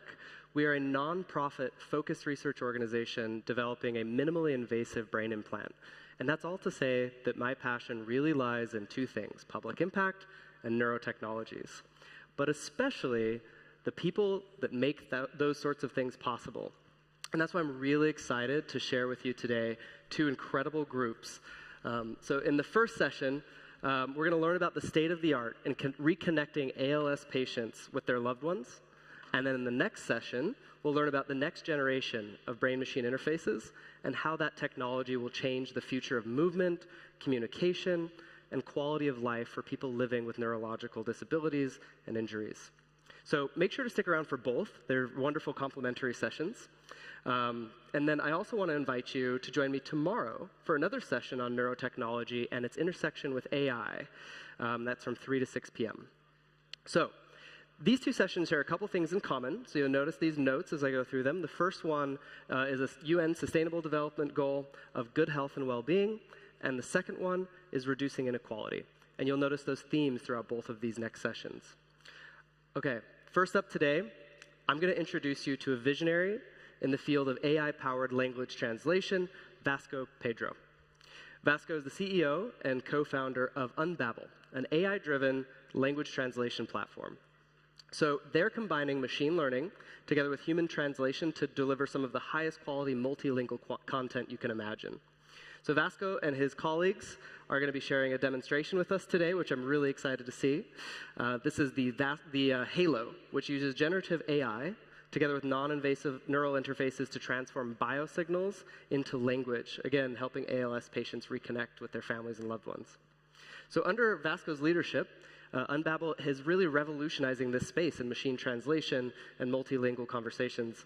And they have done a phenomenal job. They have raised $91 million to date, US, and they're trusted by global industries, including leaders and partners like Adidas, Patagonia, and Panasonic. So today, we have the privilege of hearing from Vasco himself on the future of AI and language translation. And so with that, I'll just ask you all to join me in welcoming Vasco to the stage. Thank you. That was awesome. Hello. Okay, I'll just drop this over here. Perfect. Hi, I'm Vasco. I'm co-founder and CEO of Unbabel. Thank you for the presentation. This was awesome. I need to record this. Wow, I feel really important right now. Unbabel started by focusing on translation. Our goal was to build the world's translation layer. But underneath that, we always believe in this hybrid model of human and AI coming together to deliver something more powerful. And a few years ago, we started exploring this in specifically looking at brain-to-computer interfaces and what was the future of how humans would communicate. Now, when I say we, Paul and I, this was a big brainstorm for years in the making. We didn't want to really create an invasive solution. I'm not quite ready to have something in my brain yet, but I really wanted to find a way to create something that people could use seamlessly. And we felt the technology was still not quite there, so we started exploring EEG externally. There's some significant issues with that. There's new technologies coming in every day, but there's still a lot of noise. And so we ended up settling on EMGs coupled with LLMs. So Unbabel Halo came from that. And what we realized is, even though long-term our goal is to enable a consumer level of integration that would enable anyone to be augmented by brain-to-computer interfaces. What we realized is, in the meantime, we actually had created something that could benefit ALS patients right now. And so we felt it was too important not to have it deployed, and that's what we've been working on. I mean, if you think about it, there's around 7,100 languages in the world. Most of them are going extinct. There seems to be a native need for humans to create new languages, is the way that, or one of the many ways we create tribes, that we create trust, that we identify people that we want to connect with. But there's this belief there is a fundamental center in the brain that deals with language. And so our thought was, well, maybe there's some sort of universal language that we could tap into. It was the guiding force to try to create an interface that would enable the brain to communicate directly. And as I said, what we wanted to do was to do this through a non-invasive neural interfaces. It was interesting because we were working on this for a few years, and then LLMs came around, and we realized that they really gave us an incredible boost in what we could do with, and it made a technology that was promising but not really usable into something that could be used right now. So the first thing I want to do is just to give you a demo of what I'm talking about here. I'm using one of the devices right now. I'm using one in my arm. You can't see it, but it's here. And what I'll try to do is we'll go to a live demo. And what we'll do is, Paul over there is going to write me a message over WhatsApp. You can see it here on the screen. And I'll respond without talking. It should be easy.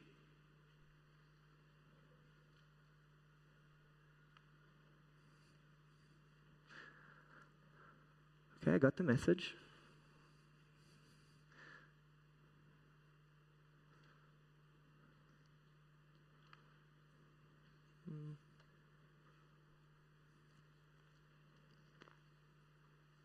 Yep. It's good to be here. There we go. Yeah. So what's going on here? What's going on here is fairly simple. So it can look like magic. It's not. What's going on is that I have an EMG interface that enables me to navigate a model of potential answers that the LLM is generating because it knows my preferences, right? And so I only need a few little bits of information to be able to guide it and to get to the answer that I want.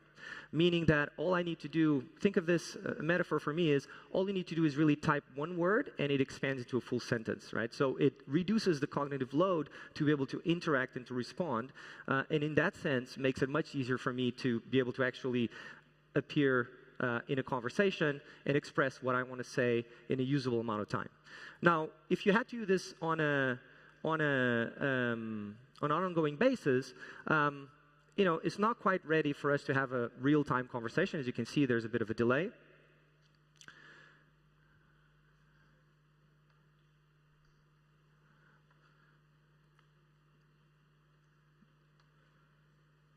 Yep. There we go. See, like, it looks super easy because it's actually most of the work is being done by the LLM, right? So I'm just offloading my cognitive abilities, and this enables me to have a fairly seamless conversation, especially if it was on WhatsApp, you wouldn't be able to tell the difference. Now, this is really interesting. It's good progress. You know, we're at a point where there's going to be a continuing evolution, both on the BCI interfaces, the LLMs, and the integration. And so we do think that this will become commercial on a consumer level in the, I wouldn't say near-time future, but in the foreseeable future. But what I want to show you is the impact of this technology in a much more important situation, right? So perhaps we could go back to the slides so that I can introduce someone very important. Now, Stephen Hawking, as probably all of you know, had ALS. It was one of the most brilliant minds of our time, and yet he was communicating at around 2 words per minute, right? If you look at the average types of interfaces that ALS patients have, right now, state-of-the-art with eye tracking gets you at about 10 words per minute, right? Which is still much better than Stephen Hawking, but there's a lot of issues with it. You know, it gets very tiring on the eyes. If the machine isn't there and they're in a different location, for example, it's very hard to move the equipment. And so very often, as soon as they're out of this equipment, ALS patients stop being able to communicate. with Halo, what we realized is that we're around 15 words per minute. So that is not only a significant improvement on the speed of interaction, but if you can see it, I'm wearing it right now. It's not very obtrusive, especially for an ALS patient or for other locked-in syndromes. And so we thought the best thing would be to show you actually a live demo of someone using it.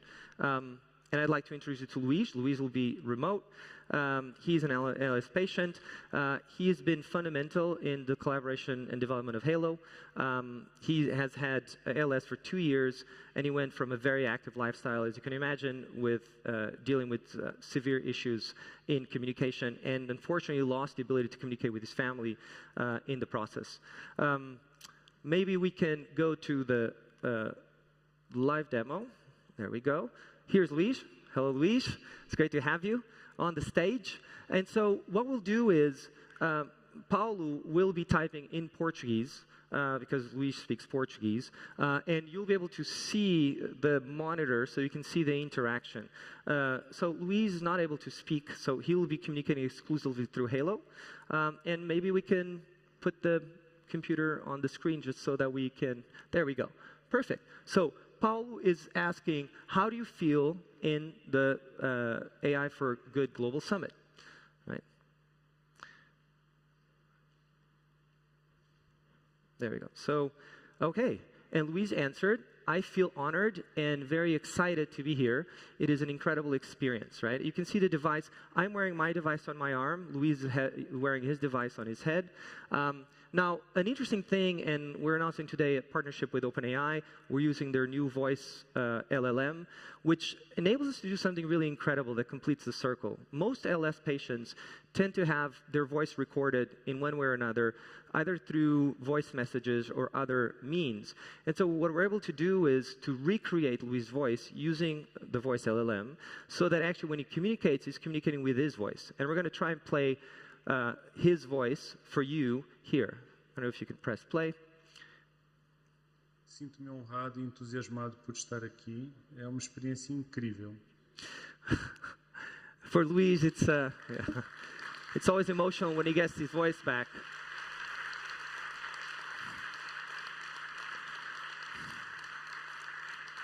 Espero que o Halo me ajude a comunicar melhor com a minha família e amigos. Estou otimista. The second question was, by the way, what is the future of Halo for you? And he answered, I hope Halo helps me communicate better with my family and friends. I am very optimistic. Now, yeah, sorry, this is a bit emotional. As you can imagine, recovering your voice when you thought that was no longer possible is a deeply emotional and connective experience. And even those technologies still early on, we can see immediately the impact that it can have in a lot of people with this unfortunate disease. What we would like to do... Adoro jogar no computador e ver séries de ficção científica. E tu, Paulo? The third question is, what's your favorite hobby? I love to play in computer and see sci-fi shows. What about you, Paulo? And perhaps, do you think we can let the audience ask a question? Yeah, we'd love to have someone that wants to ask a question. There's a microphone here. It can be about anything. It's a live demo. It can always go wrong. How about you? There you go. Yes. Hi, Paolo. Nice to meet you. And Paul will be translating, so you can ask in English, and Paul will translate. What has been the biggest breakthrough of this technology for you? So the question, what has been the biggest breakthrough of the technology for you? Paul will do a, hopefully as good as GPT translation, or he can send it to Unbabel and we can take care of it. Either way, but real time. And then if you can scroll a little bit on the computer just so we can see it, it should show up. There you go. And we'll have one more interaction. Okay, so this is what's the biggest advance of technology for you?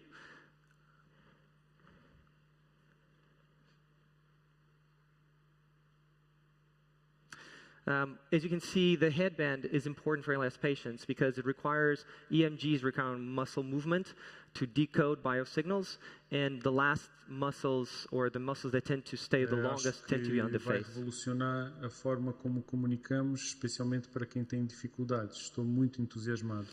So what Luis says is, I think it will revolutionize the way we communicate, especially for those that have difficulties. I am very enthusiastic. I'm very excited about it.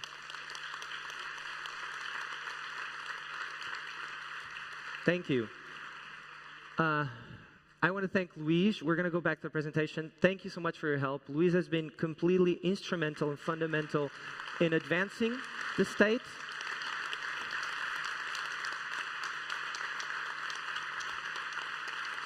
Thank you, Luis. Okay. Sorry, it's been a dream to be here and to be able to be at this point where I can show this to you and to do it with a live patient and to see the impact. I think for me is very, very important to see directly the good that AI can do. Coming from an AI background, there's always this question of like, is AI going to kill us? Well, certainly in some cases, it will just help us be more human. And it's really great when we see this. So how does Halo work? I mean, it's fairly straightforward. In this case, you're seeing the image of the headband. Yeah, there you go. And what it does is I'm wearing headphones, so is Luis. The headphones enable me to receive the messages, and so to receive the possibilities that the LLM is generating as I navigate with it. And the headband collects biosignals for me to be able to interact with it. Now, an important part here is this creation of an AI persona, which was a little bit of breakthrough in this application. And this AI persona essentially is trained on your data, right? So it's an LLM-based technology that is trained on as much data as you can provide it. It's kept, obviously, secure. It's only applicable to you. But it continuously learns and tries to predict what are you trying to say, so that if you're asking a question that it knows about food and it knows your preferences are a certain kind, you'll be more likely to kind of immediately generate questions in that space, answers in that space. It learns about, your conversations, preferences, locations, relationships, beliefs, anything you want to give it, so that it can do a better job in helping you communicate with the world. I think that it also, we feed it with what's your social circles. It's very important to be able to have specific relationships with those that you love. For example, Luis' second message, especially when he got his voice, was just to express how much he loved his wife. That's something he wanted to be able to say again. And it is really one of the major driving forces for those people with ALS to keep them going is the connection to their loved ones and their close ones. And so social circles are an important part of information and how we relate with them. And here, your AI persona can really help in navigating. I think this also fits into this vision that I think we'll see more and more going forward, which is kind of having AI personas be your communication gateway to other digital spaces. We're being flooded with information. I think it makes sense that we'll have AI helping us sift through that information and be able to help us navigate the information space more efficiently. This is a very specific use case of that, in a case where it's extremely needed, but I see this kind of technology developing and being used in more use cases. And then, as I mentioned, voice cloning, super important for the end user in this case. This wasn't really our focus when we started. To be honest, I think that it was more about telepathy and how do you actually enhance human cognition. But having, for ALS patients, the ability to generate their voice is incredibly important. And so we want to thank, as I mentioned, OpenAI for the partnership and the access to the voice LLM, which is not publicly available. This was made a difference, especially for Luis, was incredibly important. And then finally, I just want to talk about how this relates to the Sustainable Development Goals. I mean, I would say, obviously, I think it's apparent, right? Like, reducing inequality is super important. Bringing people closer to their loved ones.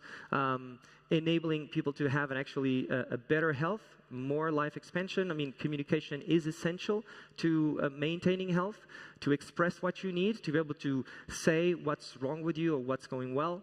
And so it's something we very much believe in. This has been developed within the Center for Responsible AI.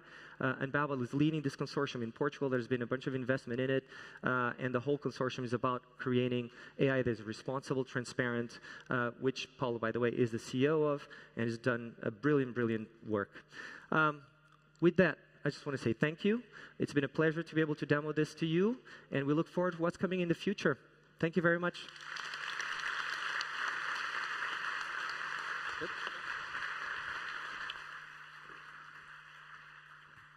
That was phenomenal. Thank you so much. You guys, can we just give one more round of applause to Vasco and especially Luis? That was mind-blowing. I was just saying backstage, I've been in the neurotechnology and assistive technology space for about 12 years now, and it's kind of incredible how every year on year I find these demonstrations equally or more compelling, and I'm trying not to like cry on side stage, but anyway. Next up, we're going to be moving into our next session. So this is Revolutionizing Accessibility, Next Generation Brain-Machine Interfaces Unveiled. So I want you all to just for a moment imagine being able to search the internet, control a robotic arm, do digital art, all with nothing but just the power of your thoughts. I know we're talking about next generation BMIs, but this is actually possible today. And if we're lucky, we'll get to see a demonstration of it. So in a moment, I'm going to bring on Taryn Southern. She's our guide today in exploring how this technology is really going to change the future of movement, creativity, and quality of life, especially for those that are living with severe forms of neurological disorders and injuries. Taryn is a storyteller, she's a strategist, she's a creative, and she's been pushing the boundaries of what technology can achieve for a long time now. I've known Taryn for a little while, and I can just tell you, she really brings a kind of 1 in a million skill in communicating across domains, so this should be a lot of fun. And so she puts the skill to use quite often, making contributions at that intersection of AI and neurotech. As a content editor, Taryn has amassed over 1 billion views on her creative work.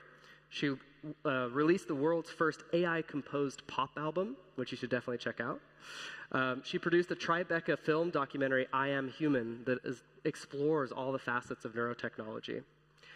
She also serves as an advisor for BlackRock Neurotech, who develops implantable brain-machine interfaces for people living with late-stage ALS and spinal cord injury. So what I'm trying to say in all of this is Taryn is a bit of a force of nature. Taryn's also going to be welcoming to the stage with her via video conference James Johnson and Jorge Gamez. So I actually had the pleasure of working with these two incredible individuals when I was a postdoc at Caltech. So it's fun to reconnect with them here.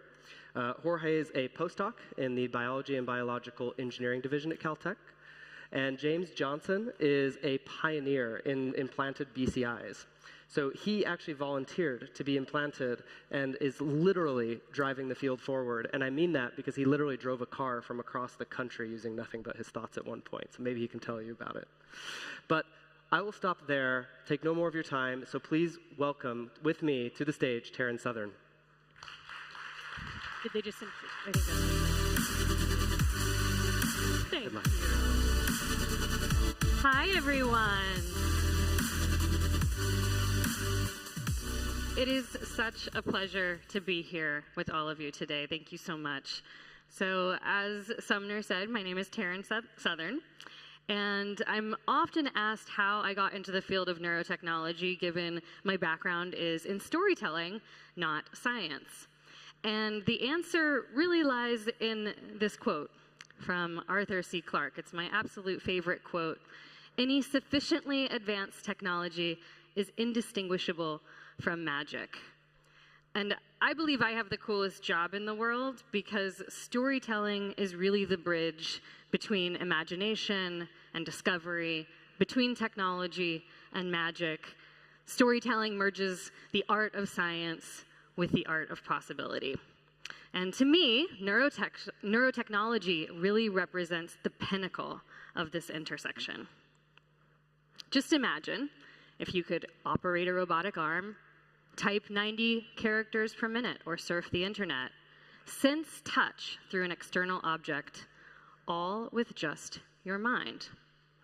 This is no longer the stuff of comic books or sci-fi movies, but of reality. And it's all thanks to this tiny technology known as a microelectrode array. The one you see here is called the Utah array, and it has 100 tiny silicon electrodes. Each electrode connects to a single neuron in the brain. And when used in concert with an array of technologies, those signals from each neuron are then sent to a decoder where an algorithm converts them into a digital code. So the human brain can connect seamlessly to a digital device, such as a wheelchair, a robotic arm, or a computer. And this allows patients with disorders or paralysis or neurodegenerative diseases to be able to communicate, to feel, and to move once again. And the sum of all of these technological parts is known as a brain-computer interface, also known as a BCI. And in the past 2 decades, we've seen a number of incredible headlines as a result of the research and investment and awareness around the awe-inspiring possibilities of BCIs. Dozens of patients around the globe have used their BCI to defy human limitations, to restore function that they thought was forever lost, to even gain new senses. So in 2016, I set off on an adventure to actually meet some of the faces at the forefront of this technology.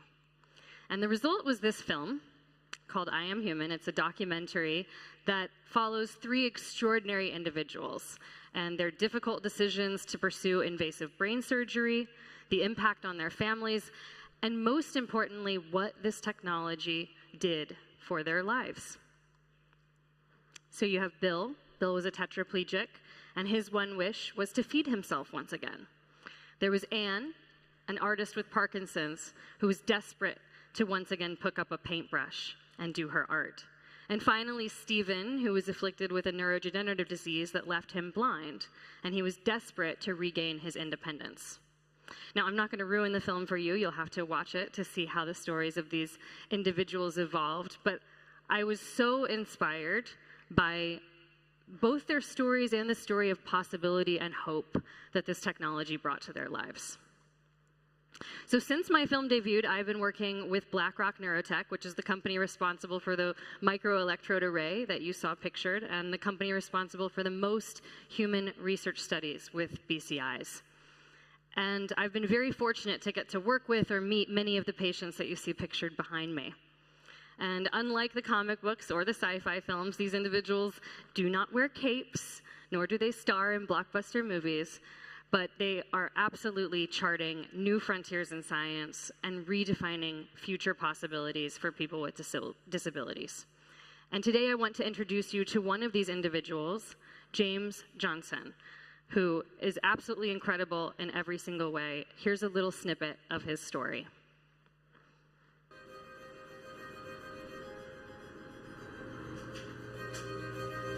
Come on. Who's ready? You ready for beef jerky? That wakes him up. Okay, good boy. Can we just... My name is James Johnson. I'm a respiratory therapist. And Photoshop is a hobby of mine. Beautiful view. I'm a world traveler. And a thrill seeker.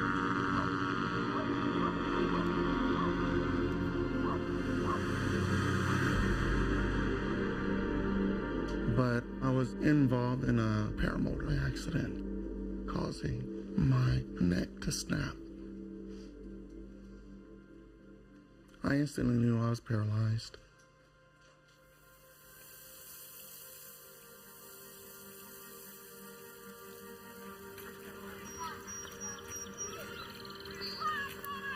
Good morning, James. Good morning.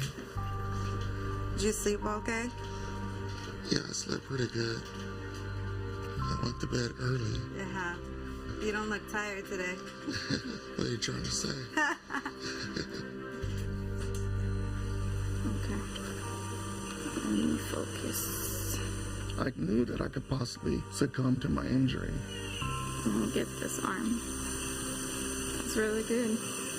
It's a delivery. But family, it gave me hope that everything will work out. coming home, I had a lot of anxiety about how we're going to manage this. How was I going to earn a living if I can't move? You want to start low, or you want to just really make sure that you check? I started going on rehab at Casa Colina. That's good enough for me. Over the course of time, they start to move my arm. But one of my goals was to get back on the computer. I didn't know how, but I really wanted to get into Photoshop again. And then Cossack said that there's a study they wanted to do with Caltech where your brain can interface with a computer. I didn't even hesitate. I said, sign me up.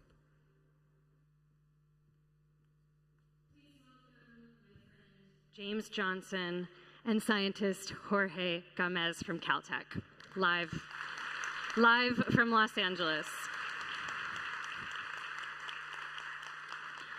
Hi, James. Hi, Jorge. How you guys doing? We're doing great. Good morning from here. It is very, very early over there. It is. It's a little after 5 a.m. James has been up very, very early, and so we are deeply appreciative of both you and Jorge's commitment to be part of this event with us today. So let's just talk a little bit, James, about your story. You know, in 2017, you had this accident, this paramotor accident that changed everything for you. Tell me a little bit about what were the challenges that you faced right after the accident, and what made you decide to sign up for this study? Well, as I mentioned before in the video, I was a healthcare worker. I was a respiratory therapist and a registered nurse. And my career was pretty solid. I was able to give back. I saved, I don't know how many lives throughout the course of my career. Raised a family, kids in college.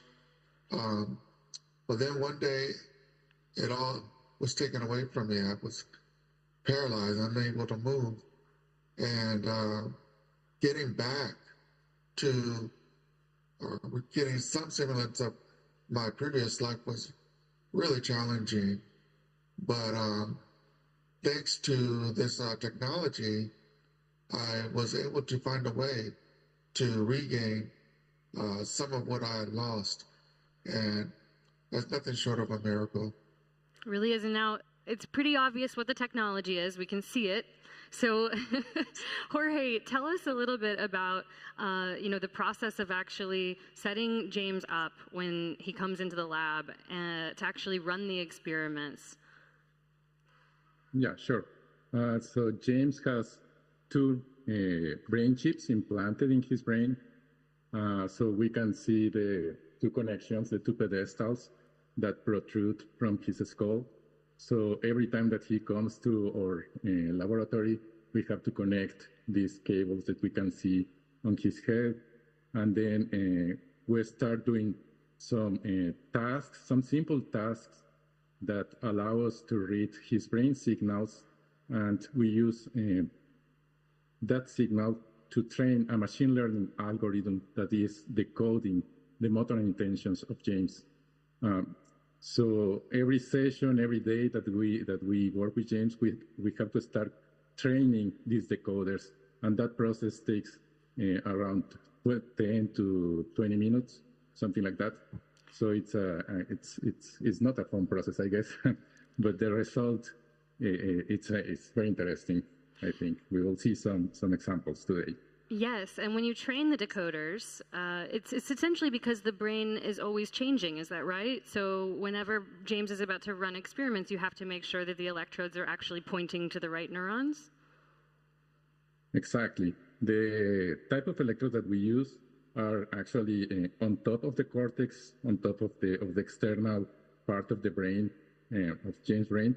So actually the little needles that are penetrating the cortex the neurons around it change a little bit every day.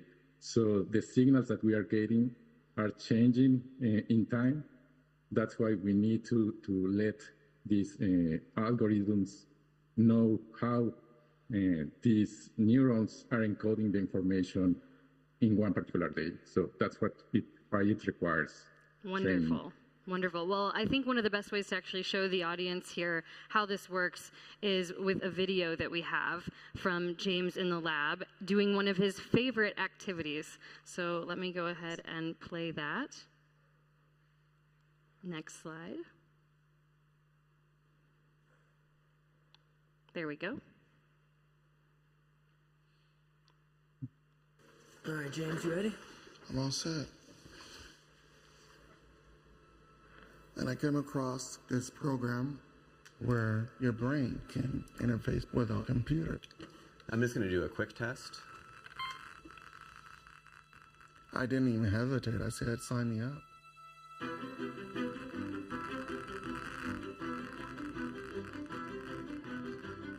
All right, so what we have here is our view into James's brain. Each one of those neurons is telling us something about what James wants or experiences in the world. And we can use that to train statistical models and allow his brain activity to drive motion of the cursor. I'm imagining following that cursor, kind of like a PlayStation controller.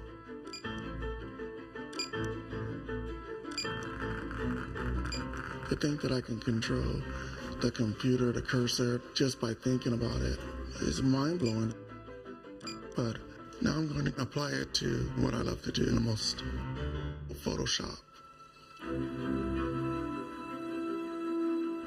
So right now I'm just going to do a simple blend of 3 different photos.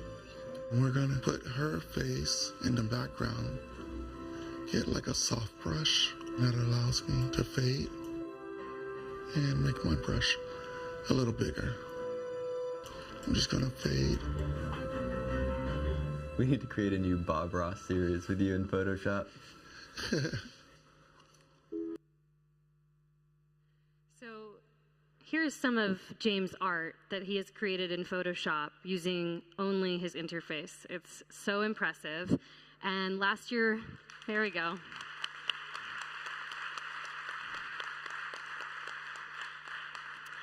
And last year, we were so pleased to open a special exhibit at AAAS in Washington, D.C., featuring the art of James and several other BCI research participants. And if you are interested in having a piece of art for your own collection, you will have to find James online. I'm sure that he can make something work for you. So we'll come back to you, James and Jorge.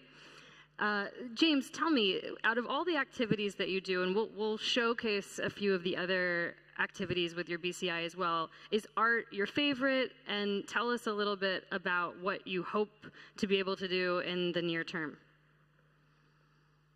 Well, of course, art is one of my favorite pastimes. And also, I love to do other things involving like the robotics, the arm, moving the arm, and because every time I get on get set up, it's always something new. Whether it be controlling a computer interface or controlling an external device like the HoloLens, VR, it's always something new. And we're always pushing the boundaries of the level of control that I actually am able to exhibit. And one of my hopes for this technology is to develop some type of exoskeleton or robotic that I can attach to my hands, because as it is, I can't close or grasp with my actual hand. So if we can put an external exoskeleton that would allow me to close my fingers and grasp again, then that would give me a greater degree of freedom to really create some incredible pieces in Photoshop again. Sure. I mean, and you could even pick up a physical paintbrush. You could be cooking in the kitchen. You could do so many things with a robotic arm that allows for you to do that. That makes sense. Right.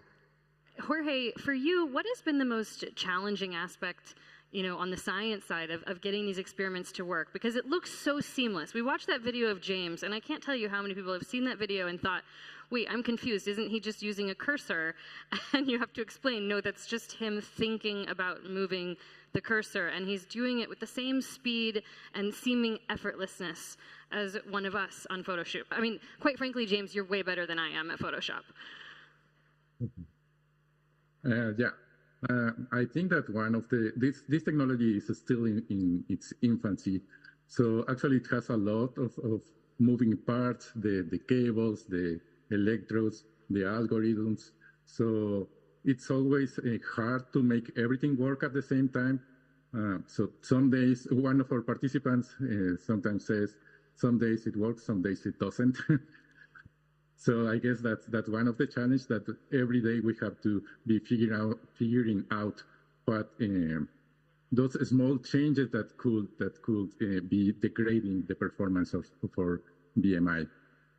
And how important, given that this is a conference on AI, how important is the role in AI and machine learning in the control of these devices? And have the breakthroughs in AI over the past few years given you more optimism for the future about the level of control that we're seeing James currently exhibiting?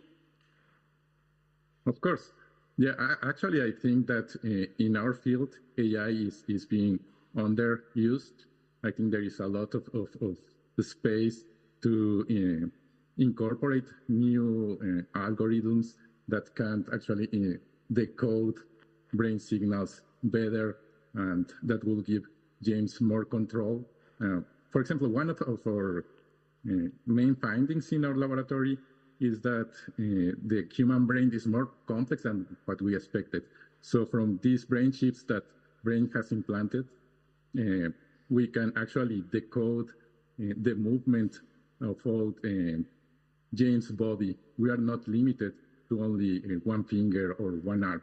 However, this is a new discovery, and we are still developing the algorithms that can make use of this new science knowledge that we have. I didn't even know that. That's incredible. So just to make it clear to everyone in the audience, when James is thinking about using a device, he's actually thinking about moving, a finger or moving his arm, and that's what is being decoded. So what you're saying, Jorge, is now we're looking at being able to decode James's entire body. Him thinking about moving other aspects of his body will also translate into digital commands.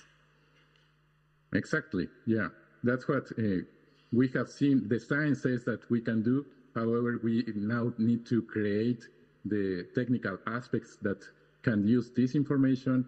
It's not as simple as it sounds, because the brain encodes information in a particular code that we need to decipher, and that's what we are working now, in having the algorithms that can actually decipher this more complex information about the whole body. That's incredible. All right, well, we need some AI researchers to help out Jorge and James so that we can make that happen. Okay, so let's talk a little bit about why it's important to use implantable technology for these kinds of tasks. I think for the everyday person, oftentimes we're exposed to brain technology through EEG, for instance. What is it about implanting the technology that makes the kinds of magical possibilities that we see here on screen actually possible? Actually, the human brain has hundreds of billions of neurons that are working at the same time. So with EEG technology, for example, what we can record are the information of hundreds of thousands or millions of neurons at the same time. So it's very hard to get a clear signal. The signal is noisy, and it's hard to interpret what the signal means, and actually changes across subjects or across persons and people. So it's not easy to use the same algorithms on different people. However, with these intracortical recordings, actually what we are getting is the information of single neurons. The neurons are the units of the brain that actually transmit information. So we can see the zeros and ones inside the brain with a much higher fidelity of the signal. So it's easier to interpret what these signals are doing. It's it's still a work in progress, what we are doing, but that's the main difference between EEG and intracortical recordings. Yeah, we get a better signal. We start with a better signal.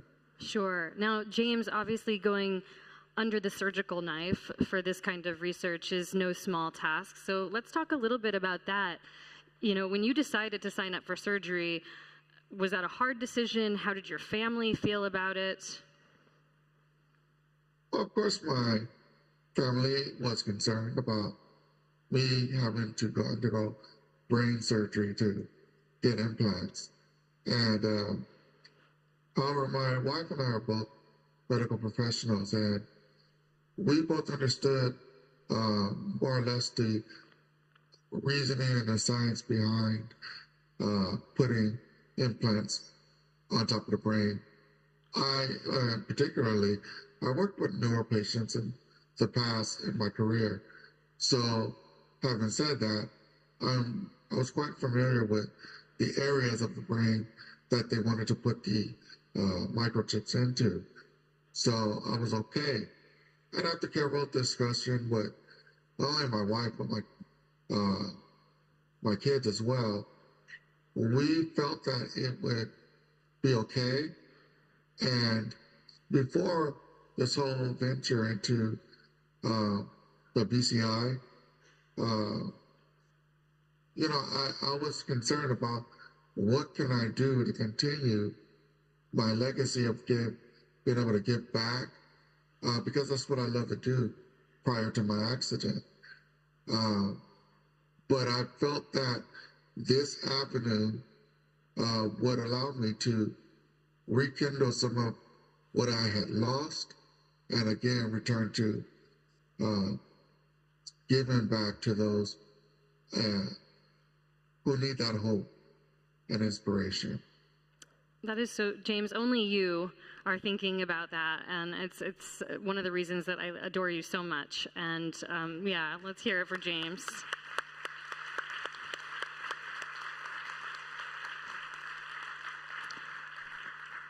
And you know, it's interesting, James, you're one of only several dozen people who've actually had these implants. How does that feel to be part of this pioneering research, to be pushing the boundaries? And in a second, I want to play some videos and have both of you talk about what's happening, but I also want to hear about what's sort of next on the horizon for you, James, and for Caltech. For me, it's the discovery of what we can apply, what we're decoding in a real-world sense. For example, when I control a robotic arm, it's so many complex algorithms being pulled from the decoder.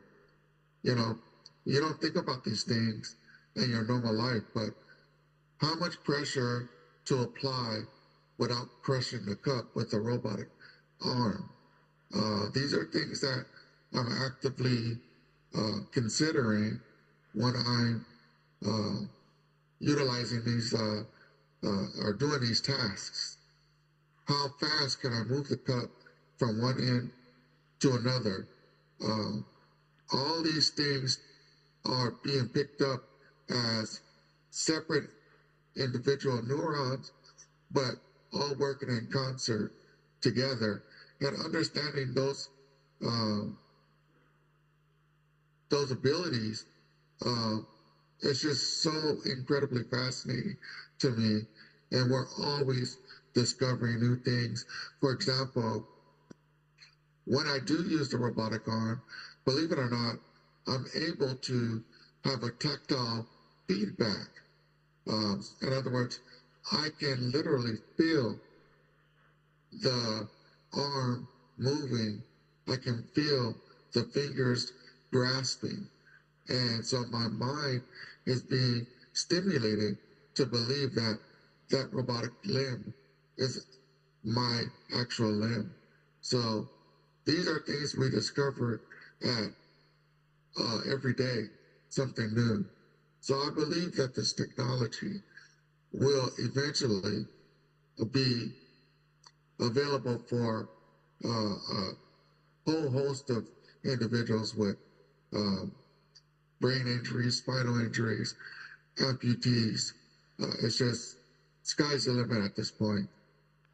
I can imagine a scenario in 10 years, 15 years, maybe less, where you are wearing a VR headset and a robotic arm robot is sent into an area of disaster where humans cannot go.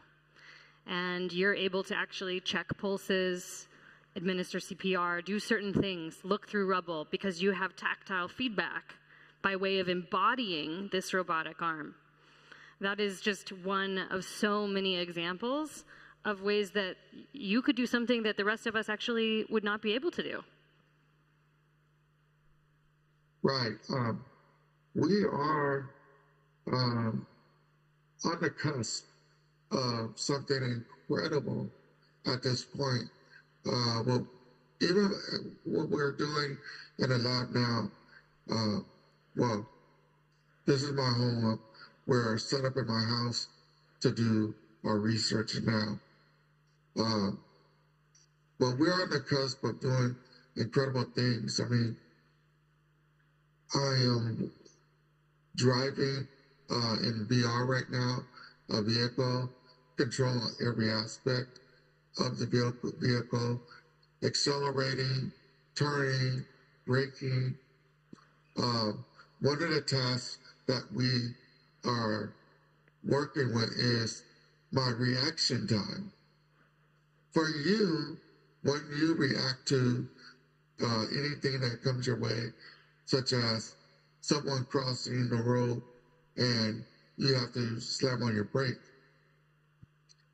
your reaction time may take a few seconds or milliseconds to go through your arm, to your hand, to your legs, to your feet, in order for you to elicit a response in the form of braking, right? For me, I don't have to go through those body parts. I just instantly can react. I can instantly push the brake just with thinking about it, because I'm a lot faster. So it may take you 0.6 milliseconds where it would take me 0.1, 0.5 milliseconds. Okay, we get it. So you're a better driver than I am. Yeah. With your BCI. Absolutely yes. Unbelievable. Now, I want to let you all know we were planning to do a live demo here today with James. And unfortunately, he wasn't feeling well this morning. And so I'm just so grateful that you could even be here with us. So they didn't have time to actually run the decoder, which, as you heard, can take some time. So unfortunately, we won't be able to do the live demo, but we have prepared some videos so that you can see in real time what James' capabilities are. And so let's pull up some of these videos, and then James and Jorge, feel free to jump in and just talk about what we're seeing on the screen. So let's start with the first one. James, I think you're playing a video game here. Is that right? Right. So, like we mentioned before, when we're decoding, the decoder puts out an algorithm which is interpreted by the Caltech team. And then we're able to attach those algorithms to certain body parts. In this instance, I'm controlling the character with my right thumb, the movement, the direction of the character. And with my left index finger, I'm actually pulling a trigger so that I can control the shooting. Amazing. Yeah, actually, our PMI has different output modules, and in this case, James is using the one where he can control a computer, so he can play games in the computer or use applications in the computer. We have another one here of James playing chess. And this was, I think, done at your home, James. I'm sure it's been nice to have the Oh, good. There it is. I'm sure it's been nice to have this set up at home. This was new for you, right? I mean, most of the time you had to go to the lab to do everything, but now you can actually do some of these activities from home. Yeah, it's really, really fun to be at home. We can get things set up really quick and get going. We run our research and everything 3 times a week, sometimes more depending on what we have to prepare for. But being able to control the environment, such as games and whatnot, at least once a week, we're able to do the things that I really enjoy. Here's another one. This is actually my favorite clip of you controlling a robotic arm to grasp a cup of coffee, an empty cup of coffee. I mean, this is amazing. And it looks like you're also talking, which was one of the things we were going to showcase today in the demo, is how easily you're able to use the interface while also speaking and thinking about other things. So that multitasking element. Right, yeah. So I can do many things while I'm controlling the BCI. It's almost as if you are on a computer and you're able to type without looking, or play an instrument without really focusing on the keys, like a piano. That's how seamless it is to control the devices. And here you've got a HoloLens. Is this what you have on your face? And is that helping you? Yeah, I'll let Jorge explain what's going on with that. Yeah, part of our research in the laboratory are hybrid BMIs. So in this case, James is wearing a HoloLens, that's an augmented reality headset, and we are using computer vision algorithms with controlled algorithms too, that mix these signals with James' brain signals, with James' intention, so that he can control the robotic arm more smoothly, and this helps him to do more complex movements, such as the cheering that we saw that he did with Sydney. She was a student here for a summer with us. I love how you're integrating all of these different technologies to improve the outcomes. That's so exciting. Now, there's one other experiment that you've been working on that for now is fairly top secret, but we can show the audience a little teaser of what's to come. So tell us about how this experiment began. I think it was maybe a year or 2 years ago, James, when you began working on this. Right. So the people at BlackRock Neurotech, the developers of the Utah Array, which is the little chip that you saw earlier, along with Caltech, and also a major automobile developer, we've all teamed up to create a device that will allow me to drive. Now, that's about as much as I can tell you right now, but I will say that we have had a lot of success. So you guys will just have to stay tuned for that. Yes, stay tuned for that.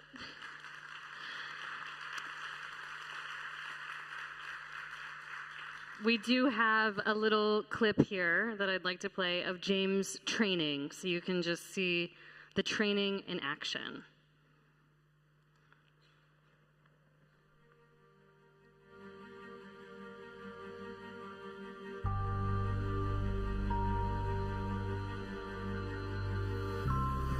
Yeah, it doesn't look that bad now.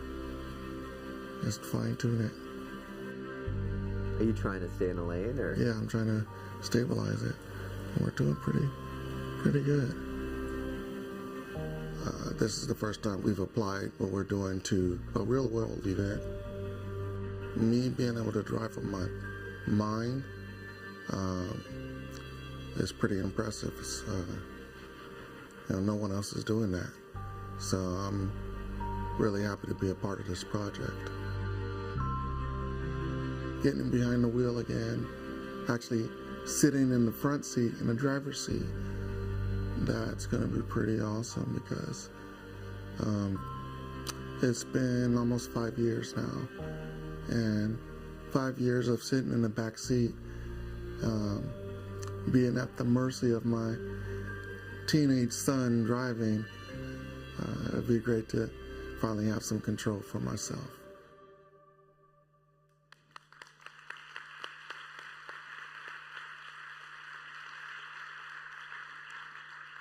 So yes, stay tuned for the final results of that study. James and Jorge, before we close out, I'd just love to hear from both of you what your hopes are for the near future with this technology. You know, there are a lot of people out there who hear of a brain-computer interface and they feel scared or nervous about what that means. Talk a little bit about what it's meant for you and where you hope that this will go in the next 3 to 5 years. For me personally, again, I would like to get behind the wheel and gain more independence, gain more independence within my environment, and be able to just use an attached limb to open a door so I can go outside whenever I want to. We're ever so close to having that reality. We just have to let the chips fall in the order and put no pun intended. Right? And I believe that we will get there even in my own lifetime. And I am considered a pioneer, but the reality is these guys have been doing this at BlackRock and Caltech for well over 15 years. And right now I think we're reaching the pinnacle in the development of this technology, and also in concert with AI, to where these things are a real possibility now. It's not just ifs, what ifs. It's when at this point. What about you, Jorge? So I think that this technology is mainly, at the moment, it's still like a laboratory technology. We see these short demonstrations, but what I think that we will start to see is real life applications. I think that this technology is ready to be used in daily life. There is still a room for improvement, of course, but I would like to see all these new applications that makes our participants' life better. Wonderful. And if we have anything to do with it at BlackRock Neurotech, we hope to make that happen and make that a reality. Thank you both for joining us so early in Los Angeles. We're so appreciative. And a big round of applause for Jorge and James. Thank you for showing us what's possible. And thank you all. It was a pleasure to be here.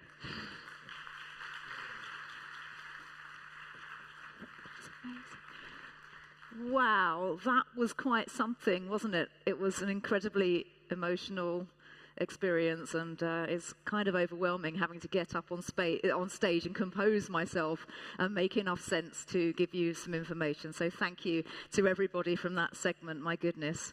All right, so your smartwatch is probably telling you it's time to get up and move a little bit, so you can listen to your technology and have a little bit of a stretch. Remember, you can pop into the art gallery just straight on there to your right, and then if you enter in your key ideas, keywords, phrases, what resonates with you from the topics that you are engaging in? How can they be accelerating the SDGs? And we really value your brain. We want to assimilate your ideas like a good version of the Borg from Star Trek. So please interact. We would love to include your interactivity and your expertise. And please return here at 3:55 for more excellent AI programming. Yes, we are even better than the algorithms on your own social media. See you very soon. Thank you.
Time is it, you tell me?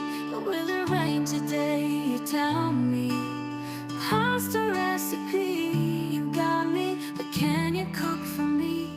Can you see me?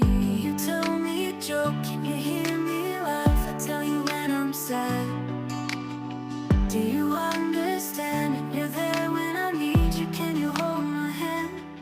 Let's play, find out together and stay in a place where we love, we care. The way that we share is how it should be. Ethically, let's play, thinking together and stay in a world that we love, we care. One day we'll share, it's how it should be. Ethically.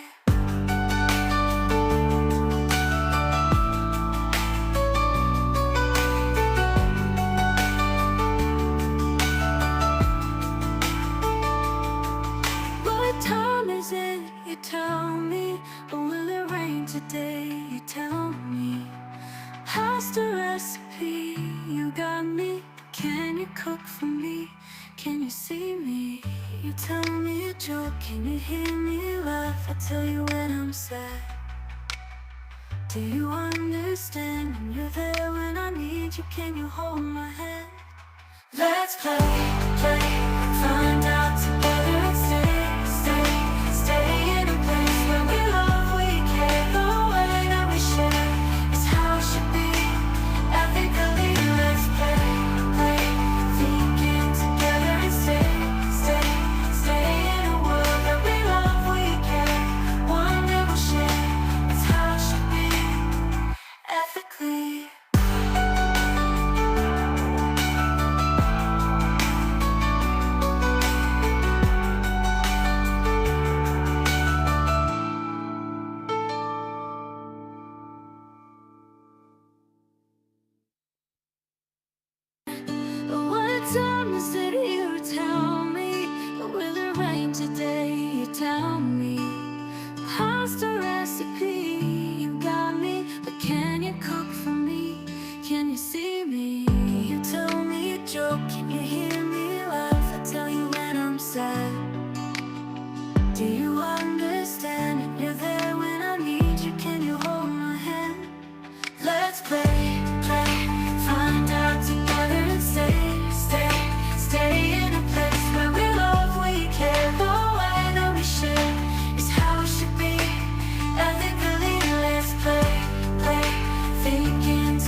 recipe.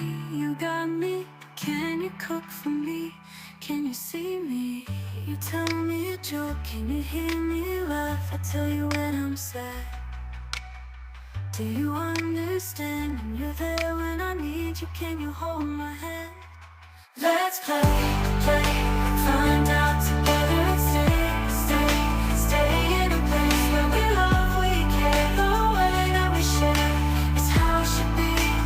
Ethically, let's play, thinking together and stay in a world that we love, we care, one that we'll share. It's how it should be, ethically.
us all.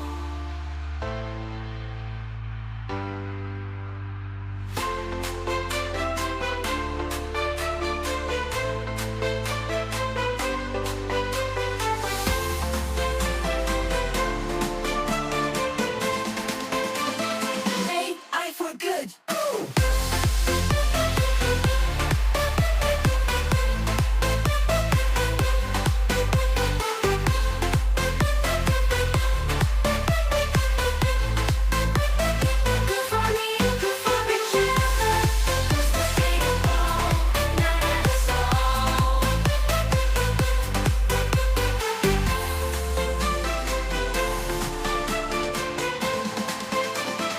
AI for good.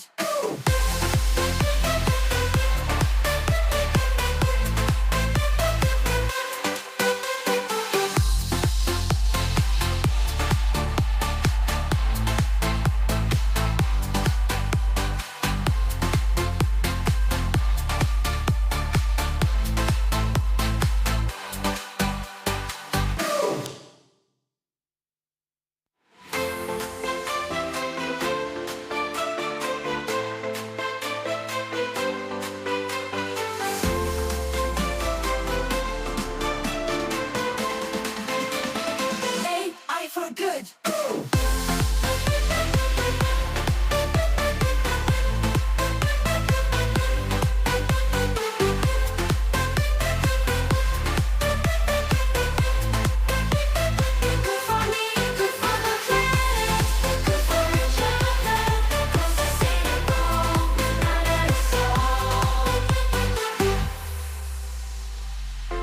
Unite us all.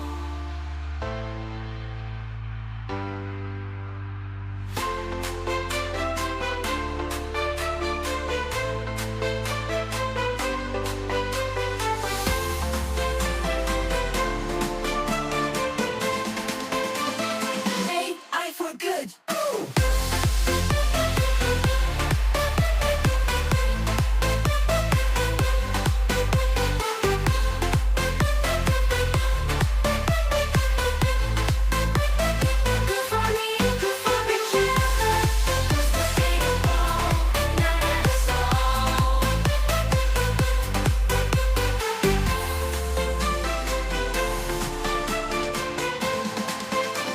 AI for good.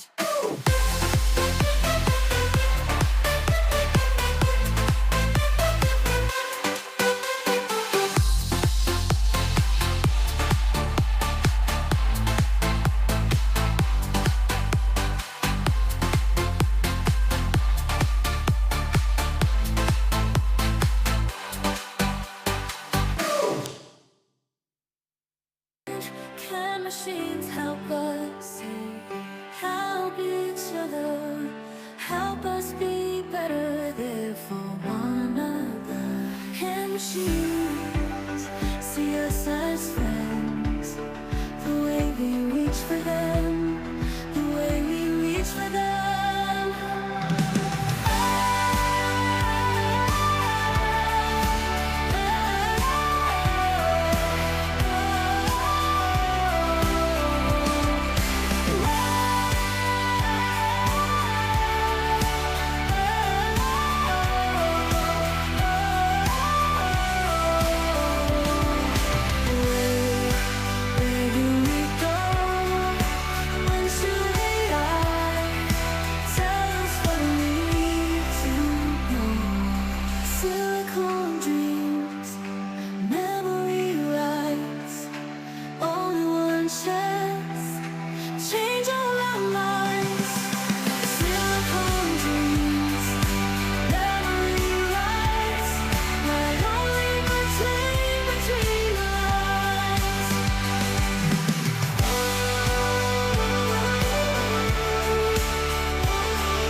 Can machines help us help each other? Help us be better there for one another. Can machines see us as friends? The way we reach for them, the way we reach for them.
I use AI for good.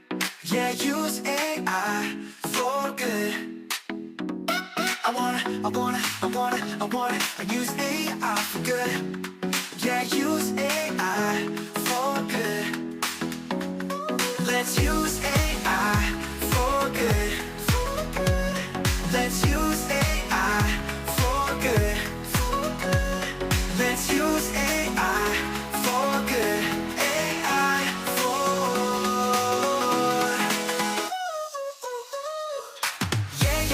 yeah, SDG. Yeah, you and me. Yeah, SDG. Yeah, you and me. Yeah, SDG. Yeah, you and me. You and me, you and me, you and me, you and me, never me, you and me, everybody.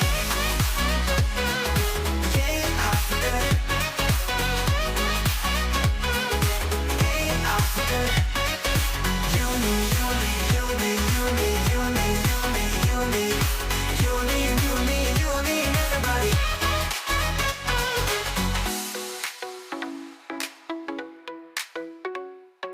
Yeah, Africa.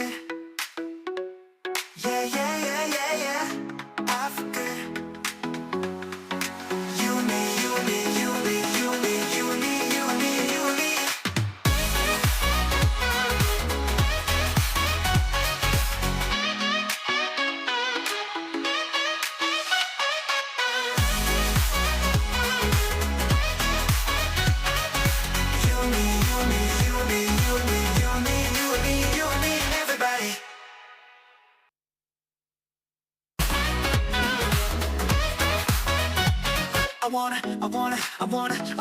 I use AI for good. Yeah, use AI for good.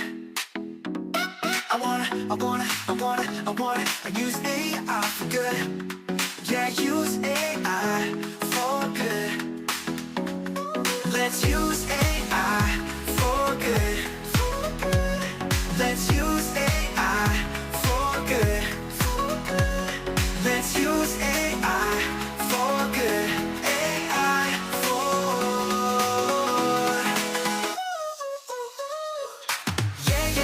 yeah, SDG. Yeah, you and me. Yeah,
Cats say meow meow meow, meow meow meow, meow meow meow, meow together forever.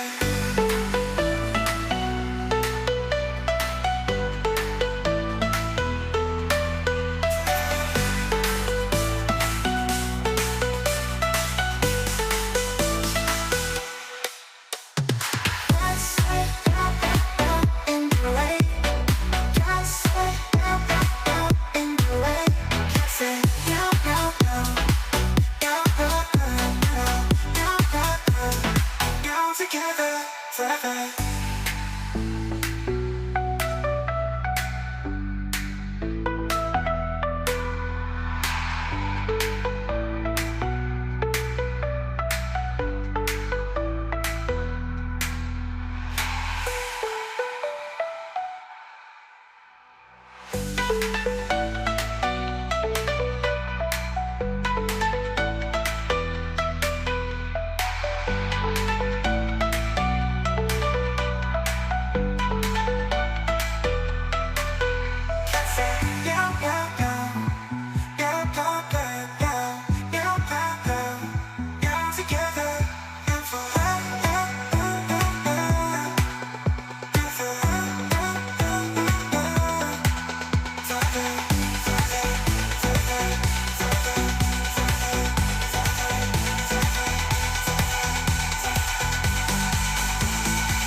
What time is it? You tell me.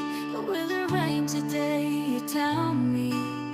Pasta recipe, you got me. But can you cook for me? Can you see me? You tell me a joke. Can you hear me laugh? I tell you when I'm sad. Do you understand? And you're there when I need you. Can you hold my hand? Let's play, play, find out together and stay in a place where we love, we care. The way that we share is how it should be. Ethically, let's play, play, thinking together and stay in a world that we love, we care. One day we'll share, it's how it should be. Ethically.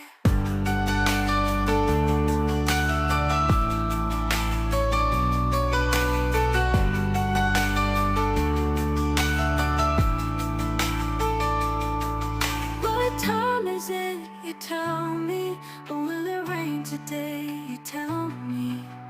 Pasta recipe, you got me. Can you cook for me? Can you see me? You tell me a joke, can you hear me laugh? I tell you when I'm sad. Do you understand? And you're there when I need you. Can you hold my hand? Let's play, play, find out together and stay in a place where we love, we care. The way that we share is how it should be. Ethically, let's play, play, thinking together and stay in a world that we love, we care. One day we'll share, it's how it should be. Ethically.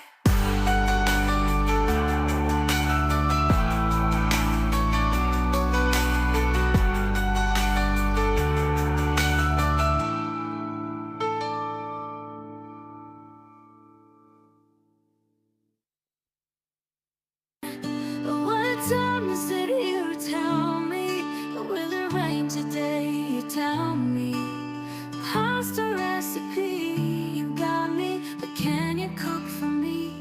Can you see me? You tell me a joke, can you hear me laugh? I tell you when I'm sad. Do you understand? And you're there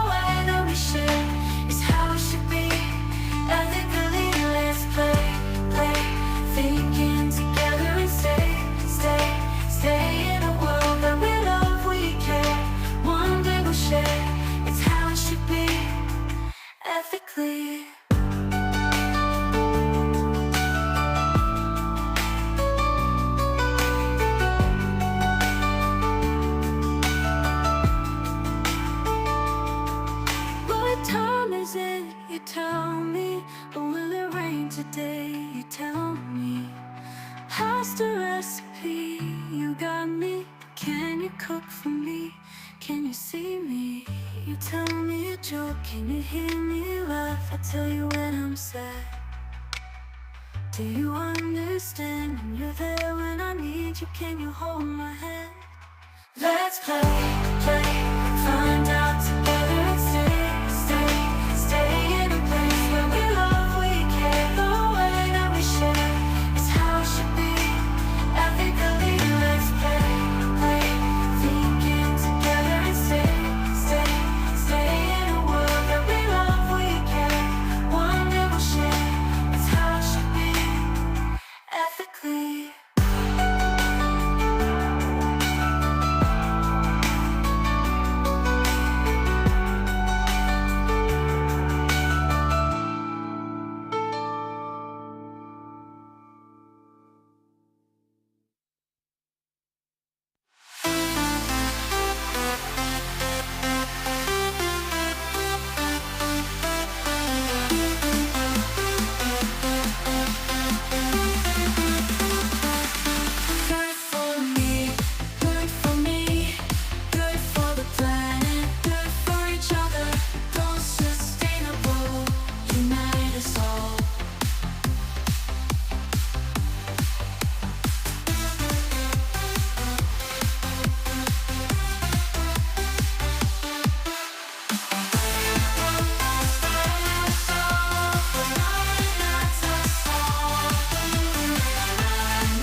machines help us help each other, help us be better there for one another. And machines see us as friends, the way we reach for them.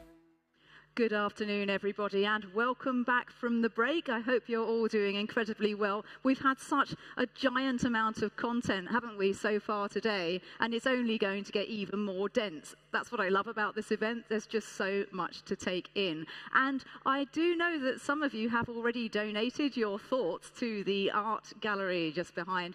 We really love having your involvement, so please remember to do that. Simply either scan that QR code if you haven't done so now, and then join in the art gallery and add your thoughts to the now hundreds of other people. I love the fact that everybody in here is influential and interested in the future and how everyone can help each other. So thank you for taking part in that.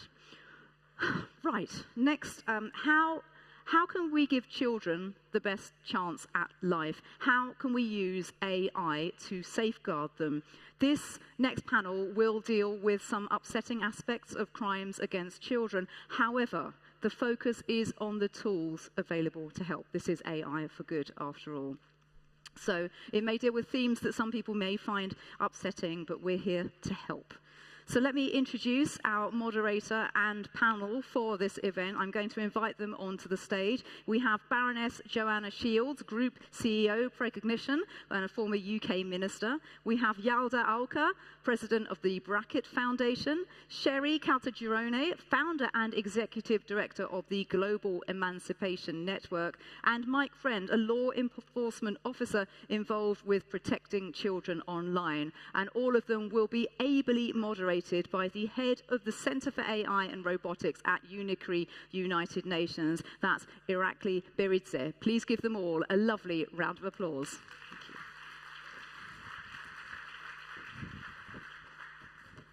Thank you. Thank you.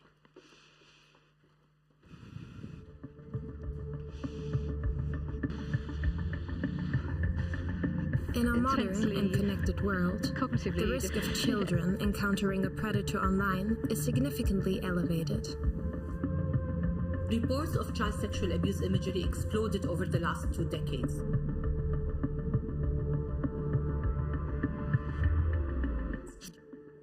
On top of this, investigators undergo immense psychological stress reviewing these highly graphic materials during investigations. Artificial intelligence can help to fight this problem. Natural language processing can flag predatory behavior in chat conversations. Image recognition can classify suspicious videos, and facial recognition can help identify perpetrators. So the hardest part of my job is having to review all the pictures and videos of children being sexually abused. Now that I'm using AI in my workflow, I'm able to reduce my exposure to that material. I'm able to reduce the time needed to solve my cases, and more importantly, I'm able to identify the children who need to be rescued. Despite the clear benefits of AI, many law enforcement agencies are not tapping into its potential or are even unaware of how it can help. Online sexual exploitation of children is an increasingly growing crime that needs action now. We anticipate that numbers will only increase and law enforcement needs help to stop this spread. AI tools can be used to efficiently and effectively combat this horrific crime by helping with early detection and expediting investigations. That's why we joined forces with UNICRI. In 2020, the Ministry of Interior of the United Arab Emirates, together with the UNICRI, Center for AI and Robotics, launched A.I.V.I for Safer Children.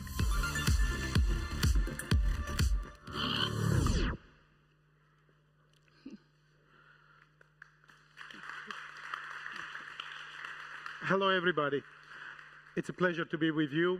It's a pleasure to share the stage with today we don't have panelists, we have heroes, we have people who on daily basis doing things to protect children online.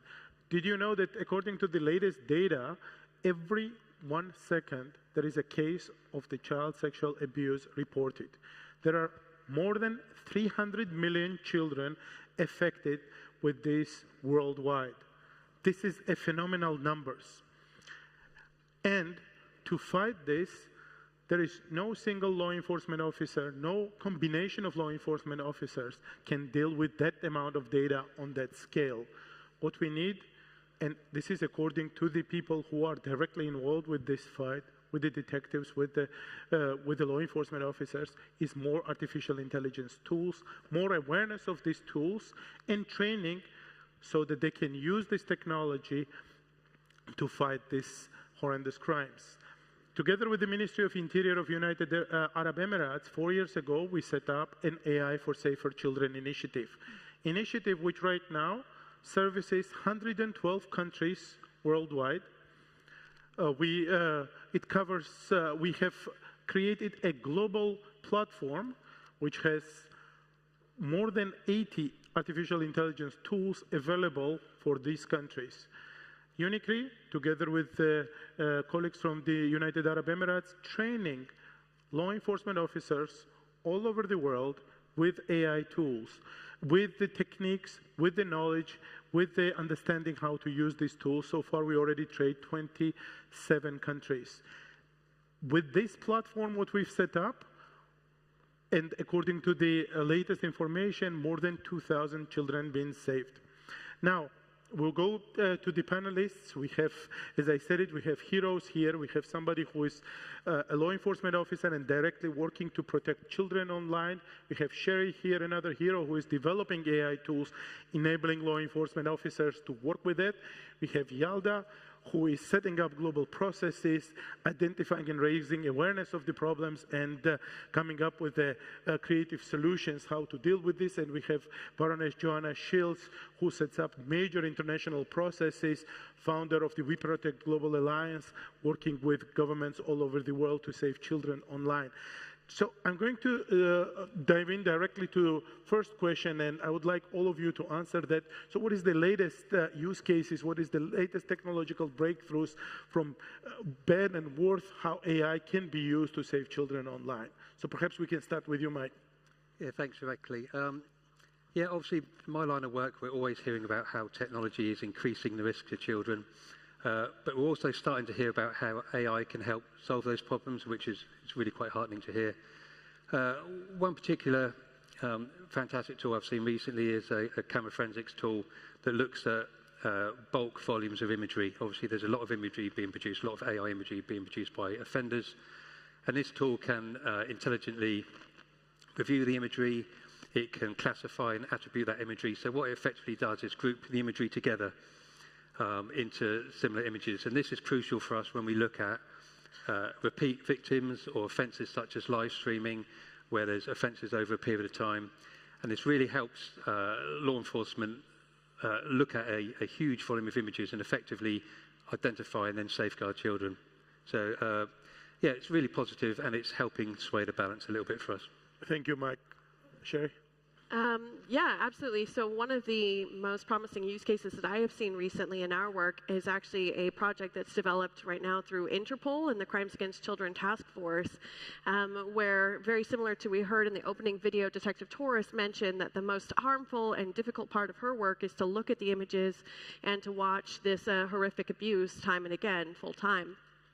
What we are trying to do, or at Interpol, is to use large language models to actually describe the content and to do some of that heavy and emotional lift for them before they even have to look at it. And then that can be used for both victim identification purposes. It can be used for evidentiary reasons as well. And it increases the time so they can devote themselves as humans to actually doing the things that they do best, and that is to identify and safeguard children.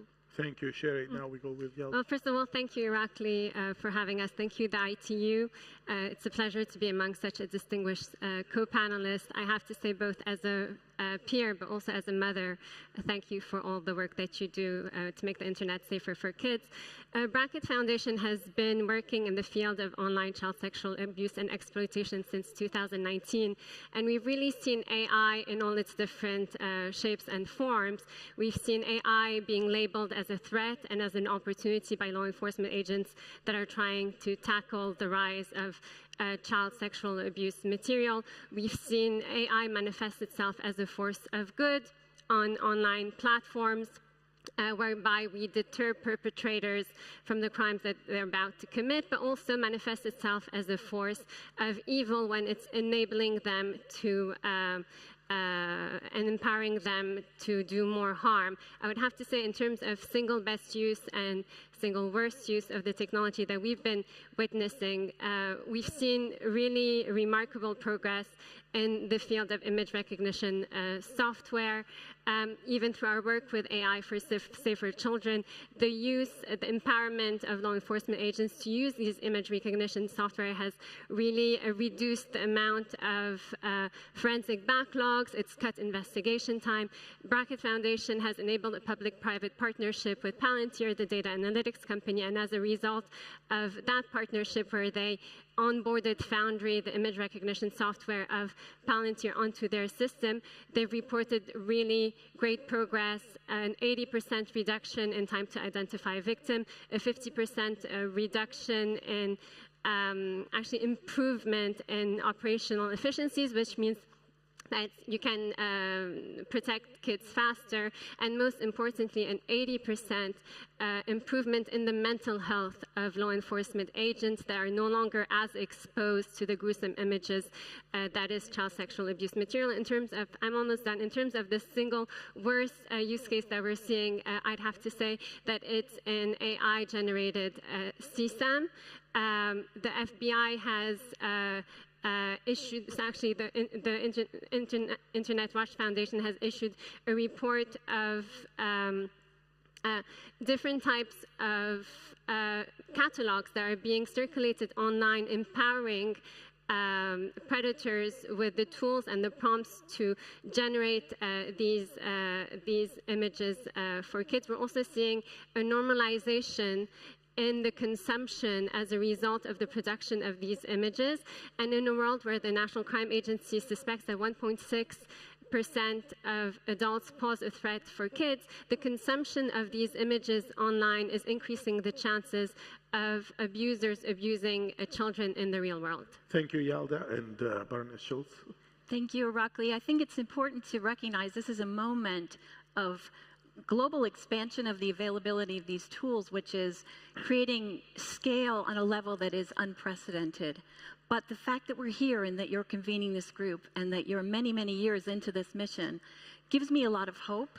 And one of the things I'd like to mention, I didn't want to pick one particular tool, but an initiative recently that was announced by Thorne and All Tech is Human was all of the AI industry came together and committed to safety by design principles at the outset to ensure that generative AI is used in ways throughout the product lifecycle, throughout the product's deployment, in ways that are responsible and safe. And I thought that was an incredible moment for us. It's a recognition of this time, the scale of this problem, and it's a moment for empowerment for AI technologies. Thank you very much for your work. Now, I'm going to ask questions, and we have around 9 minutes or so left. Mike, law enforcement officers all over the world identified that one of the biggest problems right now is the AI-generated child sexual abuse materials. So how do you deal with that in daily work? And is AI the solution to counter that, or what is the latest on this? Yeah, I mean, we've seen a massive evolution in AI used by offenders, obviously with AI in general, but obviously that leads to a massive increase in the volume of AI material that's out there, dwarfing what was out there sort of 5 years ago, because each offender can make thousands of images. Obviously the tools being used, again, easier to use, the product is becoming more realistic, it's widely shared, so these are easy to attain and easy to use tools. what that's doing is making actions that were even a couple of months ago difficult or impossible actually quite easy and used at scale by offenders. So we are regularly seeing real children being deepfaked into AI CSAM imagery or videos.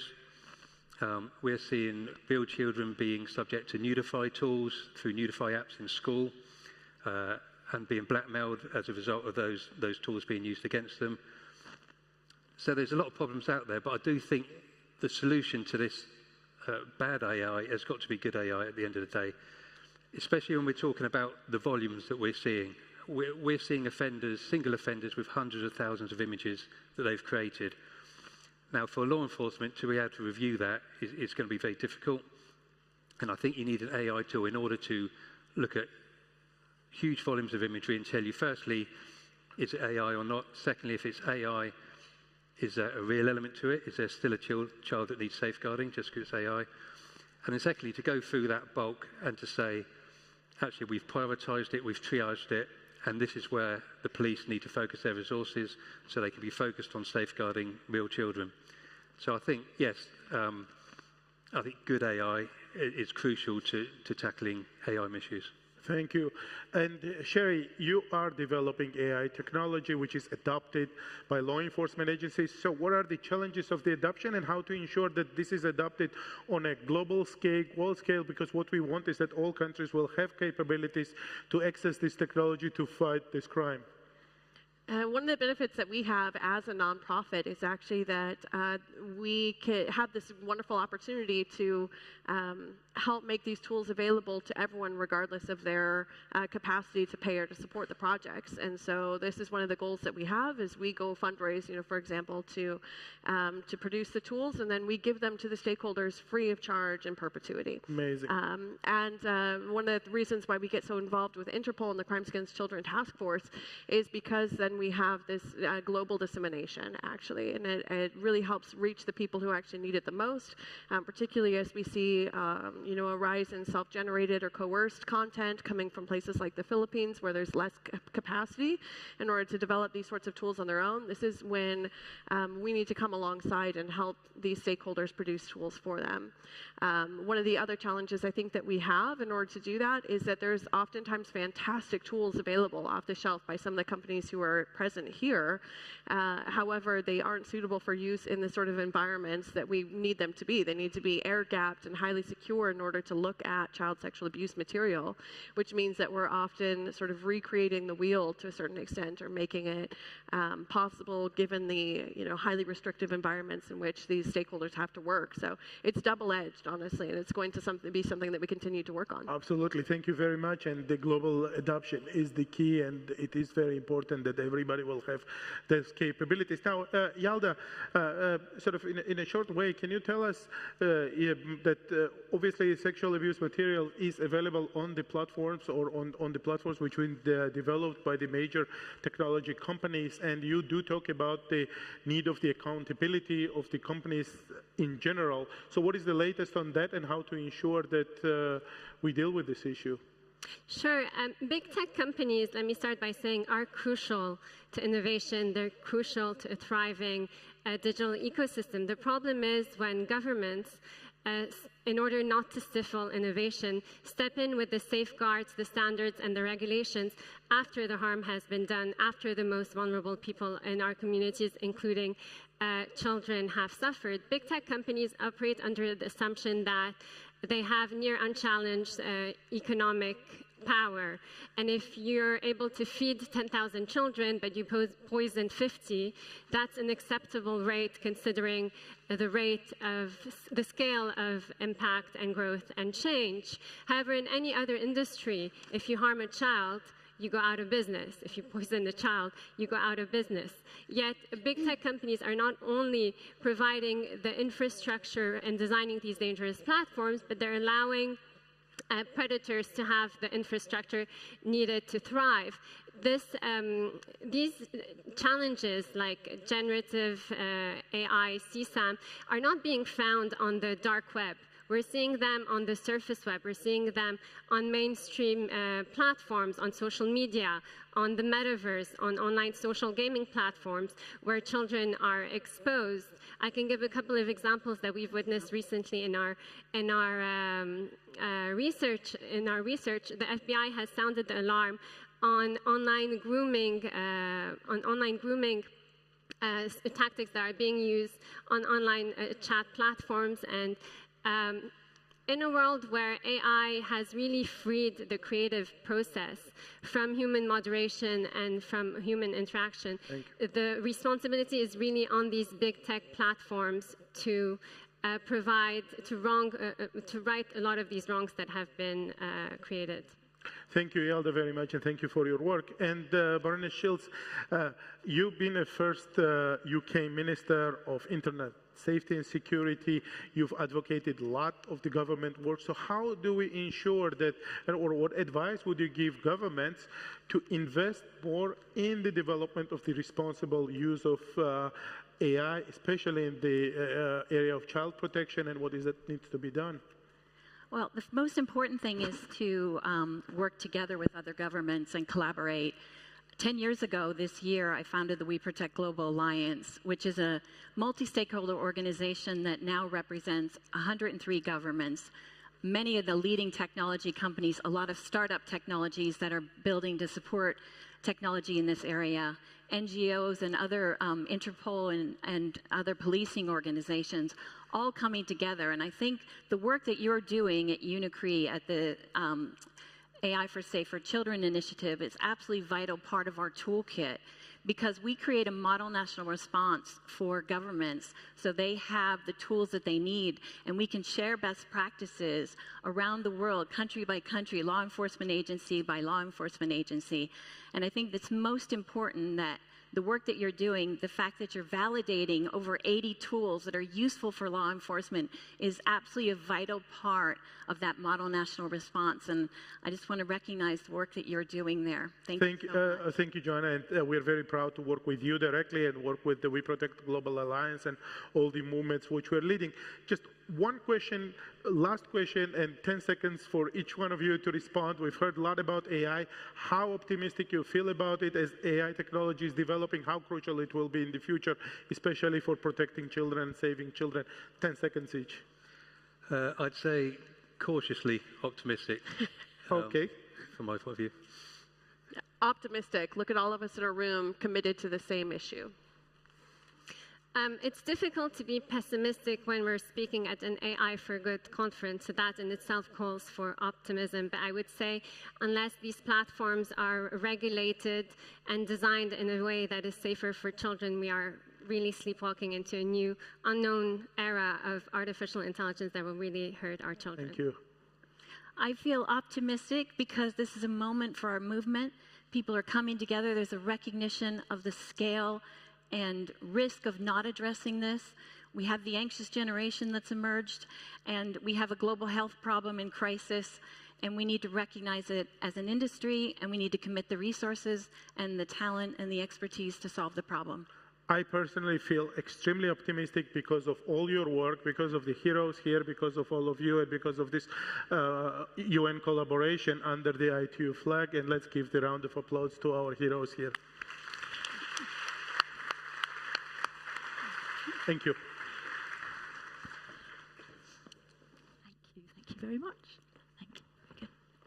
Thank you very much to our panel doing absolutely incredible work to save children with AI. Well, I hope you are enjoying day one of the event so far, and it's a pleasure now to get some excellent insights into how generative AI in particular is disrupting the business world and society at large, and what seems to be the most successful behavior so far, which is brilliant. So let's hear from the Global Office of Generative AI lead from Deloitte. It's Kosti Perikos. Thank you.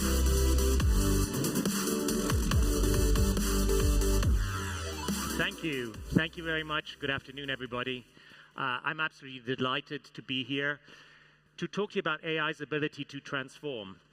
Now, as you know, at Deloitte, we work mainly with businesses, but we are very passionate about the democratization of AI, as you will see, and we believe that a lot of the lessons and the trends that we are seeing apply to society equally as much as it applies to businesses. And what I wanted to do was spend a little bit of time talking to you about the trends that we are seeing, the global trends in business, and then talk about some of our experiences through the various modalities of AI. So talking about the trends, we've seen a very quick shift in the corporate world from experimenting with AI to actually trying to scale it, from moving from proof of concepts to actually trying to enable the masses, enable employees to use this on a day-to-day basis. And what we have found is that this has been quite a difficult task. And the two main reasons why that is the case is, number one, data, which is a very big topic on its own, which I won't cover today. But what I tell my clients is good data gives you artificial intelligence, bad data gives you artificial incompetence. And that is a universal truth. However, the second reason, and more importantly perhaps, is humans and human nature.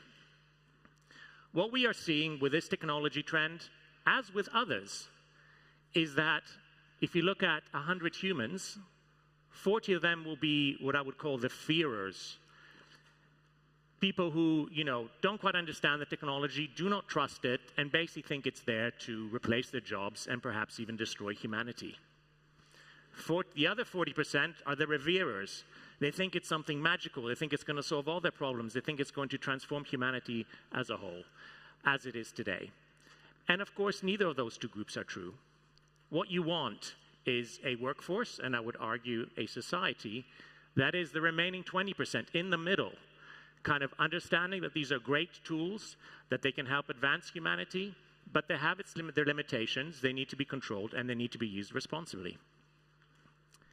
Now, alongside with the move from proof of concepts to scaling, we are seeing the rise of the digital workforce, or what I would almost call the humanization of AI.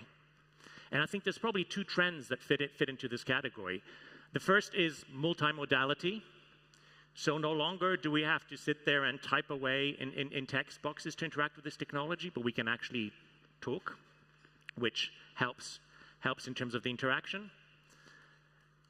And the second aspect is the use of agentic technology.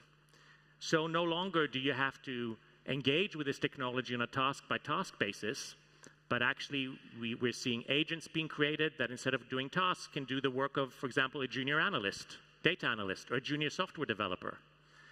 And so again, the mundane is going from a task level to a job level.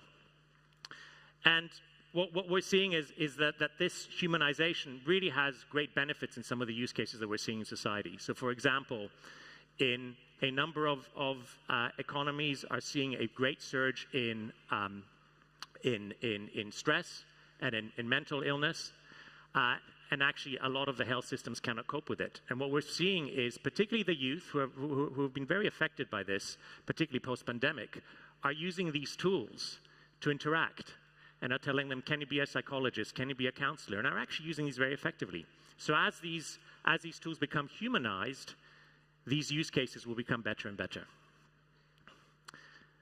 The third is around enterprise platforms, really embedding this technology. We're seeing it in practically every big enterprise platform that's out there, and even the smaller ones. Now, you may say, well, what does that mean for society? Well, in society, as in business, I think we need to come to the realization that the genie's out of the box, and actually prohibiting it in some way is just not possible. Even if you wanted to prohibit it, many businesses who in the very beginning said, right, we're blocking access to all these AI tools, what studies have shown is that employees are even using it without the employer's permission, and are potentially putting sensitive data out on the internet. So really stopping this wave is not an option, but using it responsibly, I think, is. The fourth trend to me is perhaps the biggest contributor to what I would call disparity or disparity in equity in the field of AI.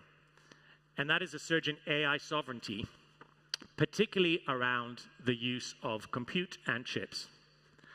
As you know, there is an arms race going on in this space, and it's not arms and weapons that are being traded and bartered, it is chips and GPUs. You may know that the supply chain in this field is very fragile. At the moment, something like 95% of the chips are manufactured by one company, NVIDIA, and something like 99% of the chips are manufactured in Taiwan. And at this particular moment in time, the demand is far, far outstripping the supply. So many nations are seeing this as a sovereign matter. They want to be in the race of AI. They want to perhaps leapfrog traditional sort of more developed nations in this space. And we're seeing huge orders being placed on what is that limited supply of chips. What are the effects? We're going to see some winners and we're going to see some losers. We had a great panel yesterday where actually one of the ministers from the Global South was talking about how the problem in the Global South is not talent. They have amazing talent in this space.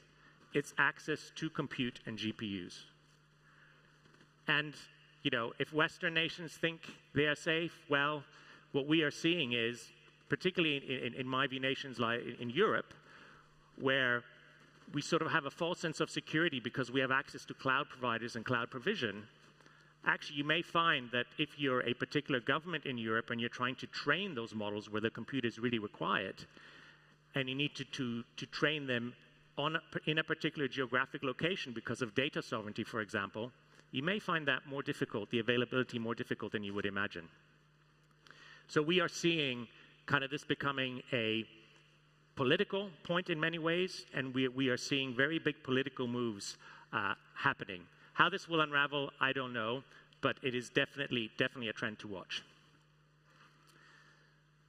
The last trend that we are seeing at the moment, and of course these things change over time, is the shift towards private and proprietary domain-specific models.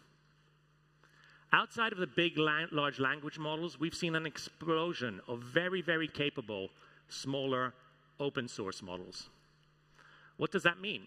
It means that actually individuals can train those models for very specific tasks. And when it comes to very, very specific tasks, you don't need a multi-billion or a trillion node model. Much smaller ones work, which is great because it means you don't need that much compute. However, when we talk about that in the business sense, what that also means is that you're not going to have one very large model in your organization. You're going to have dozens and maybe hundreds of them. And so that needs a degree of control because you want to make sure that they're all complying with the guardrails that you set, that they're all being fed with appropriate data, that they're all being updated and patched for security reasons. And that can become a real problem. And, you know, if you want an analogy, if you look at spreadsheets and how many spreadsheets we find around businesses today that are a nightmare to control and have data sort of on people's laptops all over the business, CIOs are genuinely worried that this is going to be sort of the next spreadsheet dilemma. But what does that actually mean for society? Well, in the same way that a department head can ask one of their analysts to create one of those models and train them, you know, it's a bit more complicated than that, but not far. You know, anybody can take those models and train them. So what governance do we need to put around that in society to avoid the misuse of these models that won't have the guardrails that we see in the large models? Now, that said, it is important to say that the large language models, you know, the era of large language models is not over. We're seeing some amazing advancements in the large language model space. I think a lot of us are eagerly awaiting the launch of GPT-5 as an example. And only 3 weeks ago, Google announced its Gemini, its latest Gemini model, which has a 1 million token context window. Some of you might be thinking, well, what is a 1 million context window and why is that important to me? So a context window is the amount of data you can feed into the model for a single context. Typically in a chat app, it's 32,000 tokens. It started off very small, but you know, we can now feed in whole books into these chat apps and actually get a response. With 1 million tokens, you can feed in an entire movie and more. And they demonstrated this by loading an old Buster Keaton movie into this model. And then without any additional training, they asked it, in the scene in the pawnbroker shop, what does it say on the sheet of paper the pawnbroker took out of his pocket? And you know what? Within minutes, this model had identified what a pawnbroker scene looks like, identified the pawnbroker, and read what's on the piece of paper. Now just imagine, some of the horrendous things we heard in the amazing panel we just had. Think about how that can help investigations like that and police investigations. But equally, think about what control we need to put around this capability to avoid it being used irresponsibly to monitor citizens, for example. So with the 5 trends, let's talk a little bit about sort of the capabilities. And I'm not here to kind of announce capabilities because I know that everybody knows them. But text, for example, is still one of the modalities that is used very, very widely. And as I mentioned, we've, in Deloitte, we have democratized the use of this technology through a chat app that is proprietary to Deloitte. And we have shared it with all of our employees. So we have 200,000 employees that use this technology every day. And we've seen a huge increase in both the fluency, the understanding, but also the trust in using this technology. So for us, we now have a workforce that is ready to embrace AI and to transform as our use cases become bigger and bigger. But of course, this is not just about democratizing AI in business. We've seen some great use cases early on today around how this technology can be used for people with disabilities. And we are working with charities. We're working with an organization called CAST that helps charities digitize and transform digitally. We're talking to them about how charities can use this. And we've also given our proprietary platform called Paired to one of our charity partners, for starters, called Scope. Some of you may know it's a big disabilities charity. And we're working with them to try and understand how this technology, particularly around text and the sort of relatively simple interactions, can be used to help people with both physical and mental disabilities. And one of the things that we are doing that is showing a lot of promise is using this technology for neurodiversity.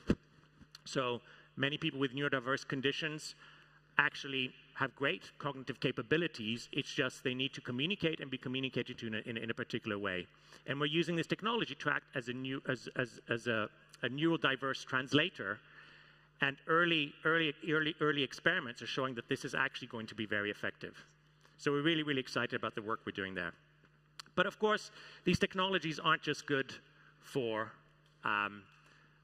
text.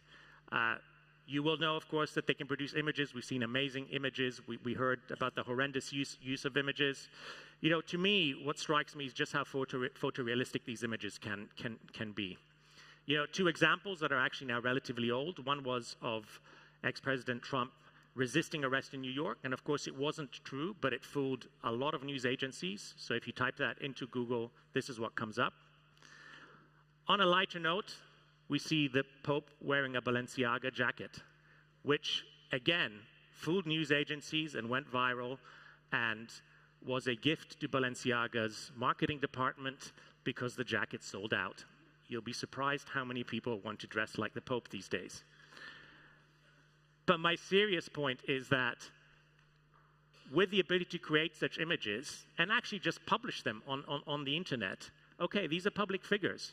But what happens when people start publishing, false information around individuals and citizens? And of course, this year is supposed to be a festival of democracy. I think over 40% of the world is voting. So to what extent will this technology be used for false news? And let's not forget, many of our voters today won't read the newspapers and the Financial Times. They're going to be looking at social media. So can we really believe what we see and what we hear? Now, speaking of hearing, as you know, these technologies have made great strides in audio. And by the way, if I was doing this speech about a year ago, I probably wouldn't be mentioning audio that much, but we've seen some amazing strides. On the positive side, it is transforming the music industry. We're seeing huge amounts of actually pretty good music being developed using this technology. And you may identify the image on my left as the Beatles' latest and last single, Now and Then, that used a sample of John Lennon's voice to recreate his voice perfectly, and we can hear it on the single. On the right-hand side, we have iconic English actor Stephen Fry, who also has a very iconic voice. And he was at a forum and announced with some disdain that he had come across a documentary that was using his voice to narrate the whole documentary. And he hadn't given permission for it. He hadn't received a single penny in royalty. Yet they had just cloned his voice from a small segment of a Harry Potter audiobook that he was reading out loud. And to date, I don't think people have been worried about copyrighting one's voice because it's been very personal. But as we have seen, even with the latest release of one of the language models last week, voices can be cloned almost perfectly, and they don't sound robotic. They have perfect human intonations.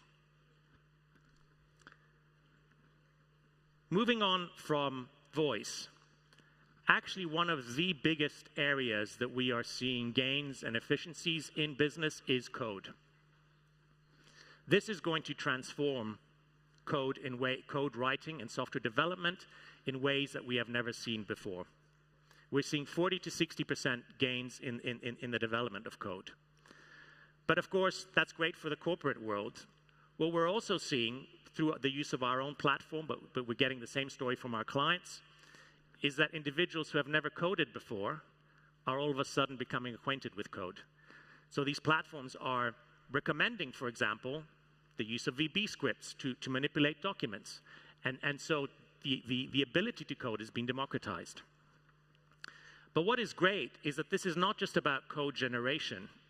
What these algorithms are very, very good at is about understanding code and also translating it. So particularly in areas like climate change and climate modeling, where many of the models are actually still written in Fortran, which was invented in the 1950s, and the models themselves are decades old. The challenge is you don't have many people who can still program in Fortran who are in the workforce.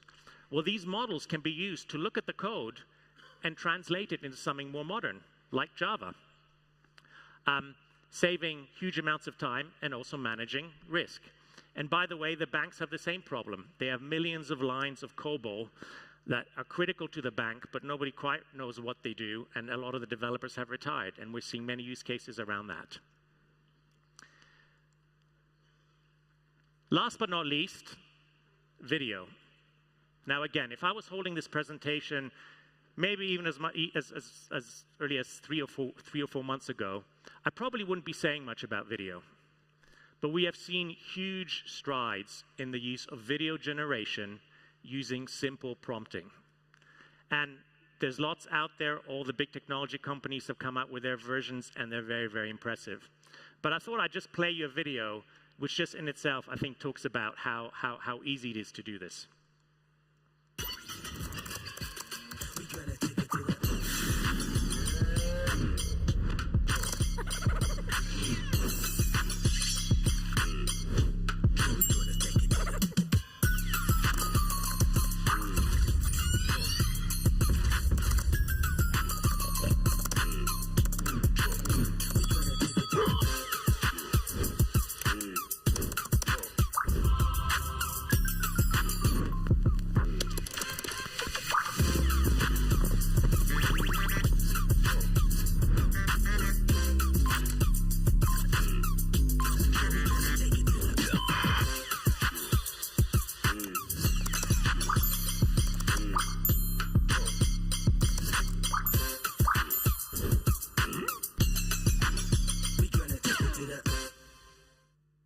So I showed this to my kids, and they weren't that impressed. They sort of said, well, it's a little bit basic, Dad.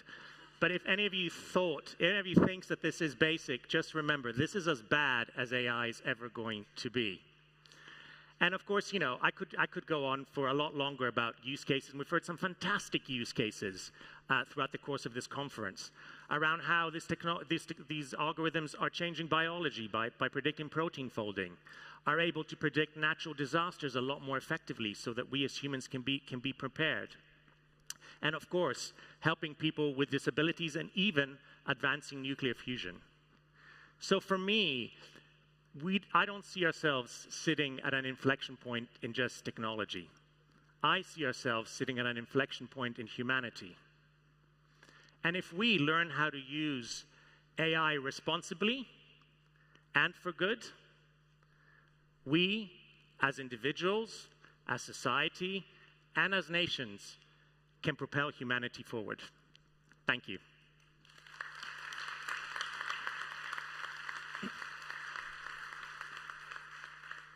And now, if you'll permit me, I'd like to invite Fred Werner, who actually leads AI for Good for ITU, on stage, because we have an announcement to make.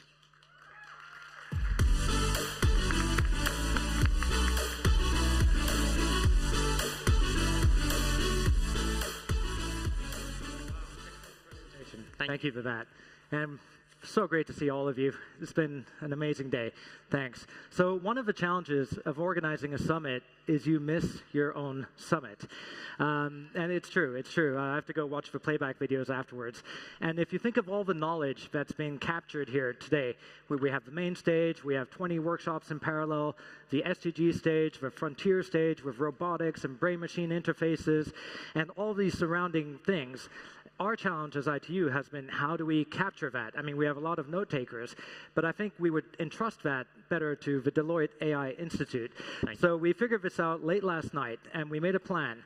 With the Deloitte AI Institute, they're going to help us to create a flagship report based on the 3 days of the summit every year, trying to capture everything we do here, leveraging their research and knowledge, but also capturing everything here and adding something new to it, and of course through the lens of the SDGs and the United Nations.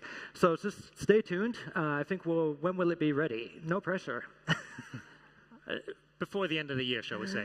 Before the end of the work. Just give it a bit of time. Yeah, maybe a sneak peek a little bit before that. Yeah. So this was just a very quick announcement. Thank you so much, and great talk. Great. Thank you, Fred. We're absolutely delighted to be part of this. Thank you. Thank you. Thanks very much. Right.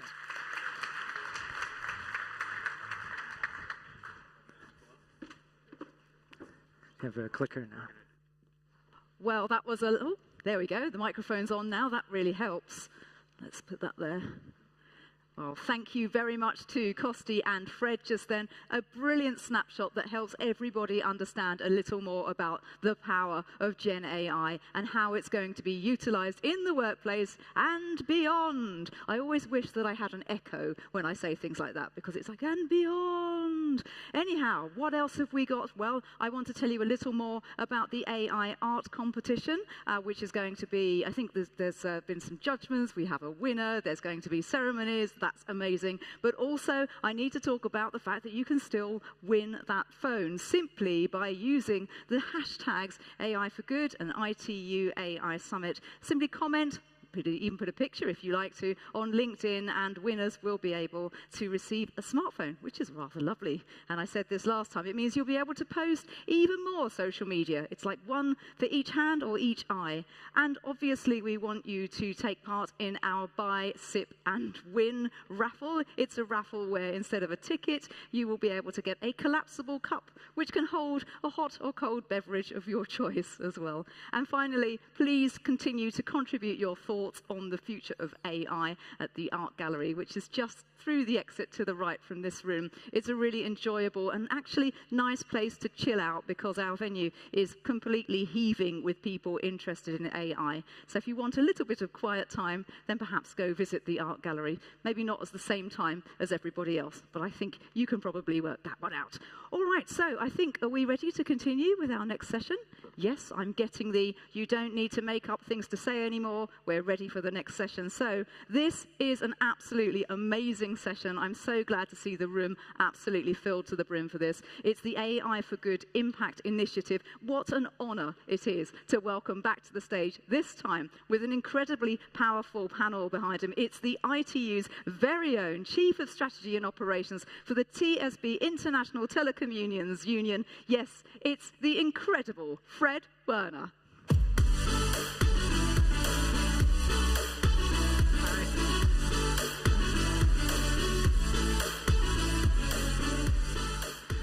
Hello, everyone. I'm back again. I should have just stayed up here on second thought. Yeah, so I'd like to take a few moments to introduce the new AI for Good Impact Initiative. Now, AI for Good was created by the ITU in 2017. Now, think about that for a second. That's an eternity in terms of AI years. And speaking of which, could I have a show of hands? Who was here at the very first summit in 2017? Okay. I'll get all of you a free t-shirt afterwards. Come see me. Congratulations. So AI for Good was built on the premise that we now have less than 10 years to achieve the United Nations Sustainable Development Goals.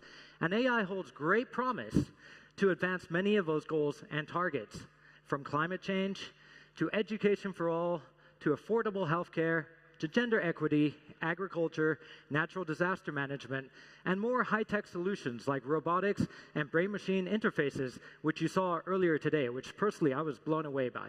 And I think it's safe to say that the use cases are undoubtedly there. So what exactly is AI for Good? Well, simply put, the goal of AI for Good is to identify practical applications of AI to advance the United Nations Sustainable Development Goals and figure out how to scale those solutions for global impact. Now, how do we do this? Well, first of all, we can't do this alone. That's why we have 47 UN sister agencies as partners of AI for Good. That's virtually the entire UN system contributing to and leveraging AI for Good on a weekly basis. Now, the experts themselves, and many of you are here in this room, would say that its AI is too important to leave to the experts themselves, and great efforts have been made to bring as many different diverse voices to the table, from industry to academia to the UN system, NGOs, civil society, government, and yes, even some robots, which you've all seen outside. Now, one of our catchphrases is that we are more than a summit. Now, most of you know the summit because you come here in Geneva every year, and that's great. But during the pandemic, we created an online community. It's a smart matching platform called the Neural Network, and we just passed 30,000 members from 103 countries. Actually, I got a text today that we're now 34,000, so since we wrote this speech yesterday. And that includes basically 10,000 academics and scientists from top universities around the world, from 180 countries, and about 1,600 employees from the UN system, and of course, very strong industry, NGO, and civil society participation. And we host about 160 online events per year. So that's basically what we're doing here, online, every other working day. And that generates a lot of collaboration efforts. For example, AI for Good helps to bring a pathway for standards development related to AI, and the ITU now has 220 standards either published or in development covering areas like network management, cybersecurity, multimedia, energy management of data centers, and also network optimization. And we do this in partnership with a number of sister UN agencies like WHO, WIPO, WMO, UNEP, FAO, who sees ITU as really a partner at the intersection of telecommunications, AI, SDGs, and global challenges. And also our machine learning challenges and also our startup pitching competitions have generated thousands of practical AI for Good solutions to advance the SDGs. And many of these are coming from developing countries. Actually, most of the competitors are from Africa and India. So really leveraging the power and creativity of the crowd. Now, despite these efforts, which are great, we need to move beyond niche use cases and basically find a way to scale AI for Good activities across all SDGs and all regions of the world.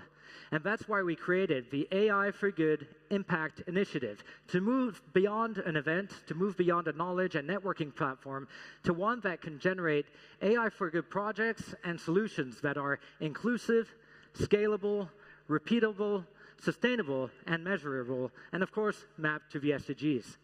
Now, some examples of these activities would be hosting regional programming. In fact, we have our first regional program in India this year called AI for Good Impact India, which would be part of our WTSA conference. Also, scaling our challenges and competitions, many taking place in developing countries, conducting surveys, research, policy guidance, building a pathway for more standards development, best practices and benchmarking, and also engaging in capacity building and training to basically assist developing countries in bringing up their AI literacy and capabilities. So to achieve this, we're asking for support from all of you, the AI for Good community.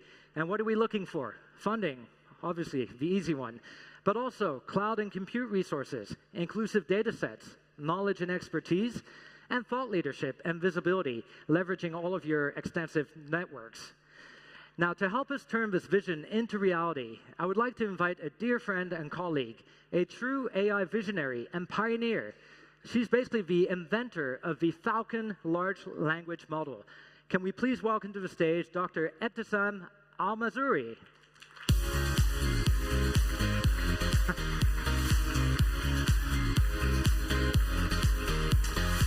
There you go. Please. Thank you, Fred. Your Royal Highness, Your Excellencies, esteemed guests, allow me first to extend my sincere gratitude to the ITU and also to the AI for Good team, and especially my special gratitude goes to the Secretary General of ITU, Doreen, for her pivotal role in leading the AI for Good.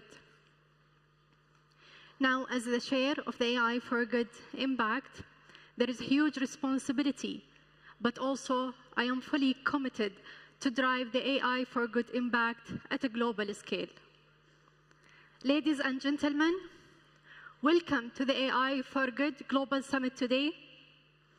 We stand at the crossroads of technology and humanity, where innovation goes for a purpose. When AI for Good began as a vision, it transformed into a mission. Not only that, we need to empower and drive AI for Good to harness the full potential of AI for the betterment of our world. AI holds the promise of leveling the playing field, improving access to essential services, and fostering inclusivity. As we embark together on this journey, let us reflect on the profound impact AI can have across the United Nations Sustainable Development Goals. AI for Good tackles pressing issues today, from poverty, hunger, education, health, and also, of course, climate change. It provides us with the tools that are essential to empower communities to make informed decisions and also drive sustainable development. Let us all ensure that all of these AI benefits reflect a positive impact across all sectors and industries. We need to ensure we have access, as my colleague Fred mentioned earlier, shared computing resources. We need to share our technological advancements with everyone. We need to ensure that we have inclusive AI governance frameworks and regulations. And of course, we need to align our efforts and unite our efforts to have capacity building. Ladies and gentlemen, generative AI has opened new possibilities for us, allowing us to envision a world transformed by intelligent systems. Not only that, but also you can picture a healthcare system where patients can connect with specialists across distance. With generative AI today, we can have early detections for diagnosis and diseases. Also, you can imagine classrooms where you have tailored teaching system based on our children's needs in each classroom and in their location in various countries. Today, we are in this pivotal moment that we need to unite our resources. We need to share our breakthroughs, save lives together. It is this an inspiring vision for this humanity to unite with each other. But there is something that we are missing here today. We need AI for good projects, solutions, frameworks that they are scalable, repeatable, measurable, and also the most important thing, governance of AI. Yesterday, during our first UN Governance Day, we explored the implementation of AI frameworks and how it will evolve. Of course, we explored the implementation and how we can the best practices across different countries, and also how we can unite our resources together and in ensuring that we have inclusive AI governance frameworks and regulations. One of the key things that it was evolved from our discussions yesterday is we need to have responsible collaboration. We need to ensure accountability. We need to ensure inclusivity. By these principles that stood out as essential to have a collective success. Why is our collaboration essential? Because there is no single entity, being a government, corporation, or even research institute, can tackle these challenges alone. We should amplify the impact of AI across all the United Nations Sustainable Development Goals, transcending borders and boundaries together. Let us commit to fostering collaboration that spans disciplines and sectors. Let us also act across all the SDGs, knowing that progress in one area reverberates through others. Let us harness AI not just a tool, but as a force for good, a force that uplifts communities, protects our environment, and leaves no one behind. Collaboration among governments, NGOs, private sectors, academia is vital to scaling AI for good initiatives and deploying innovative solutions that can accelerate progress toward the SDGs. By uniting our resources, our collective expertise, we can ensure a more equitable and prosperous future for all of us. Let us ignite hope, inspire innovation, and drive AI toward a future where its impact is truly for the greater good. Together, we can create a world where technology uplifts humanity and fosters a brighter future for all of us. Thank you.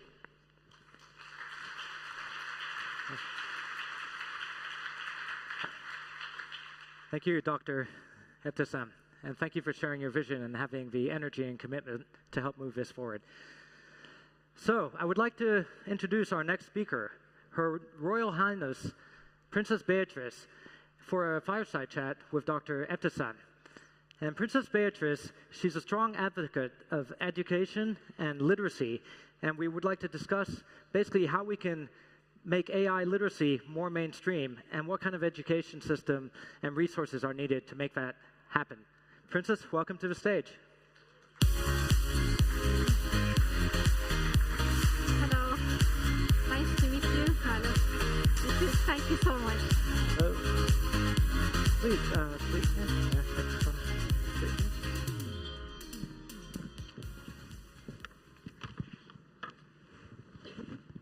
What an inspiring panel to be joined. Thank you so much. What an amazing opportunity, and I'm incredibly inspired and so grateful with everything that you've already said to, make sure that we're all working together to do that. So thank you very much for having me. You're welcome. It's a privilege for me and for the whole audience, I believe. First of all, I would like to thank you, Royal Highness, for joining us today and also being one of the initial contributors and members of AI for Good Impact. And we are looking forward to work closely with you to drive the good impact of AI across all the 17 SDGs. Your Royal Highness, giving your inclusivity and, of course, your focus and advocacy for education and AI literacy. What are the key components that you can think that AI literacy can be integrated in our educational systems? Well, thank you so much. Should I maybe sort of start by saying what drives me as an individual, what drives me now as a mum, is the fact that we really do have to figure out how these incredible technologies can be best utilized. When I think about the fact that we've got 10 years on the clock now to solve some of the world's biggest problems with the SDGs, there is no other opportunity than to turn to technology to do that. When I think about SDG 4, with the right to quality education, I really get inspired by the way that technology can act as the great connector. We really need to be focusing on this with every fiber of our being, and I think you've really outlined that already. I came to my kind of technology career not as somebody that was your sort of, I didn't study technology at school, but I was passionate about looking for opportunities and looking for how things could be done differently. And that's what's really led me to foster this belief that we can reimagine our education systems in line with the great use of technology to make a more inclusive and thoughtful leadership example. But our education sector needs as much help as we can possibly give it. You know, we really do have to lean in to make sure that we can offer tools and solutions that everybody can adopt.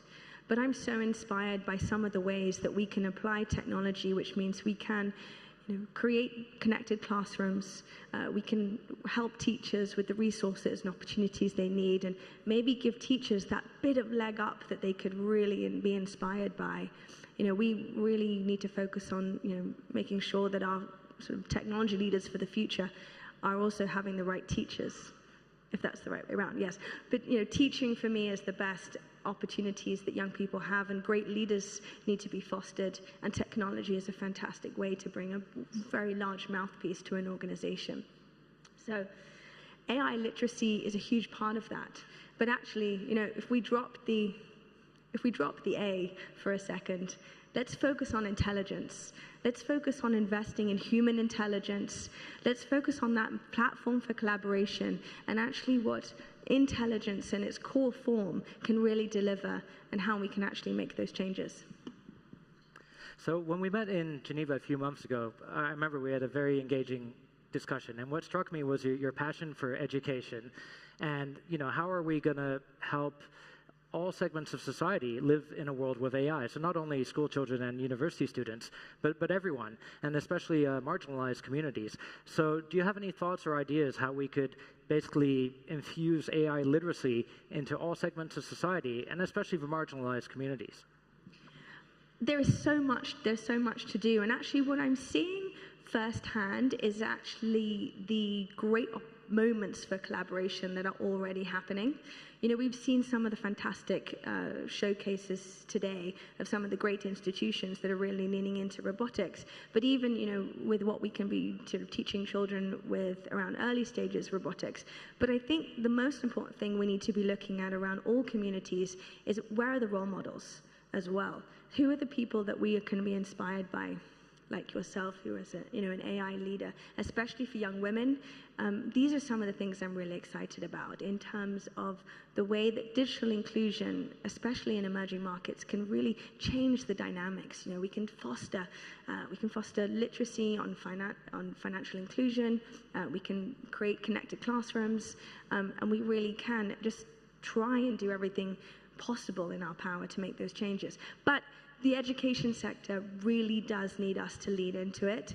The education sector is still something that hasn't really changed for 100 and something years. So if we are going to be able to see the impact and the changes, we need to lean in now, and everyone needs to take a role in that. Whether you're a parent, a teacher, or a student themselves, you have to lean in to make this an inclusive environment to work in. Thank you, Your Royal Highness. Your Royal Highness, what do you think the role of the partnerships between education institutions and also AI organization in promoting AI literacy? I think, as I said, everybody has a role to play in this now. This is not, and this is what I'm really enjoying about using this incredible platform with AI for Good. You talked about the fact you've got 47 UN organizations that are backing AI for Good. That is outstanding. That is outstanding to see the level of contribution that everyone's prepared to make, to realize that harnessing intelligence can really make the changes. But I think bringing the voice of young people into the conversation is also really critical to make sure that, you know, they really feel like they have a sway in their future. I've really enjoyed working with the ITU Generation Connect in order to make sure that young people feel like they can invest, they can have a seat at the table, and they can make some of those changes along the way. This is a collaboration effort. You're demonstrating it with everything we're doing with AI Impact. 47 UN organizations, that's unheard of. So it's a fantastic opportunity to bring in that level of understanding, but also that level of collaboration. And the time is now to collaborate. There's no ego in intelligence these days. And I think business has to play a vital role with really sort of coming to the table now to realize that young people need to see fantastic opportunities. And I'm a technology optimist, but I'm also I want to make sure that I'm doing everything right by my daughter so she knows that she has a future. Well, thank you so much for everything you do, and for your energy, your commitment, and also the moral support. I think it really helps a lot. I am certainly passionate about this, so I hope that comes across. Very good. Of course, Your Royal Highness, I would like to thank you again for joining the AI for Good Impact initiative, and we are looking to work closely with you and to bring your optimism in the AI for good and uplifting the AI for good for the betterment of our worlds, especially in education system and AI literacy. Thank you so much. I'm so thrilled to be a part of it. Thank you. Okay. And with that, I'd like to bring up our next guest. So he's the Director General of International Affairs for MIIT from China, Mr. Xiaofeng Xu. Welcome. We will be remain seated. Hello. Thank you for coming.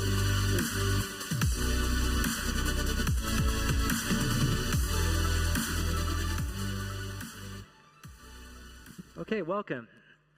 And first of all, I'd like to thank you. Thank you for all of your support. So he was one of the early supporters of the Impact Initiative when it was just an idea with these people up on stage here.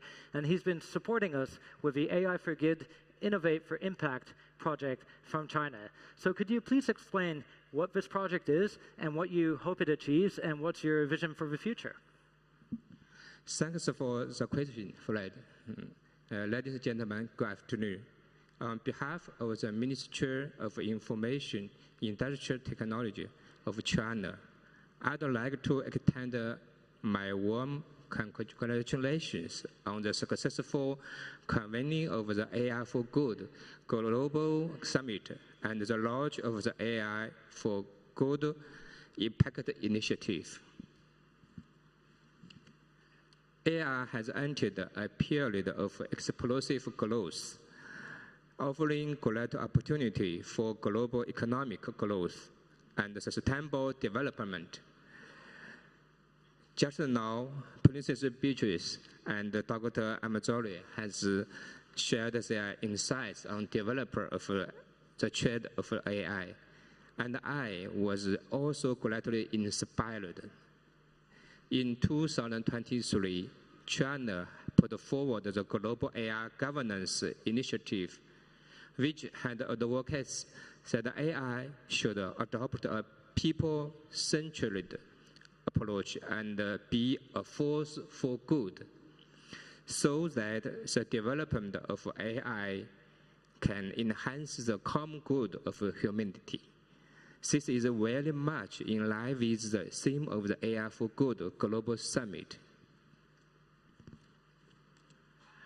I also read the report of the Innovator for Impact, AI for Good mentioned by the moderator, and noticed that the report collects AI use cases from 38 countries around the world, reflecting the deep integration of AI with manufacturing, energy, health, driving, finance, future network, and other industries.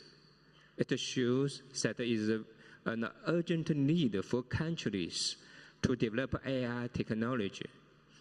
ITU's work on AI, in particular the AI for Good platform, was also highly valued by member states.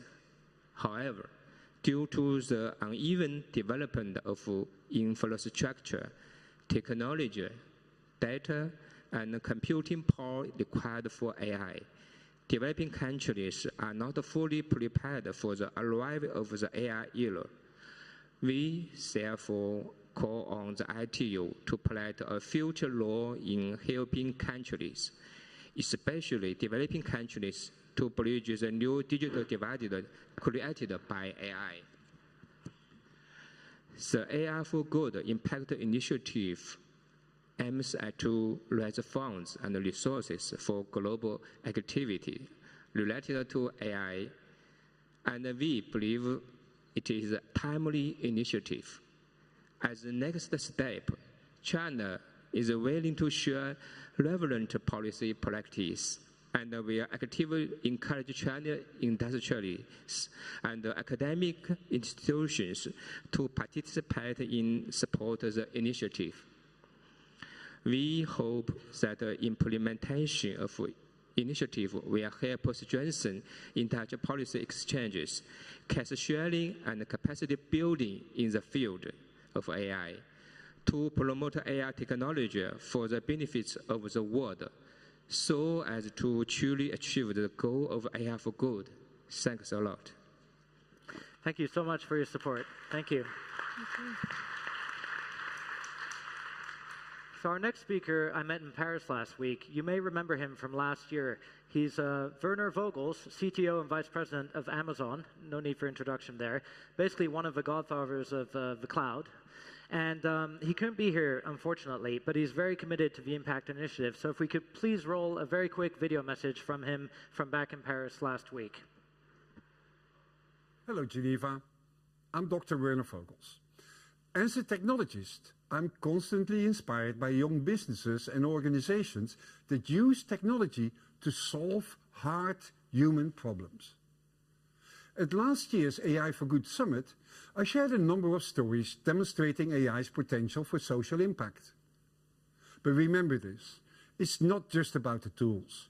First and foremost, it is about identifying the right data and finding the best people to make the decisions. That's why I'm excited to announce that AWS is now the official cloud technology partner for the AI for Good Impact initiative led by the ITU. This initiative is critical in driving real, tangible progress towards the UN's Sustainable Development Goals. It connects AI innovators with problem owners, providing essential insights and resources to drive real impact.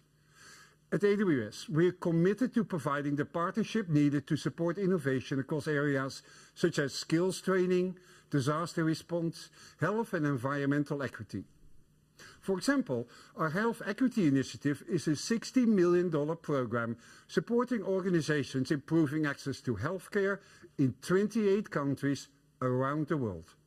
I've also recently launched a CTO Fellowship program with an NGO called Tech to the Rescue. This program will provide mentorship to elevate tech leaders from social impact organizations. As I've said, AI predicts, but we humans make the decisions. I'm eager to see how young innovators will harness opportunities like the AI for Good Impact initiative to develop and scale their world-changing solutions. Now, go build.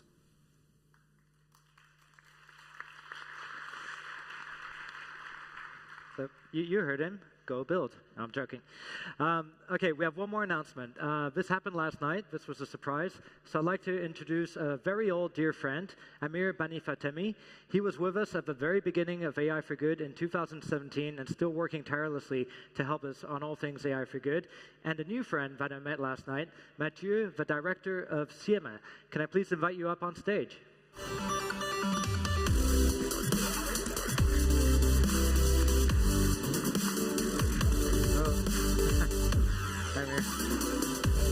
Hey.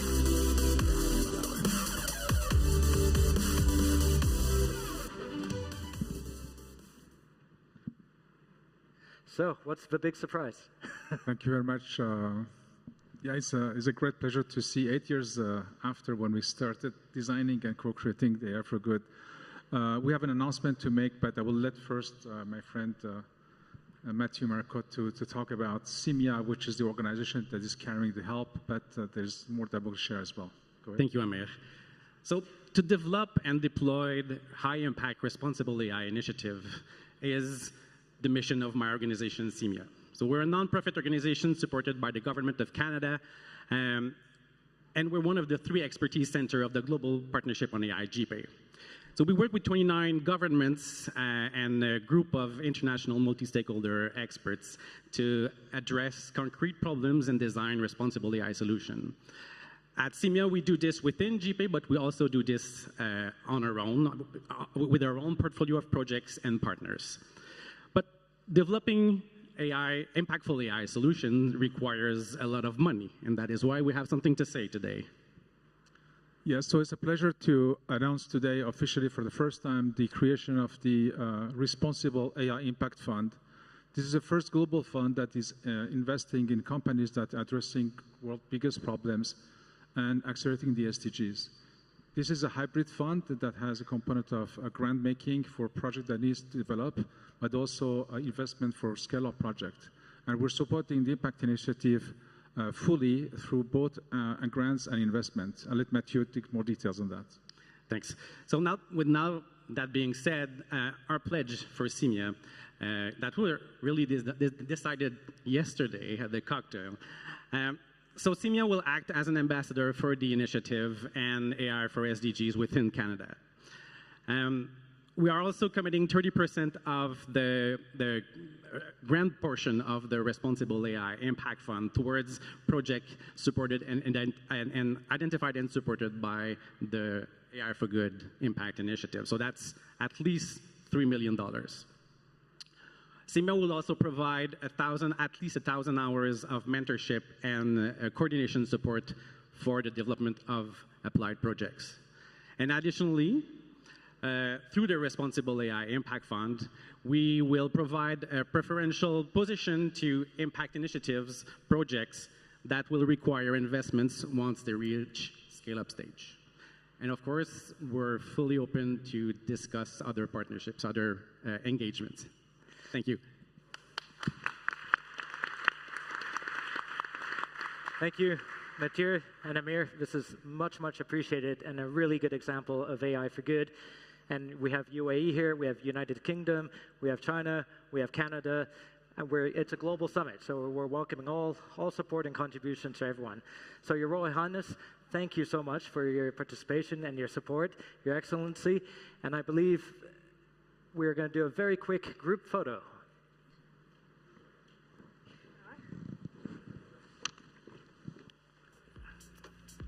In here? Are we all going to lean in, I guess? Maybe. How are we going to do this? Are we doing a selfie? I don't know. We should, well, first the photo, yeah. I don't know how we're going to do this. Is the strangest selfie I've ever done. Fred, have I managed to get you in? Wait, come here first. Okay. Come. Yeah, and then we'll turn around and do the selfie. Okay. Yeah, it's Thank you very much. Okay, and should we turn around and get the crowd? Oh, yeah. Yeah, I guess we can. Maybe we can just to stand so they can take a picture. Yeah, for ITU. One for the ITU.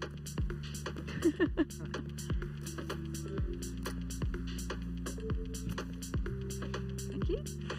wrong with the crowd? Yeah, they just said they want us to turn, so they take a picture with the crown. So we turn around and try to. Okay, now we try for selfie. Okay, right, I understand. Ladies and gentlemen, we have a small request from Fred, which is to, if you can, raise your hands. We're going to see you on the screen at the same time that we take this photograph. And we've done this every year. So this will be for the 2024 AI for Good giant photograph. So are we all ready? Yes, okay. Please raise your hands, audience. Thank you very much. And I will try my best to capture all of this. Ready? 1, 2, 3. Have we got everyone? Thank you. Whoa, drop the phone.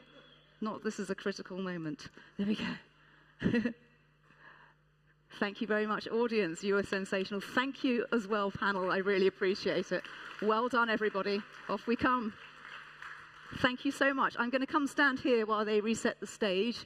And thank you all for giving us the very first opportunity to hear about what you're developing. We wish you all the very, very best. Thank you. Thank you very much. My goodness, audience, our gratitude goes out to you as well. This is the first time I've had to try and hold many pieces of technology whilst wrangling a photograph of highly powerful and interesting people. So thank you very much for your patience also. Now, my goodness, I really hope that you're also taking advantage of the neural network, which is, of course, our AI kind of business dating system, if we can call it something like that. And also, I'm going to run through the slides just whilst we do an incredibly fast switchover, because we have, of course, an incredible keynote speaker waiting in the wings, which is also being put together at this moment. Yes, we are filling this program up. So if you still want to win that phone, you are welcome to make a little comment on LinkedIn with those hashtags. This is the social media competition which will allow you to win a brand new smartphone. Who doesn't want a new smartphone?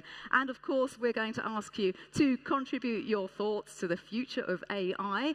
I think we might be ready, actually, and I'm aware of the time. So shall we just continue? And I can introduce our fantastic person. We've got, in true AI for Good style, a modern visionary who is likely shaping the world's attitude to AI. It's likely you have used some of the tools in remote conversation with none other than the Atlantic CEO, Nicholas Thompson. We are so excited to hear from the incredibly patient CEO of OpenAI who has been on the line. Thank you so much to Sam Altman, and I'll welcome Nicholas to the stage and Sam to the screen. Thank you very much. Well done.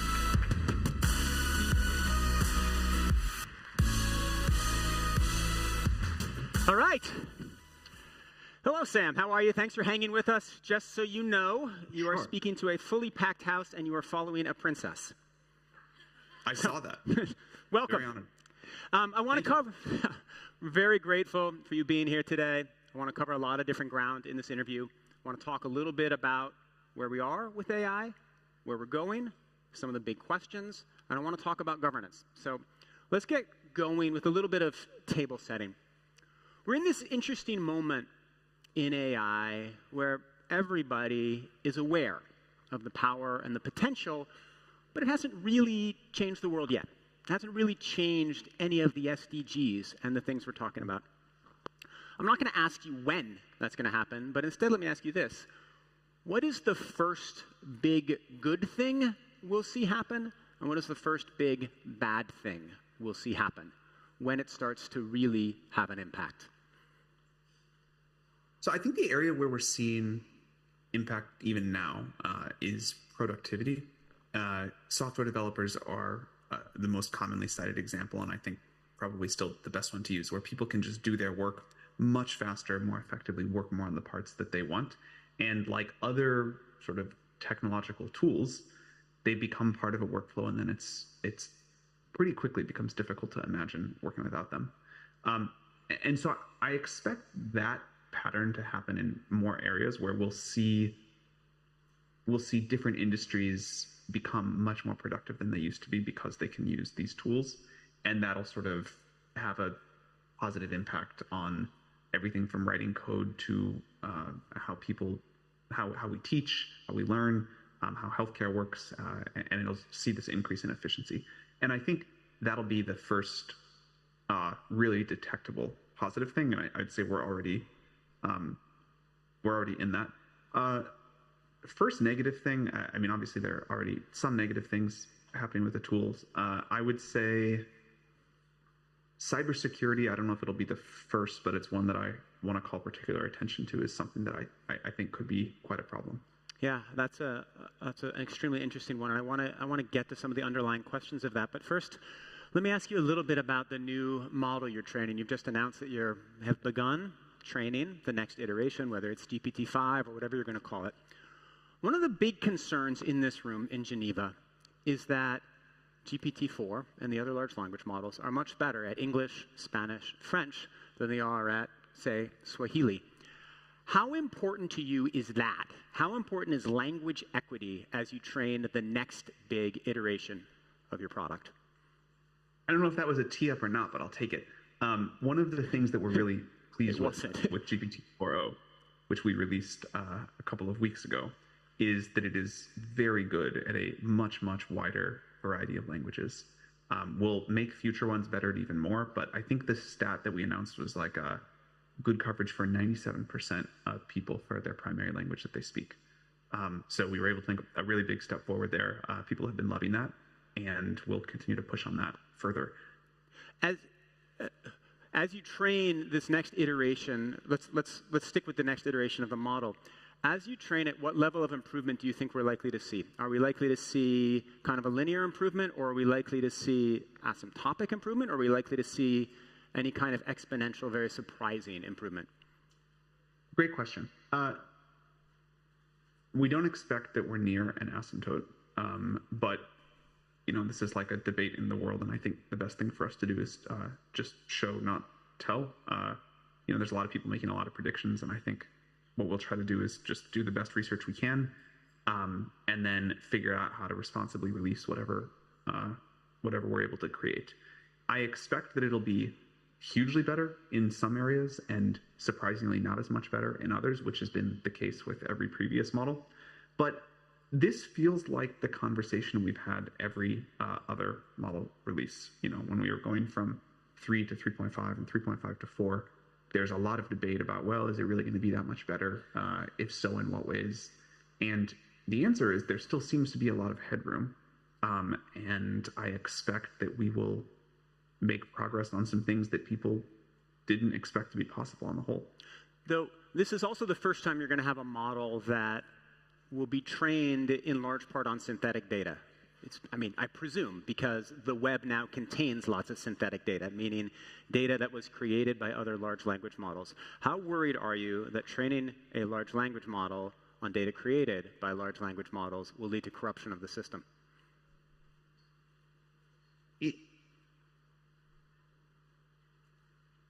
I think what you need is high quality data. There is low quality synthetic data, there's low quality human data. And as long as we can find enough quality data to train our models, or another thing is ways to get better at data efficiency and learn more from smaller amounts of data, or any number of other techniques, I think that's okay. And I'd say we feel like we have what we need for this next model. Have you created massive amounts of synthetic data to train your model on? Have you self-generated data for training? We of course have done all sorts of experiments, including generating lots of synthetic data. My hope is that there will be, there'd be something like very strange if the best way to train a model was to just generate like a quadrillion tokens of synthetic data and feed that back in. You'd say that like somehow that seems inefficient, and there ought to be something where you can just learn more from the data as you're training. I think we still have a lot to figure out. But yeah, of course, we've generated lots of synthetic data to experiment training on that. But again, I think the core of what you're asking is how can you learn more from less data? That's interesting. I didn't know that. Well, let's talk about one of, I think, the key questions that will affect how these things go out in the world. Last year, you did this fascinating interview with Patrick Collison, the founder of Stripe. And he asked this great question. He said, is there anything that could change in AI that would make you much less concerned that AI will have dramatic bad effects in the world? And you said, well, if we could understand what exactly is happening behind the scenes, if we could understand what is happening with one neuron. And if I understand that, it means like you want the AI model to be able to teach someone chemistry, but you don't want them to be able to teach them to make a chemical weapon. And you wish that you could do that in the guts, not at just the interface level. Is that the right way to think about it? And have you solved this problem? I think that safety is going to require like a whole package approach, but this question of interpretability does seem like a useful thing to understand. And there's many levels at which that could work. We certainly have not solved interpretability. There's a number of things going on I'm very excited about, but nothing close to where I would say, yeah, you know, everybody can go home. We've got this figured out. It does seem to me that the more we can understand what's happening in these models, the better. And I think that can be part of this cohesive package to how we can make and verify safety claims. But if you don't understand what's happening, isn't that an argument to not keep releasing new, more powerful models? Well, we don't understand what's happening in your brain at a neuron by neuron level. And yet we know you can like follow some rules and we can ask you to explain why you think something. There are other ways to understand a system besides understanding it at the sort of neuron by neuron level. The characteristics, the behavior of these systems is extremely well characterized.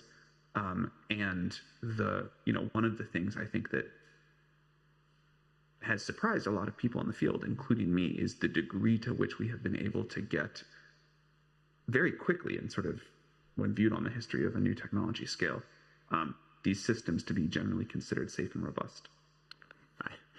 My wife also says she sometimes doesn't understand exactly what's happening at a deep level of my brain. So we've got that in common there.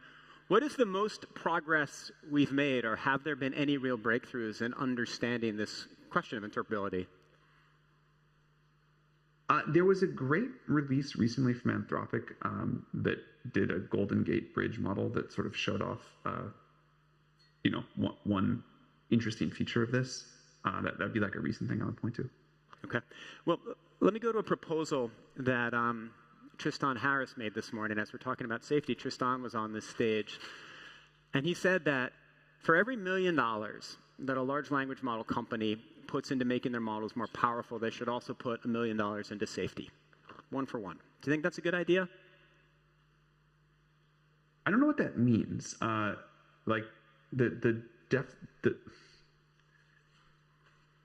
think there's this temptation to break the world into capabilities here and safety here. And you can like make all of these nice sounding, we should have this policy and that policy. But if you look at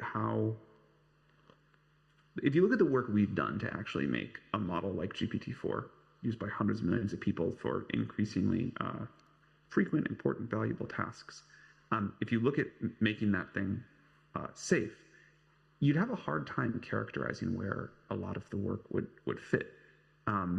Because if you're using a model in production, you want it to like accomplish your task and not go do something that's going to have a negative effect of some sort. But you don't know, you as a user, you're like, oh, did this work because it did what I want? Did that work because of capabilities work or safety work or something in between? Like getting the model to behave the way the user wants, according to these boundaries. It's an integrated thing. It's like you get on an airplane.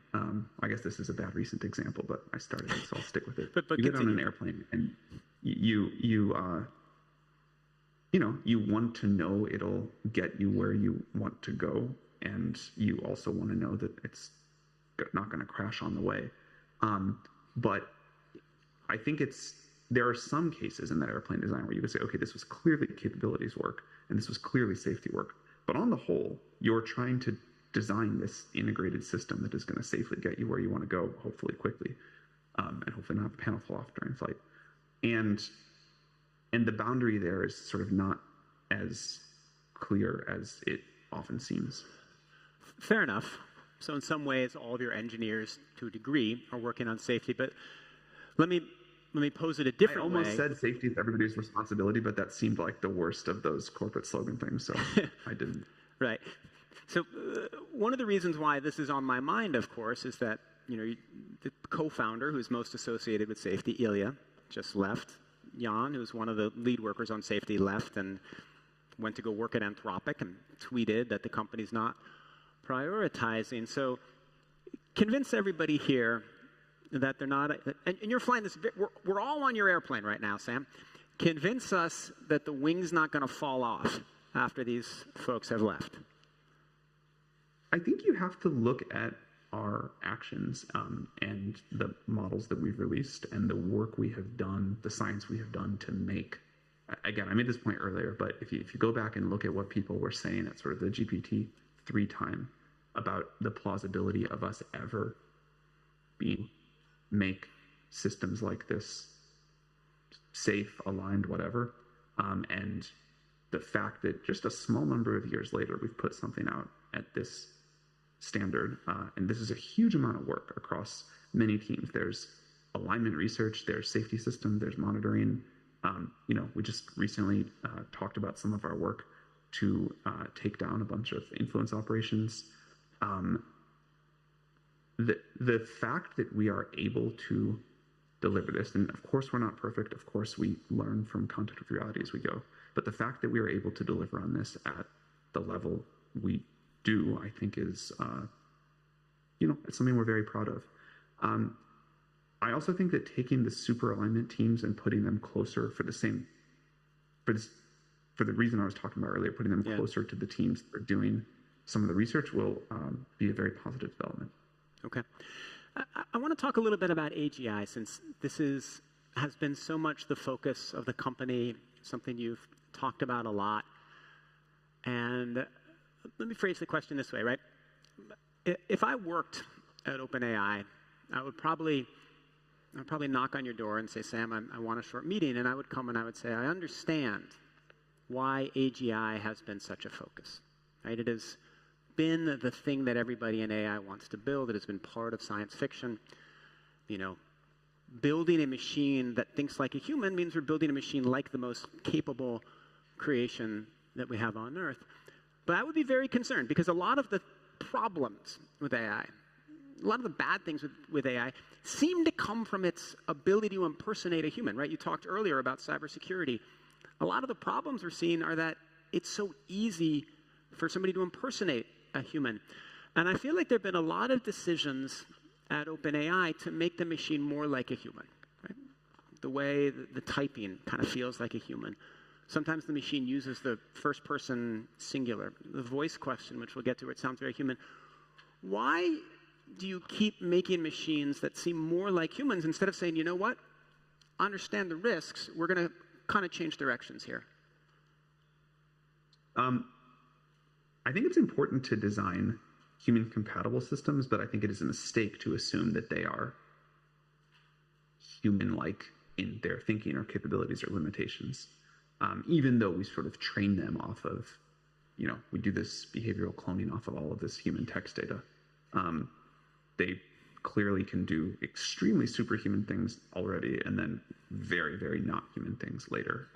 So I always try to think of it as an alien intelligence and not try to project my anthropomorphic biases onto it.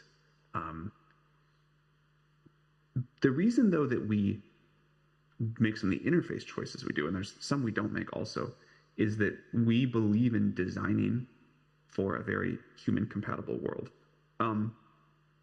The fact that these systems operate in natural language, that seems really important to us for a bunch of reasons. It seems like there's also a lot of nice safety properties around that you can imagine down the road, but it seems like a very important goal to make the AIs be maximally human compatible and designed for humans and work in a way where they're communicating with us in language, maybe with each other in language.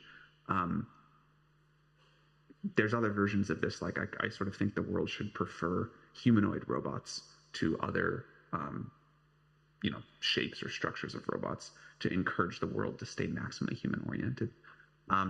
So I think like easy to use for humans, which includes language as sort of maybe a primary interface method, but not trying to project too much human likeness onto them beyond that. So we didn't like give our AI a human name. I think ChatGPT, although extremely cumbersome as a name, done it differently, has the nice property of a word that kind of explains what it is, and then 3 letters that sound like a robot,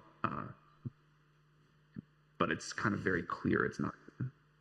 What about doing more in that direction? What about, for example, saying that ChatGPT can never use I? This gets to the point of human compatibility. We have played around with versions like that. Tends to like frustrate users more than it helps. We're used to some idioms when we're interacting in language. Or what about with your voice? Like when you have a voice model, like having a beep or something before that signifies this is not a person. I mean, we're about to enter this period of elections. Everybody here is concerned about deepfakes, misinformation. How do you verify what is real? What can you do to make it at the core design level so that's less of a problem? Yeah. I think there are interesting audio cues like a beep. What people definitely don't want is a robot sounding language. This gets to the kind of human compatibility point and the way we're wired. I will say, having used voice mode, which I love much more than I expected to, it really crossed some threshold for me all at once. I was never like the guy using voice mode on my phone for anything else before this one.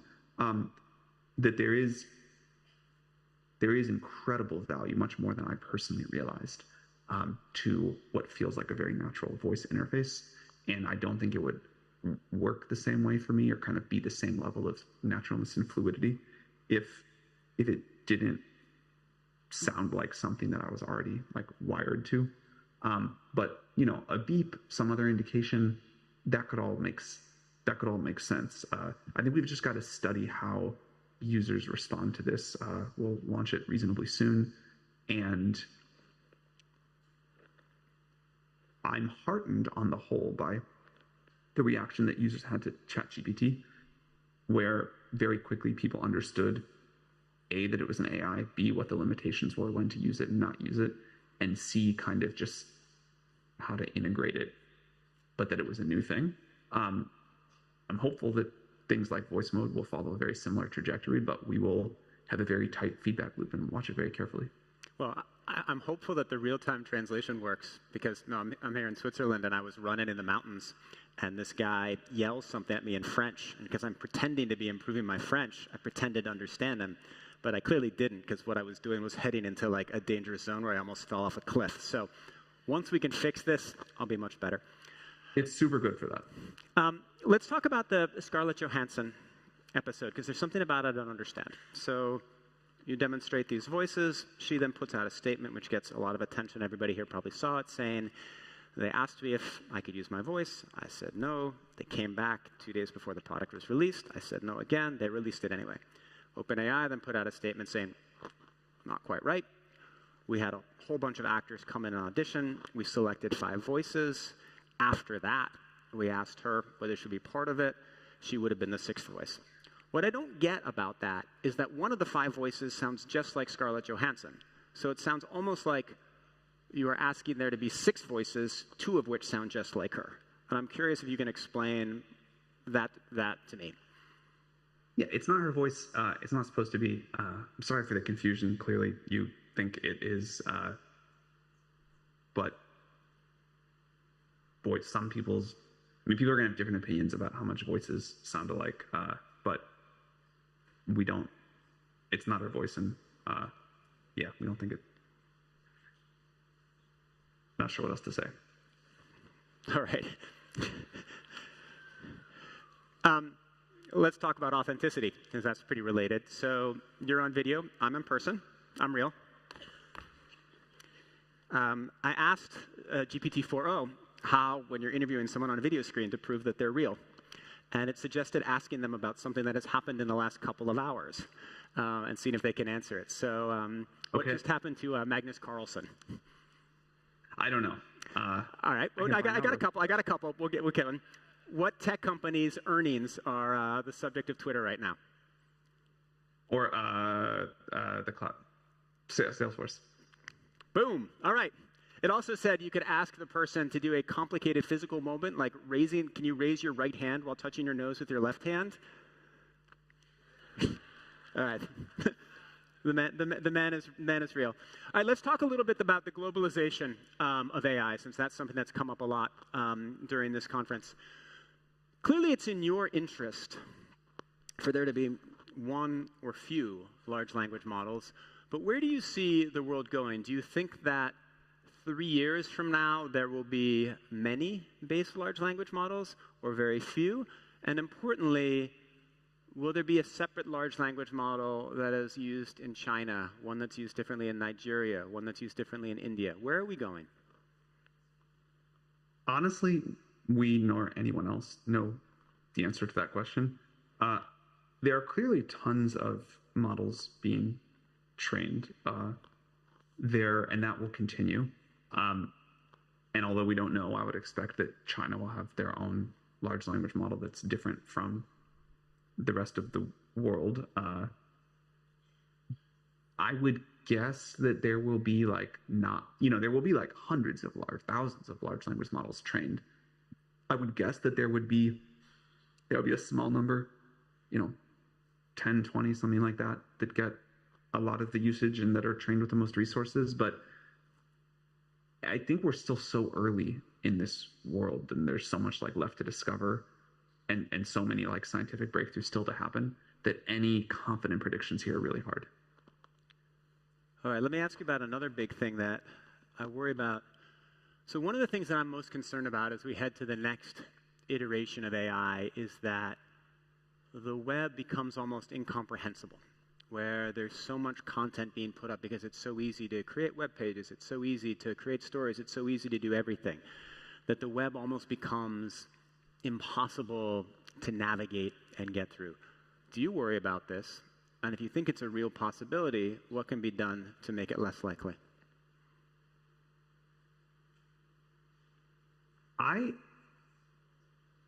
I think the way we use the internet is likely to somewhat change, although that's going to take a long time.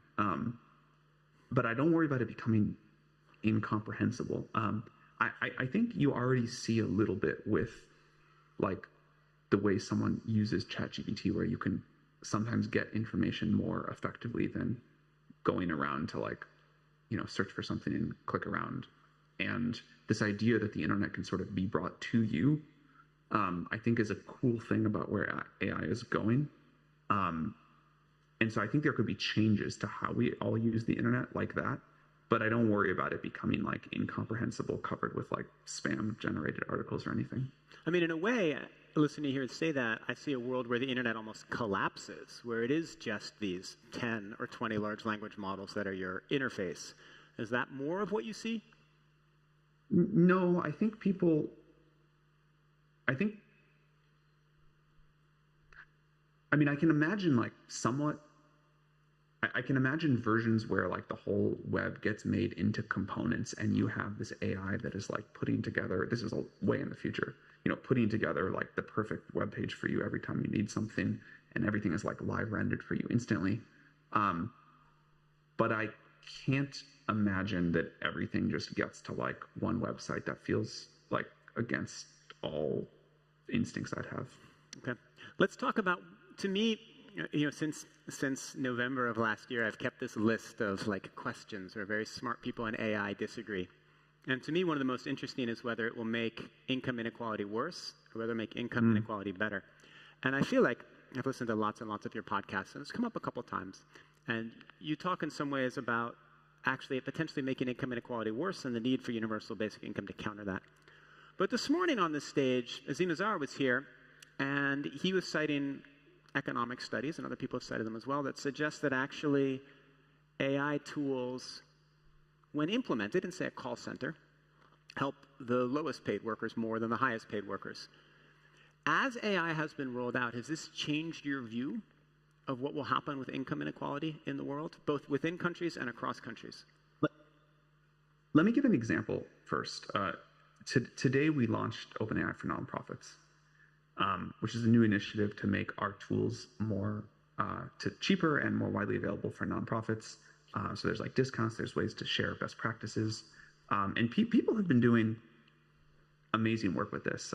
One example is the International Rescue Committee using our tools and having like great results from that integration, supporting like overstretched teachers and learners in real crisis zones. And I think that is an example of where these tools, because you can automate something that has been difficult and make intelligence, however you want to call that, much more widely available, can really help people that need it more than it would help people in like already a rich context. So we're very excited to launch that program in general, and it's an example of what you're talking about, that you can see ways in which, lots of ways, doesn't take much imagination, that AI does more to help the poorest people than the richest people. And we really believe that. We're enthusiastic about it. It is a huge part of why we want to build these tools. And I think it's a huge part of like the history of technology and the arc of what's been happening. So that will happen for sure. I think technology does a great deal to lift the world to more abundance, to greater heights, to better prosperity, whatever you want to call it. And I'm optimistic for that. I don't think that'll require any special intervention. I still expect, although I don't know what, and this is over a long period of time. This is not a like next year or, the year after that kind of thing. But over a long period of time, I still expect that there will be some change required to the social contract, given how powerful we expect this technology to be. I'm not a believer that there won't be any jobs. I think we always find new things to do. But I do think like the whole structure of society itself will, be up for some degree of debate and reconfiguration. And that reconfiguration will be led by the large language model companies? No. Just the way the whole economy works and what society decides we want to do. And this has been happening for a long time as the world gets richer. Social safety nets are a great example of this. I would expect we will decide we want to do more there. Well, let me ask you this variation of that question. You have a lot of government leaders, people from, I don't know if it's every country on earth, but many of the countries on earth in this room. What are examples of regulations that have been discussed in the last year and a half that you think will help with reconfiguring the social contract for a future of mass adoption of AI? And what are some examples of regulations that you've heard about that you think will harm that process? I don't think, and I think this is mostly appropriate, I don't think the current discussion about regulation is centered on these sorts of topics. It's about, we've got elections, what are we going to do there? And, you can have these other sort of really important short-term issues with AI. I don't think the regulations have been about like, okay, we're going to make AGI and it's going to be like the sci-fi books. What do we do there? And I think that would be premature because we don't know yet how society and this technology are gonna co-evolve. I think it is worth some debate. It just hasn't. I don't think it should be the current focus, and it certainly hasn't been. So, are there regulatory frameworks? People often talk about the framework for regulating nuclear weapons. Are the regulatory frameworks that exist, obviously nothing is perfectly parallel, but are the regulatory frameworks that exist that you think are useful to think about as we move into this new world? You're talking like the long term, what does it mean when AI can be this hugely big economic force, or the shorter term things we were? Long term.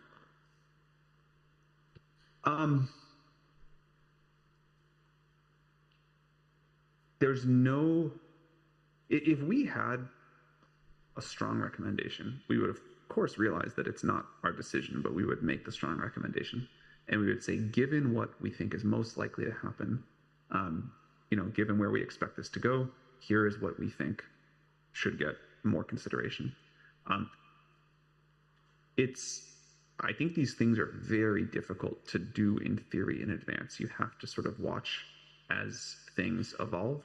One of the reasons that we believe in our strategy of iterative deployment, putting these systems out into, make them safe, put them out into the world, realizing that they're going to improve and that you're going to learn a lot as you go. One of the reasons we think that's important is society does not work on a whiteboard in theory. And also society is not this static thing. As you put the technology out, society changes, the technology changes, there is this real coevolution. And so I think the right way for us to figure out together what this is going to be is empirically. And already, since releasing ChatGPT, you see lots of examples of ways that it is starting to, in small ways, but starting to transform parts of the economy and how people do their work. And I think this approach of, it's not like we sit down one day and say, okay, we are going to design the new social contract all at once, and here is how the world works now. That would be really bad. I think tremendously difficult to get right. But iterating our way there seems likely, much more likely to work. Okay. All right. Let's talk about governance of OpenAI. So one of my favorite quotes, I can't read the whole thing because there's UN prohibitions, but this is from an interview you gave to The New Yorker 8 years ago, and you were when I worked there, and you were talking about governance of OpenAI, and you said, "We're planning a way to allow wide swaths of the world to elect representatives to a new governance board of the company, because if I weren't in on this, I'd be like, why do these effers get to decide what happens to me?" So tell me about that quote and your thoughts on it now. Something like that is still what I believe would be good to do. We continue to talk about how to implement governance. I probably shouldn't say too much more right now, but I remain excited about something in that direction. Say a little bit more. I will pass, I'm sorry. All right. Well, let me ask you about the critique of governance now. So two of your former board members, Tasha McCauley, Helen Toner, just put out an op-ed in The Economist, and they said, after our disappointing experiences with OpenAI, these are the board members who voted to fire you before you came back and were reinstated as CEO, they said you can't trust self-governance at an AI company. And then earlier this week, Toner gave an interview with the TED AI podcast, which was quite tough. And she said that the oversight had been entirely dysfunctional, and in fact that she had learned, and the board had learned, about the release of ChatGPT from Twitter. Is that accurate? Look, I respectfully, but very significantly disagree with her recollection of events. But I will say that I think Ms. Toner is, she genuinely cares about a good AGI outcome, and I appreciate that about her. I wish her well. I probably don't want to get into like a line-by-line refutation here. When we released ChatGPT, it was, at the time called a low-key research preview. We did not expect what happened to happen, but we had, of course, talked a lot with our board about a kind of research plan that a release plan that we were moving towards. We had, at this point, had 3.5, which ChatGPT was based on, available for, I think, about 8 months or something like that. We had long since finished training GPT-4, and we were figuring out a sort of gradual release plan to that. But yeah, like I disagree with her recollection of events. Okay, that's where you're going to leave it? I think so. Okay.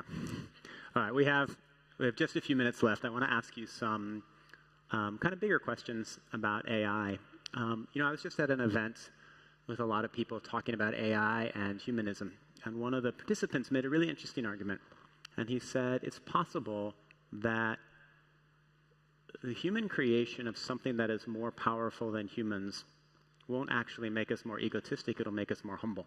We'll be like looking in a mirror and seeing ourselves naked. We will have a sense of awe at the machine and a sense of humility about our lives, and that will teach us a new way of living. Do you think that's what's going to happen? Does that ever happen to you? Do you ever look at the machine and then have a greater sense of humility about your place in the world? Personally, yes, I really do. And I think that's going to happen more broadly. I think that I would bet that there will be a widespread, I'm not going to go this way for everybody. There will be people who have egotistical freakouts about it. But I think in general, there will be a widespread increase in awe for the world and the place in the universe and sort of the humbleness of the human perspective that I think will be very positive. I was reflecting recently about how, in some sense, the history of science has been humans have become less and less at the center. And you can look at all these examples where, we used to believe that the sun rotated around the Earth, which was sort of a very human-centered way to think about things. And then we realized that, okay, actually it's the Earth rotating around the sun. And actually there's little white dots in the sky are many stars, and there's many galaxies beyond that. And then depending on how far you want to go with the analogy, you can say, all right, like there's the multiverse thing, and this is really quite strange, and we're really almost nothing. And the AI maybe be another example of where we get some additional perspective that sort of gives us more sort of like humbleness and awe for the much bigger thing that we're all part of. And I think that's been like an ongoing and really positive thing. You're going to make my 10-year-old happy. He and I was driving him back from a soccer game, and I've been listening to a lot of Sam Altman podcasts, and he was listening to one, and he said, that guy doesn't talk about nature and animals enough. So I'm glad to have a little bit of that in that question. So thank you from James Thompson. So I want to ask you about one of the most radical positions I've heard you talk about, and it was in the Joe Rogan podcast, and it was in passing. And you mentioned that you can imagine a future where governance is actually every individual has a say. So there are 8 billion, or let's say it's at a time when there are 12 billion people, and you can almost input your preferences about what decisions you want to have made, and some AI that understands your preferences can then lead to better decision making. Do you think that is a real possibility? And should the UN, we're here at the UN, should they do that? Well, first of all, I hope it is at a time where there's 12 billion people and not 4 billion people. I'm definitely a little bit worried about the trends there. But yes, I think it would be a great project for the UN to start talking about how we're going to collect the alignment set of humanity, and also within that, like how much, like where the defaults are, where the bounds are, how people like can move things within there. I think that'd be a great thing for the UN to do. So you think we could conceivably get there? What would be some of the intermediate steps in order to make a governance system where an AI can help make it more collaborative, more Athenian, and not the opposite? We released something pretty recently, maybe like a month or so ago, called the spec, which was a first step towards this, where we said, okay, given what we have learned, here is, here's how we're going to try to like set the rules. Here's what the model's going to try to do. And one reason that's important is it at least explains when something is a bug versus behaving as designed. And so we can either fix the bug or debate the principle. And we're now trying to have a lot of debate about that spec and why we do certain things. And these get down to like a pretty high level of detail. Like maybe there's something the model shouldn't say in response if you ask it to do something that is kind of questionable. But if you ask it to translate that from English to French, it should comply with the translation request. And trying to get to that level of specificity is important. But yeah, I think other things to do are now push that to a broader thing. And you can imagine a world where eventually people can chat with ChatGPT about their individual preferences and have that be taken into account for the larger system, and certainly how it behaves just for them. Another thing in this world is our system message, which people have done very creative work to get the model to behave the way they want. Do you think there's anything in the human brain that can't be replicated by machines?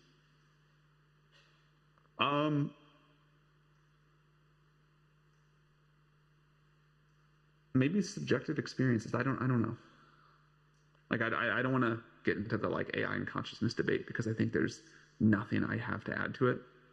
Well, I figured I'd ask it to you at the end because you can only basically give a yes or no question on AI or consciousness. Let me ask you another question from one of my children that I thought was pretty interesting. You know, they sometimes have this wisdom. I have 3 boys. The oldest one, I was talking to him about what he fears about AI, and his answer was kind of interesting. You know, he uses AI for debate prep, but he uses it as a tutor in school, and I've been trying to show him different models. And he said that he's worried about that he's heading into a future where relearning things is going to be incredibly important. I think we all agree on that. The world is going to change in dramatic ways to prosper, and it will have to relearn. And he's worried that we will become so reliant, we will no longer learn how to learn. And he's worried about that. Do you worry about that? There are like many other things I worry about in a world that changes very quickly and where we have to figure out how we're going to like adapt to this new thing that's moving so quickly. But learning how to learn seems like such a deep human skill. You know, obviously, it appears to me to be stronger earlier in life than later in life, but it never goes away. And I think there will be a premium on cultivating this skill. I think we'll have even more incentive in the future than we do now to be really great at it. But it seems like deep and innate, and our brains are well set up for it. So I agree with him that this is going to be important, increasingly important, but I'm optimistic that we'll be really good at it. All right. I'll tell him it's fine to do his next paper with ChatGPT. Last question, since we're at the end of time. You've got a lot of really smart people in this room, a lot of people who are going to help regulate AI, help shape its future. What is your concluding message about the most important thing that they should think about, or the one thing that you think that they should take away from this conversation as they go about helping to try to use AI, regulate AI, to bring about AI for good? Your challenge is that there is simultaneously incredible upside and a moral duty to bring that to the world, and serious safety and sort of society level concerns to mitigate. We launched a new safety and security committee of our board and some of our team this week to help us get ready for this next model. There have been a bunch of good forums around the world debating AI safety issues. And there's a lot of talk now about preparedness frameworks. But if we are right that the trajectory of improvement is going to remain steep, then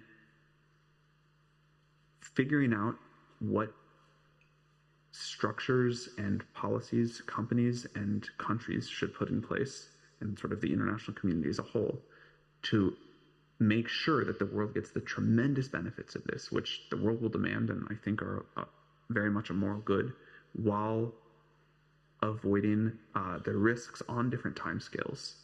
So not getting too distracted by only the short term or only the long term, and what all this will take. That's very important. And I would say consider the problem holistically. It is extremely challenging. I think there's a lot to learn from what's already happening, and a lot of new stuff to figure out. But I guess the thing I would leave it on is like don't neglect the long term, and don't assume that we're going to asymptote off here. All right. Well, you know, when I asked GPT-4o how to tell whether somebody was a human, they actually had 3 things, right? The arm test and the news test, and the third was ask an open-ended question and see if they can give a good complex answer without buffering. So thank you very much. You prove once again that you're human. Thank you very much, Sam Altman.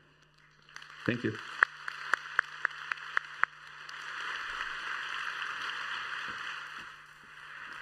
Amazing. Thank you. Wow.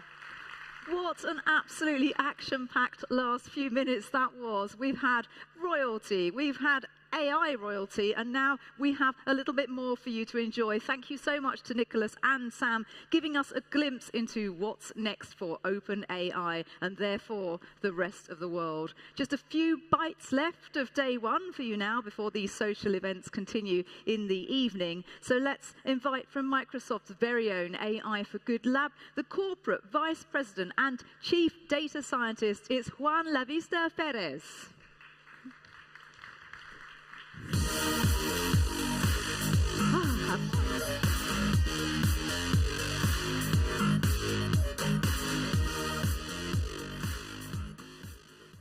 Thanks, everybody. As humans, we naturally gravitate towards focusing on negative news. This is part of human nature, and it's likely because of evolutionary reasons, meaning that our ancestors, the ones that were more consuming more good news, likely those didn't make it. Jokes aside, the challenge we have is that we often adopt a more pessimistic outlook about the world. But if we focus on the metrics, because sometimes because of this, it's difficult to see how much progress we have made as a society. But if we focus on the metrics, areas like infant mortality rate, or people living in extreme poverty, or global literacy rate, all of these metrics have been improving decade after decade after decade. And a lot of these improvements are driven in large part by technology. From electricity to vaccines to communication, technology has played a fundamental role in advances in society. And within technology, there is a subset of technological advances that have significant effect. These are the technologies that can impact an entire economy and have the potential to drastically alter societies through their impact. Economists call this GPT. And if you're here today, you're likely thinking of a different GPT. This is not the one that you're thinking. This is general purpose technology. General purpose technologies are technologies that have a profound impact on the way we live and work and have moved the human race forward. Since the beginning of civilization, economists have identified there has been 25 general purpose technologies. A few examples include the wheel, the printing press, the electricity, trains, the PC, the internet. All of these technologies have fundamentally changed the way we live and the way we work. Today, I'm going to explain, because AI is the next GPT. AI is a general purpose technology and has the ability to change the way we live and to change the way we work and move the human race forward. And I learned this in my past 5 years working directing our Microsoft AI for Good Lab, where we work with organizations around the world using AI to help solve some of the world's greatest challenges. Some of these challenges include basic problems like identifying and understanding where do people live. And if you live in the US or if you live in Europe, we have this illusion that we know where everybody lives. Because if you go online and you search in a map, you will find your house. That data is up to date. But if in areas like Sub-Saharan Africa, this is certainly not the case. This is a picture of Cinder in Niger. This is from 2012. This is the last time they had a census, and majority of the maps they have are from this time. This is a picture, a more recent picture, also satellite picture of Cinder. Every blue dot that you have here in the screen is a house or human structure that is not in any map. If we don't know where people live, we cannot provide services to them. We cannot be better prepared from a disaster preparedness. We cannot help them in an event of a natural disaster. In 12 years, the city of Zinder moved from 300,000 people to 600,000 people, double the size. Half of the city is not in any map. And we learned this also in Afghanistan in the last earthquake. When the earthquake happened, majority of the people that were affected by the earthquake were not in any map. In a disaster response operation, if you don't know where the people live, there's no way that you can help them. So for the past 2 years, we've been working in collaboration with Planet and the Institute of Health Metrics in the University of Washington to create an up-to-date map of the population density across the entire world. This information is critical from a disaster preparedness point of view. If we know where people live, then we can interlace this data with climate data, food insecurity, disease burden, combining all this information together, providing a very good understanding of where do countries should focus to make sure that we understand where are the risks from a disaster preparedness. In the event of a natural disaster, this information is also critical. This is Libya, the day before the flooding. This is after the flooding. We use AI models to detect every single thing that changed between before and after. And after we identify the before and after, we can identify every single structure that was affected. All of these maps are provided to teams on the ground. If we do a good job and we get this information between 24 to 48 hours, this information to people on the ground is critical to understand how much resources they need to deploy and to where. This information can help the teams on the ground help save lives. This is some of the other floodings that happened early this month, both in Brazil and in Kenya. Similar work, using high-resolution satellite data, using AI on top of high-resolution satellite data, we can map every single structure that was affected by these disasters. And we're using something similar also in the Amazon to detect illegal deforestation.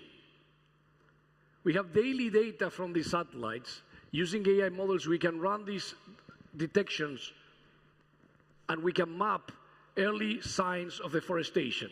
This information can provided to teams on the ground, can also help them make sure that the right authorities can affect the outcome of this deforestation. On a different note, we also work on healthcare, areas like pancreatic cancer. Pancreatic cancer has the highest mortality rate of all cancers. And if you see here in the screen, for majority of the other cancers, the probability of dying within 5 years have improved over time. But in the case of pancreatic cancer, it has been relatively small. And the reason this happens is because when we detect pancreatic cancer, it's usually too late. So we're working with doctors at the Johns Hopkins University to see, using AI on top of CT scans, we can help them detect when pancreatic cancer is less than 2 centimeters large. Because if we can detect pancreatic cancer when it's lower than 2 centimeters, you can do a surgery and you can help save that life. A year and a half ago, with the release of ChatGPT, the world changed for everybody. But more important, changed for us, for people that were using AI to help solve some of these problems. As with any technology, we need to understand the power, but we also need to understand the limitations that these models have. Today, I'm going to be covering 8 different insights about this technology. The first one, and very important to understand, is no matter how sophisticated these AI models appear to be, behind the scenes, these models are just math. These models do not possess any real cognitive abilities. They are simply performing a lot of mathematical and linear algebraic calculations. The only reason they appear to behave like humans is because they are trained in human data. If Excel allowed very big formulas, and when I say very big, are huge, large formulas, that doesn't. But let's say for a minute that we didn't have that limitation. You could literally run technically encode a whole LLM in using Excel formulas. LLMs do not have reasoning or intentionality. Their outputs are driven by statistical correlations, not by deliberate thoughts or reasoning. The only thing an LLM is doing is try to predict the next word. Given a phrase, what is the next word? So for example, if I ask you, this morning I woke up and saw a beautiful blue, what is the next word? You likely say sky. This is what an LLM is doing. It's giving a context, trying to predict what is the next word. And learning that distribution. That sky is not the only option. It could be blue car, blue bird, but it will have lower probabilities. It's learning that probability distribution. Once you infer what is the next word, because of the generative aspect, you can do it again and again and again. And you're basically running this through the whole answer. LLMs do not know what is true. The corpus, the data that we use to train will indicate what is true and what is not true. This is why it's critical to make sure that we point these LLM training datasets to the right datasets, because they will learn from the data that we have. LLMs, as likely a lot of people that have used them, can hallucinate. And the reason they can hallucinate is because they are learning this probability distribution. They don't know. They're just inferring data from that probability distribution. They don't know that they're hallucinating, because otherwise it would be relatively easy to solve the problem. That doesn't mean that we cannot help with that problem. There are ways that a lot of researchers are working on top of the LLMs to make sure to reduce the hallucination. But the reason the hallucination happens is because of the way these models are built. Generative models can be affected by bias.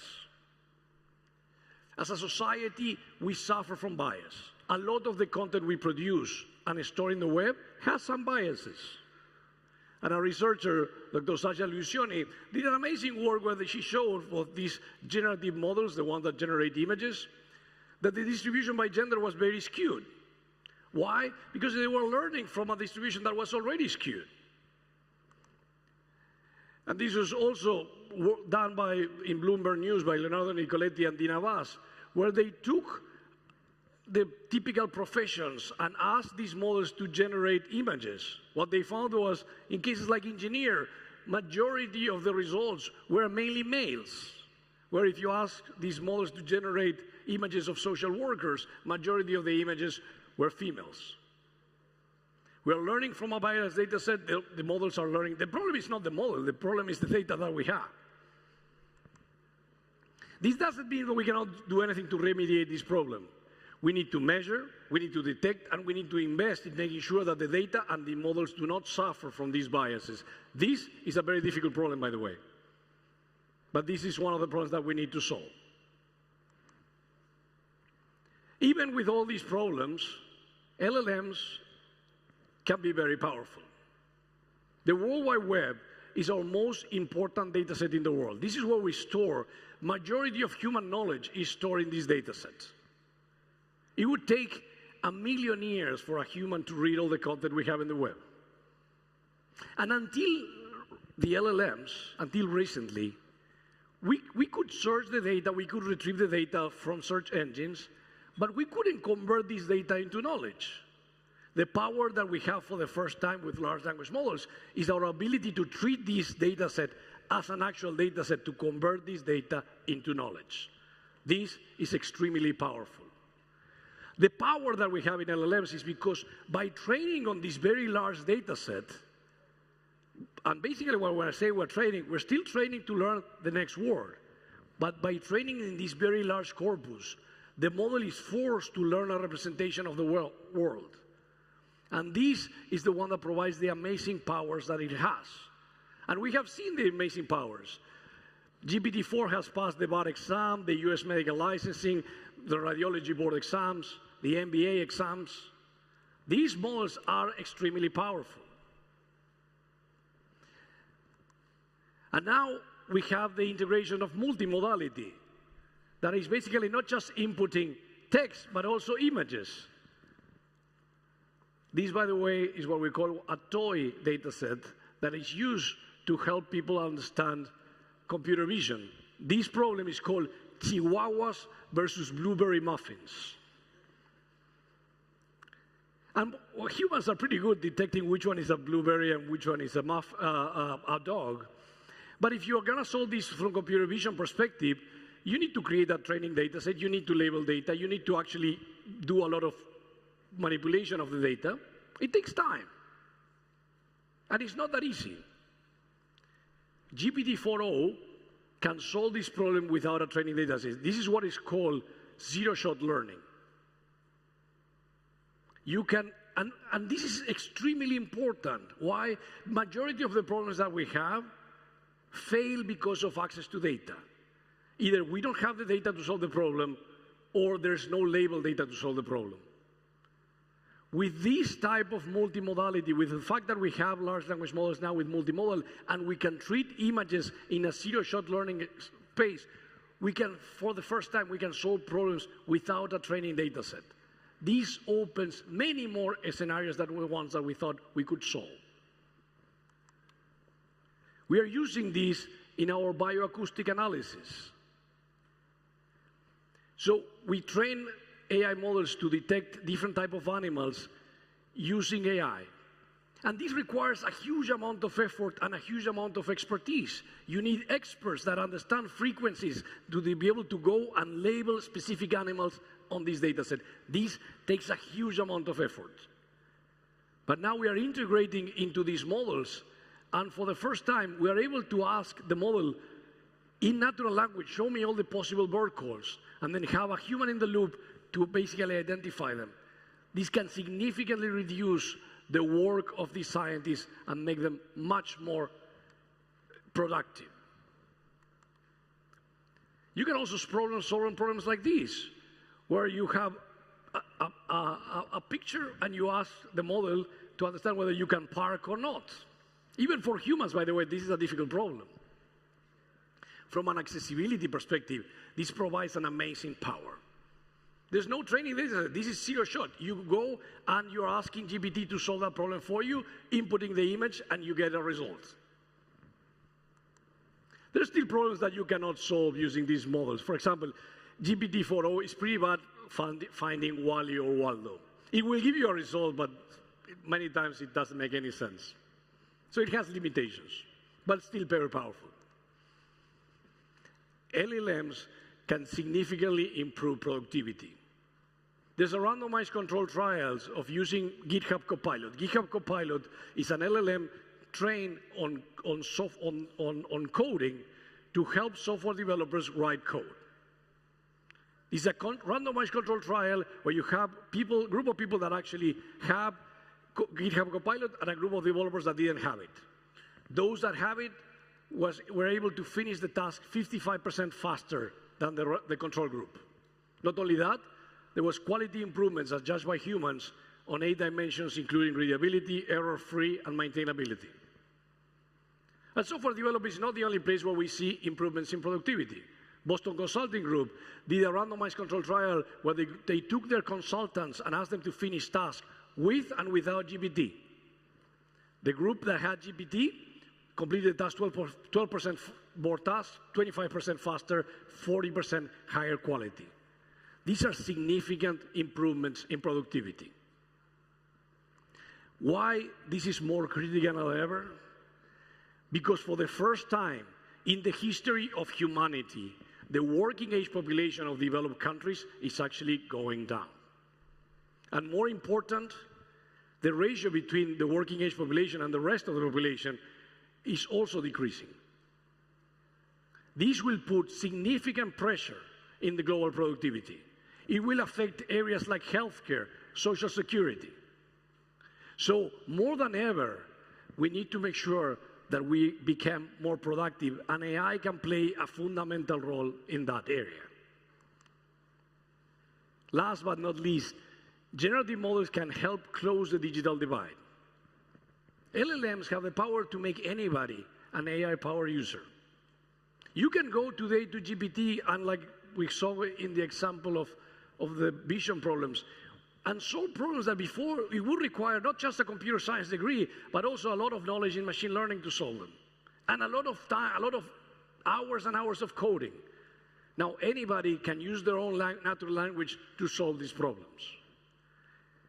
It can help bridge the gap for people that have disabilities. You have 1.3 billion people in this planet that live with a severe disability.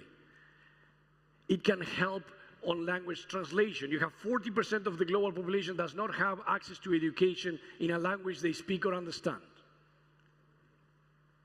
And it certainly can help with coding. You have 7.95 billion. 99.95% of the population does not know how to code. Now, for the first time, we can use our own natural language to coding. Let me show you an example of this. This is a collaboration that we did with Planet Labs. Planet has an amazing data set of satellite data, but on top of that, they actually have a data set about things that they can learn from this satellite data. What we did was an interface where you could ask a question in English. A large language model will convert this question in English into Python code, execute that code, and get the answers. What you see here is actual questions and actual answers.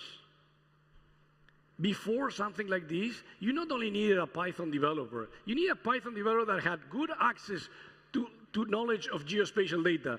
Let me tell you one thing, it's not trivial to find those resources. Now, we have the ability to ask the question in English.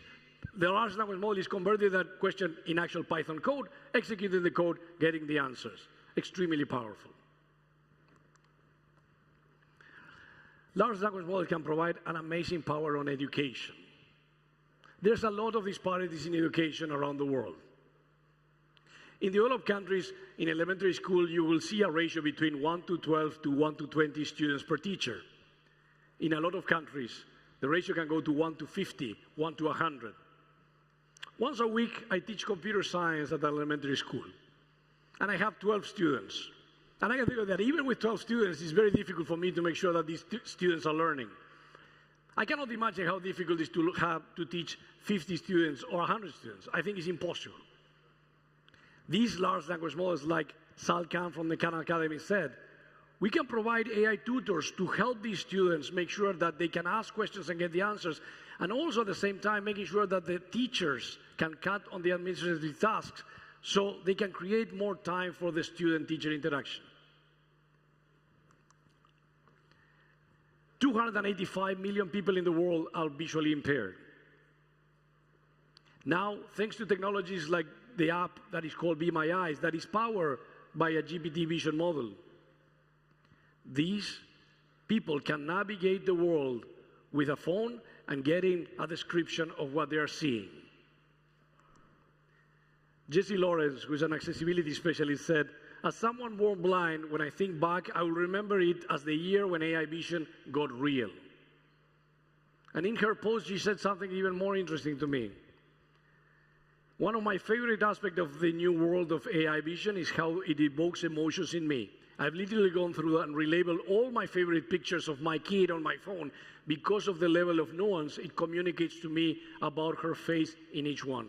This is a mom for the first time seeing the emotions of her daughter in a description. AI is a new general purpose technology and provides amazing power to change the world. Together we can build a future of AI that benefits everybody. Thank you very much.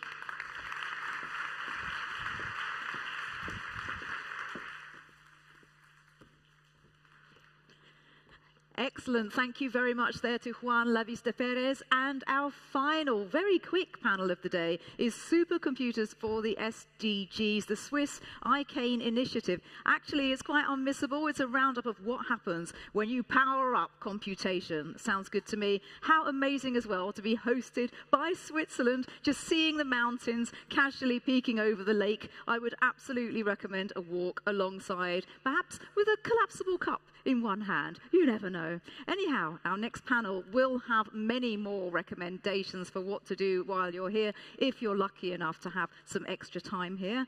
And I think we're all set and ready to go, are we? Oh no, I think we're bringing some water and then we'll be ready to go for that. So in the meantime, everybody, I do hope that you will stay with us for the Innovation Factory event later on. In the meantime, of course, we've got lots more to look forward to on day 2, including in the evening at 7 p.m. on the Frontier stage, what could only be described as the AI for Good after party, where some of us will be playing the piano, me, singing, me, playing bass. Oh, I'm playing the bass with my left hand. And then Fred will be jumping on the drums. He happens to be an incredibly talented drummer. And then we're also going to have some AI DJs joining us as well. So we're not entirely sure what's going to happen. That's 7 p.m. tomorrow night, if you're feeling brave enough. Now, it looks to me like we're ready to go. So if you will indulge the last few minutes for our fantastic panel, I'm going to introduce them. The center stage for the Vice President for Research, ETH Zurich, Christian Wolfram, which I visited there. It's brilliant. Deputy Head, Digital Foreign Policy Division, Swiss Federal Department of Foreign Affairs, Katharina Frey, and the Senior Diplomacy Delegate for the International Committee of the Red Cross, ICRC, Philippe Stoll. Excellent. On you come. Thank you.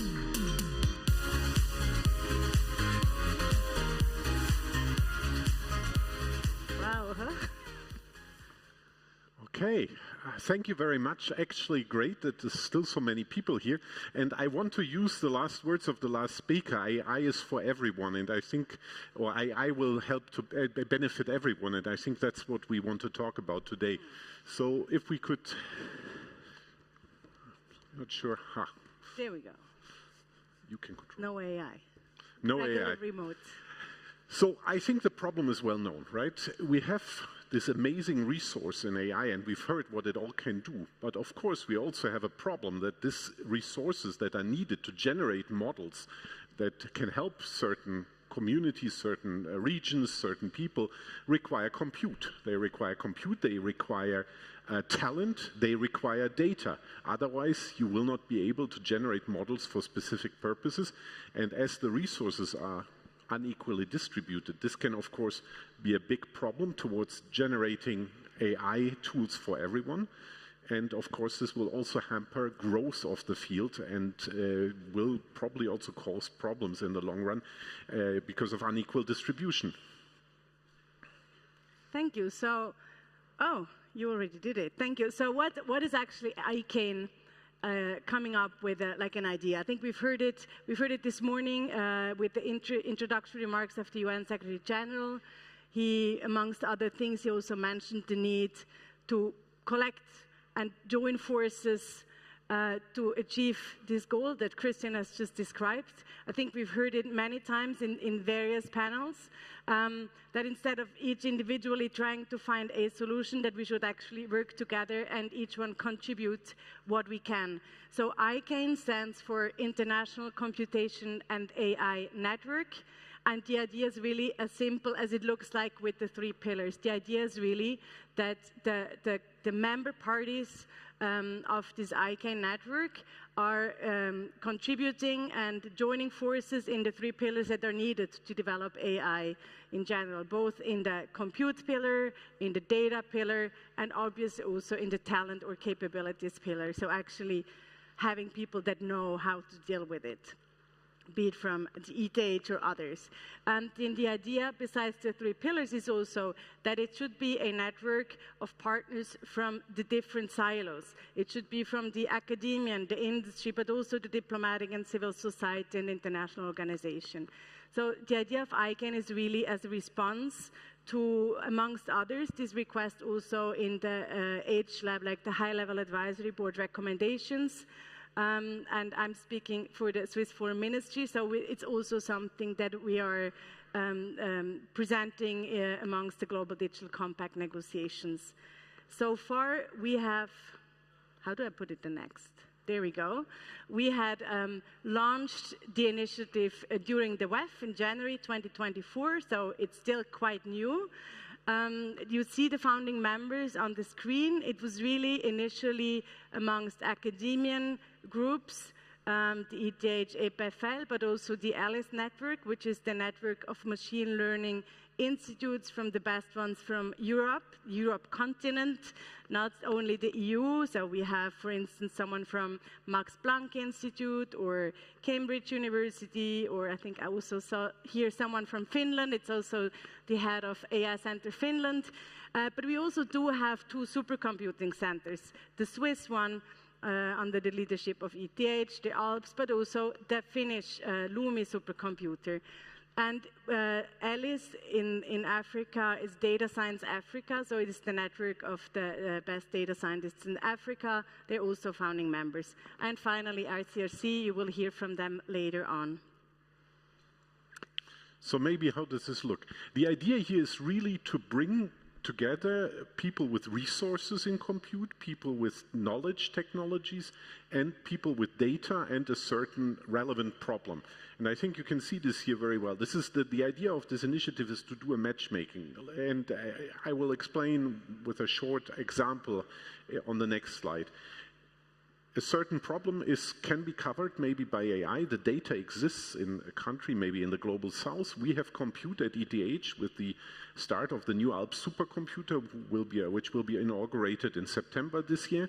And we use it to generate models to really address a local problem that can then help benefit that particular society.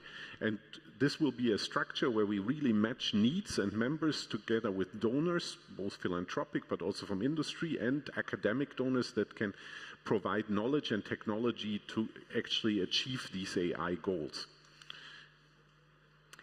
Yeah, so as I said before, we launched it a few months ago, and we're actually in the incubation phase this year. We will present first results in January next year at the Yeff.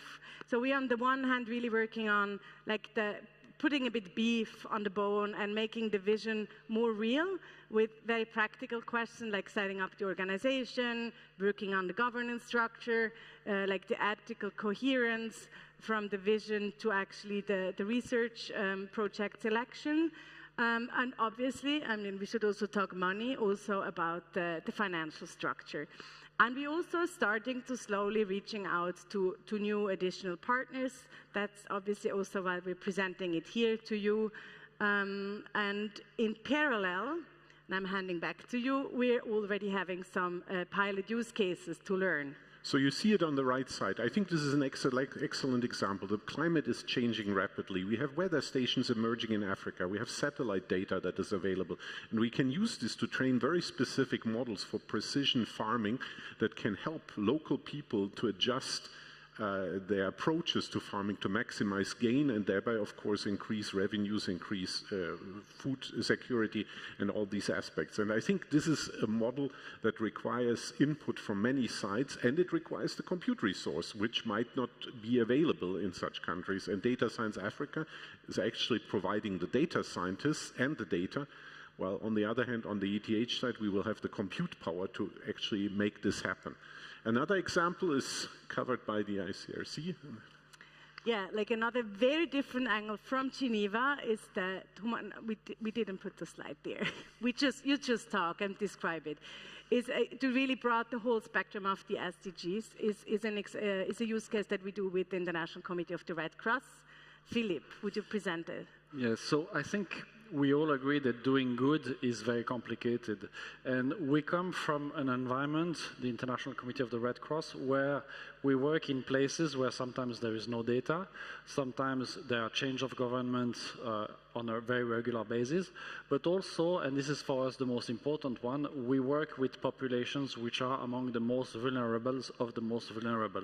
The SDGs are putting very clear focus on this type of population, and we are working on a daily basis. So my colleagues right now in Afghanistan, in Myanmar, in Gaza, or in Ukraine, they are working very closely with these populations. So when we look at the different models, the different type of tools that exist, we're using AI that we want to take advantage of, they have limits. And the International Committee of the Red Cross works with many constraints, and this is why we have survived now 160 years. The one that is quite important is the question of confidentiality. We want to work with everyone, so we need to build trust with the communities, with the government, with armed groups. At the right moment, we are working with more than 450 armed groups. So having a tool that we can demonstrate that is not ending in, that the product that we do will not end in the wrong hands in the eyes of the people we are working with is critical. The other dimension is the question of neutrality. We all agree that technology is not neutral anymore. It's not a tool that we can deploy and everyone agrees that it works. It has a geopolitical dimension. And for us, again, where we work both on any side in a conflict settings, we have an office in Moscow, we have offices in places where no one think we could have an office. The question of neutrality is clear, is critical, otherwise we won't get the access to population.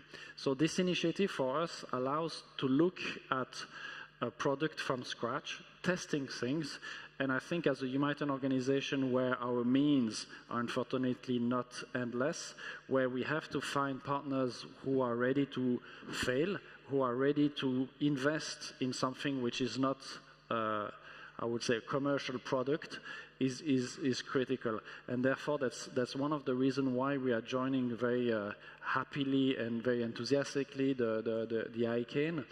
One of the exploration we have now is to use data that are very confidential, that are in our own servers. So we would like to train a model with the supercomputer ALPS, try to see how it reacts with public data, and then import everything in-house so we can use it. So this is something where I think also the ETH and the Swiss Confederation are interested to see how it works. It's not huge scale, it's not a big number of data, it's often complicated data which are not very well structured. So we have a lot of this constraint that I think the partners will find an interest to further dig and to further explore. Thank you so much. I hope, there we go. I do the end, right? Yeah, I hope that brought you a bit more concrete to the concept, the idea. As I said, like both of the use cases that my colleagues have described are just some pilot use cases that will help us also learn how this like matchmaking process, this collaboration works. We are now really starting, as I said before, to also reach out to new partners. So please feel to approach us after the talk or online. There's a website, ICANN, there's also an email there. And we will host a first strategic partner gathering in Zurich the 2nd and the 3rd of October, where we can happily also do like virtual exchanges, answer questions, and see whether you would be interested. That would be all, and whether you would also be on a next picture there that we could show probably next year at the AI for Good Summit. We're done. I think we have 3 minutes left. The time says. Is there any questions that you would like to ask? No, I'm not allowed to ask for questions. Yes.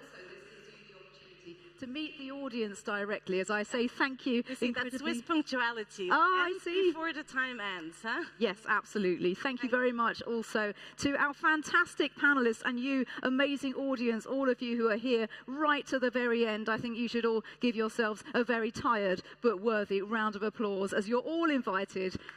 Oh, there we go. We did it.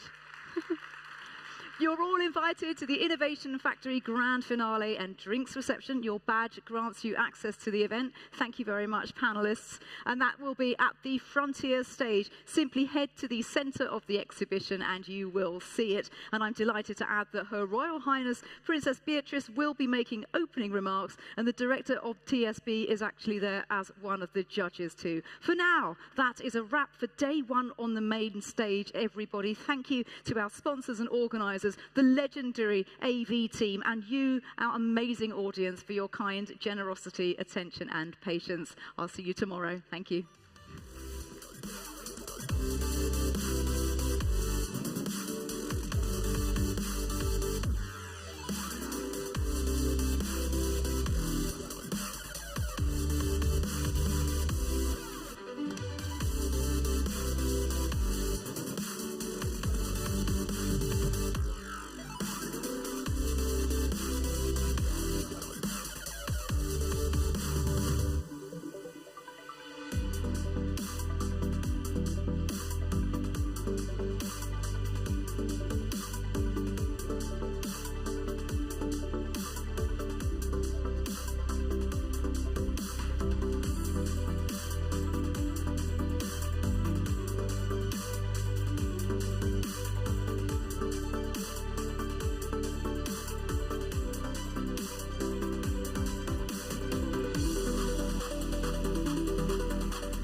Machines help us see, help each other, help us be better there for one another.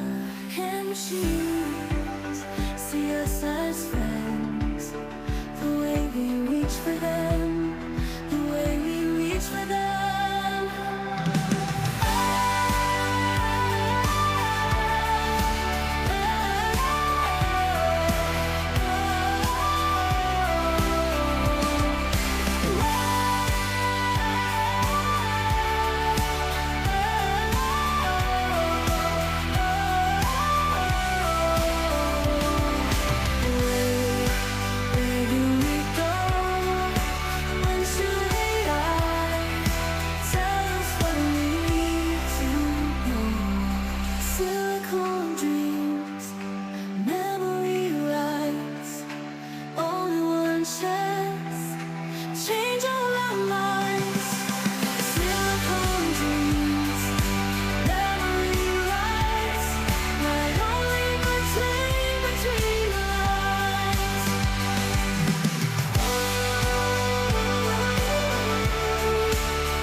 Can machines help us see, help each other, help us be better there for one another?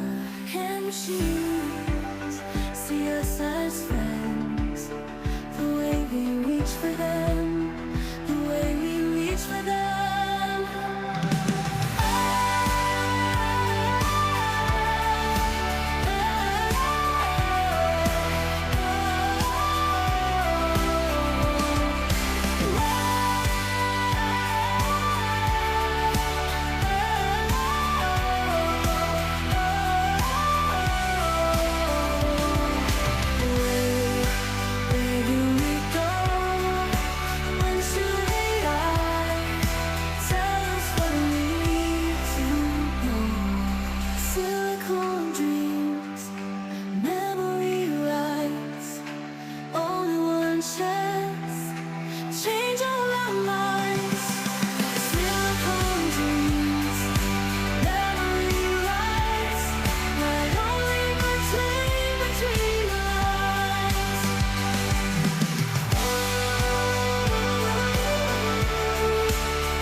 I use AI for good.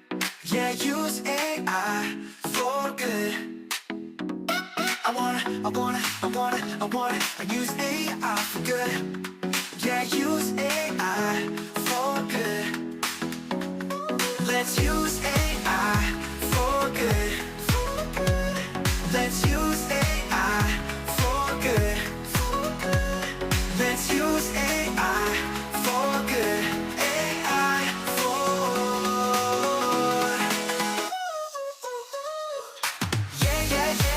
SDG.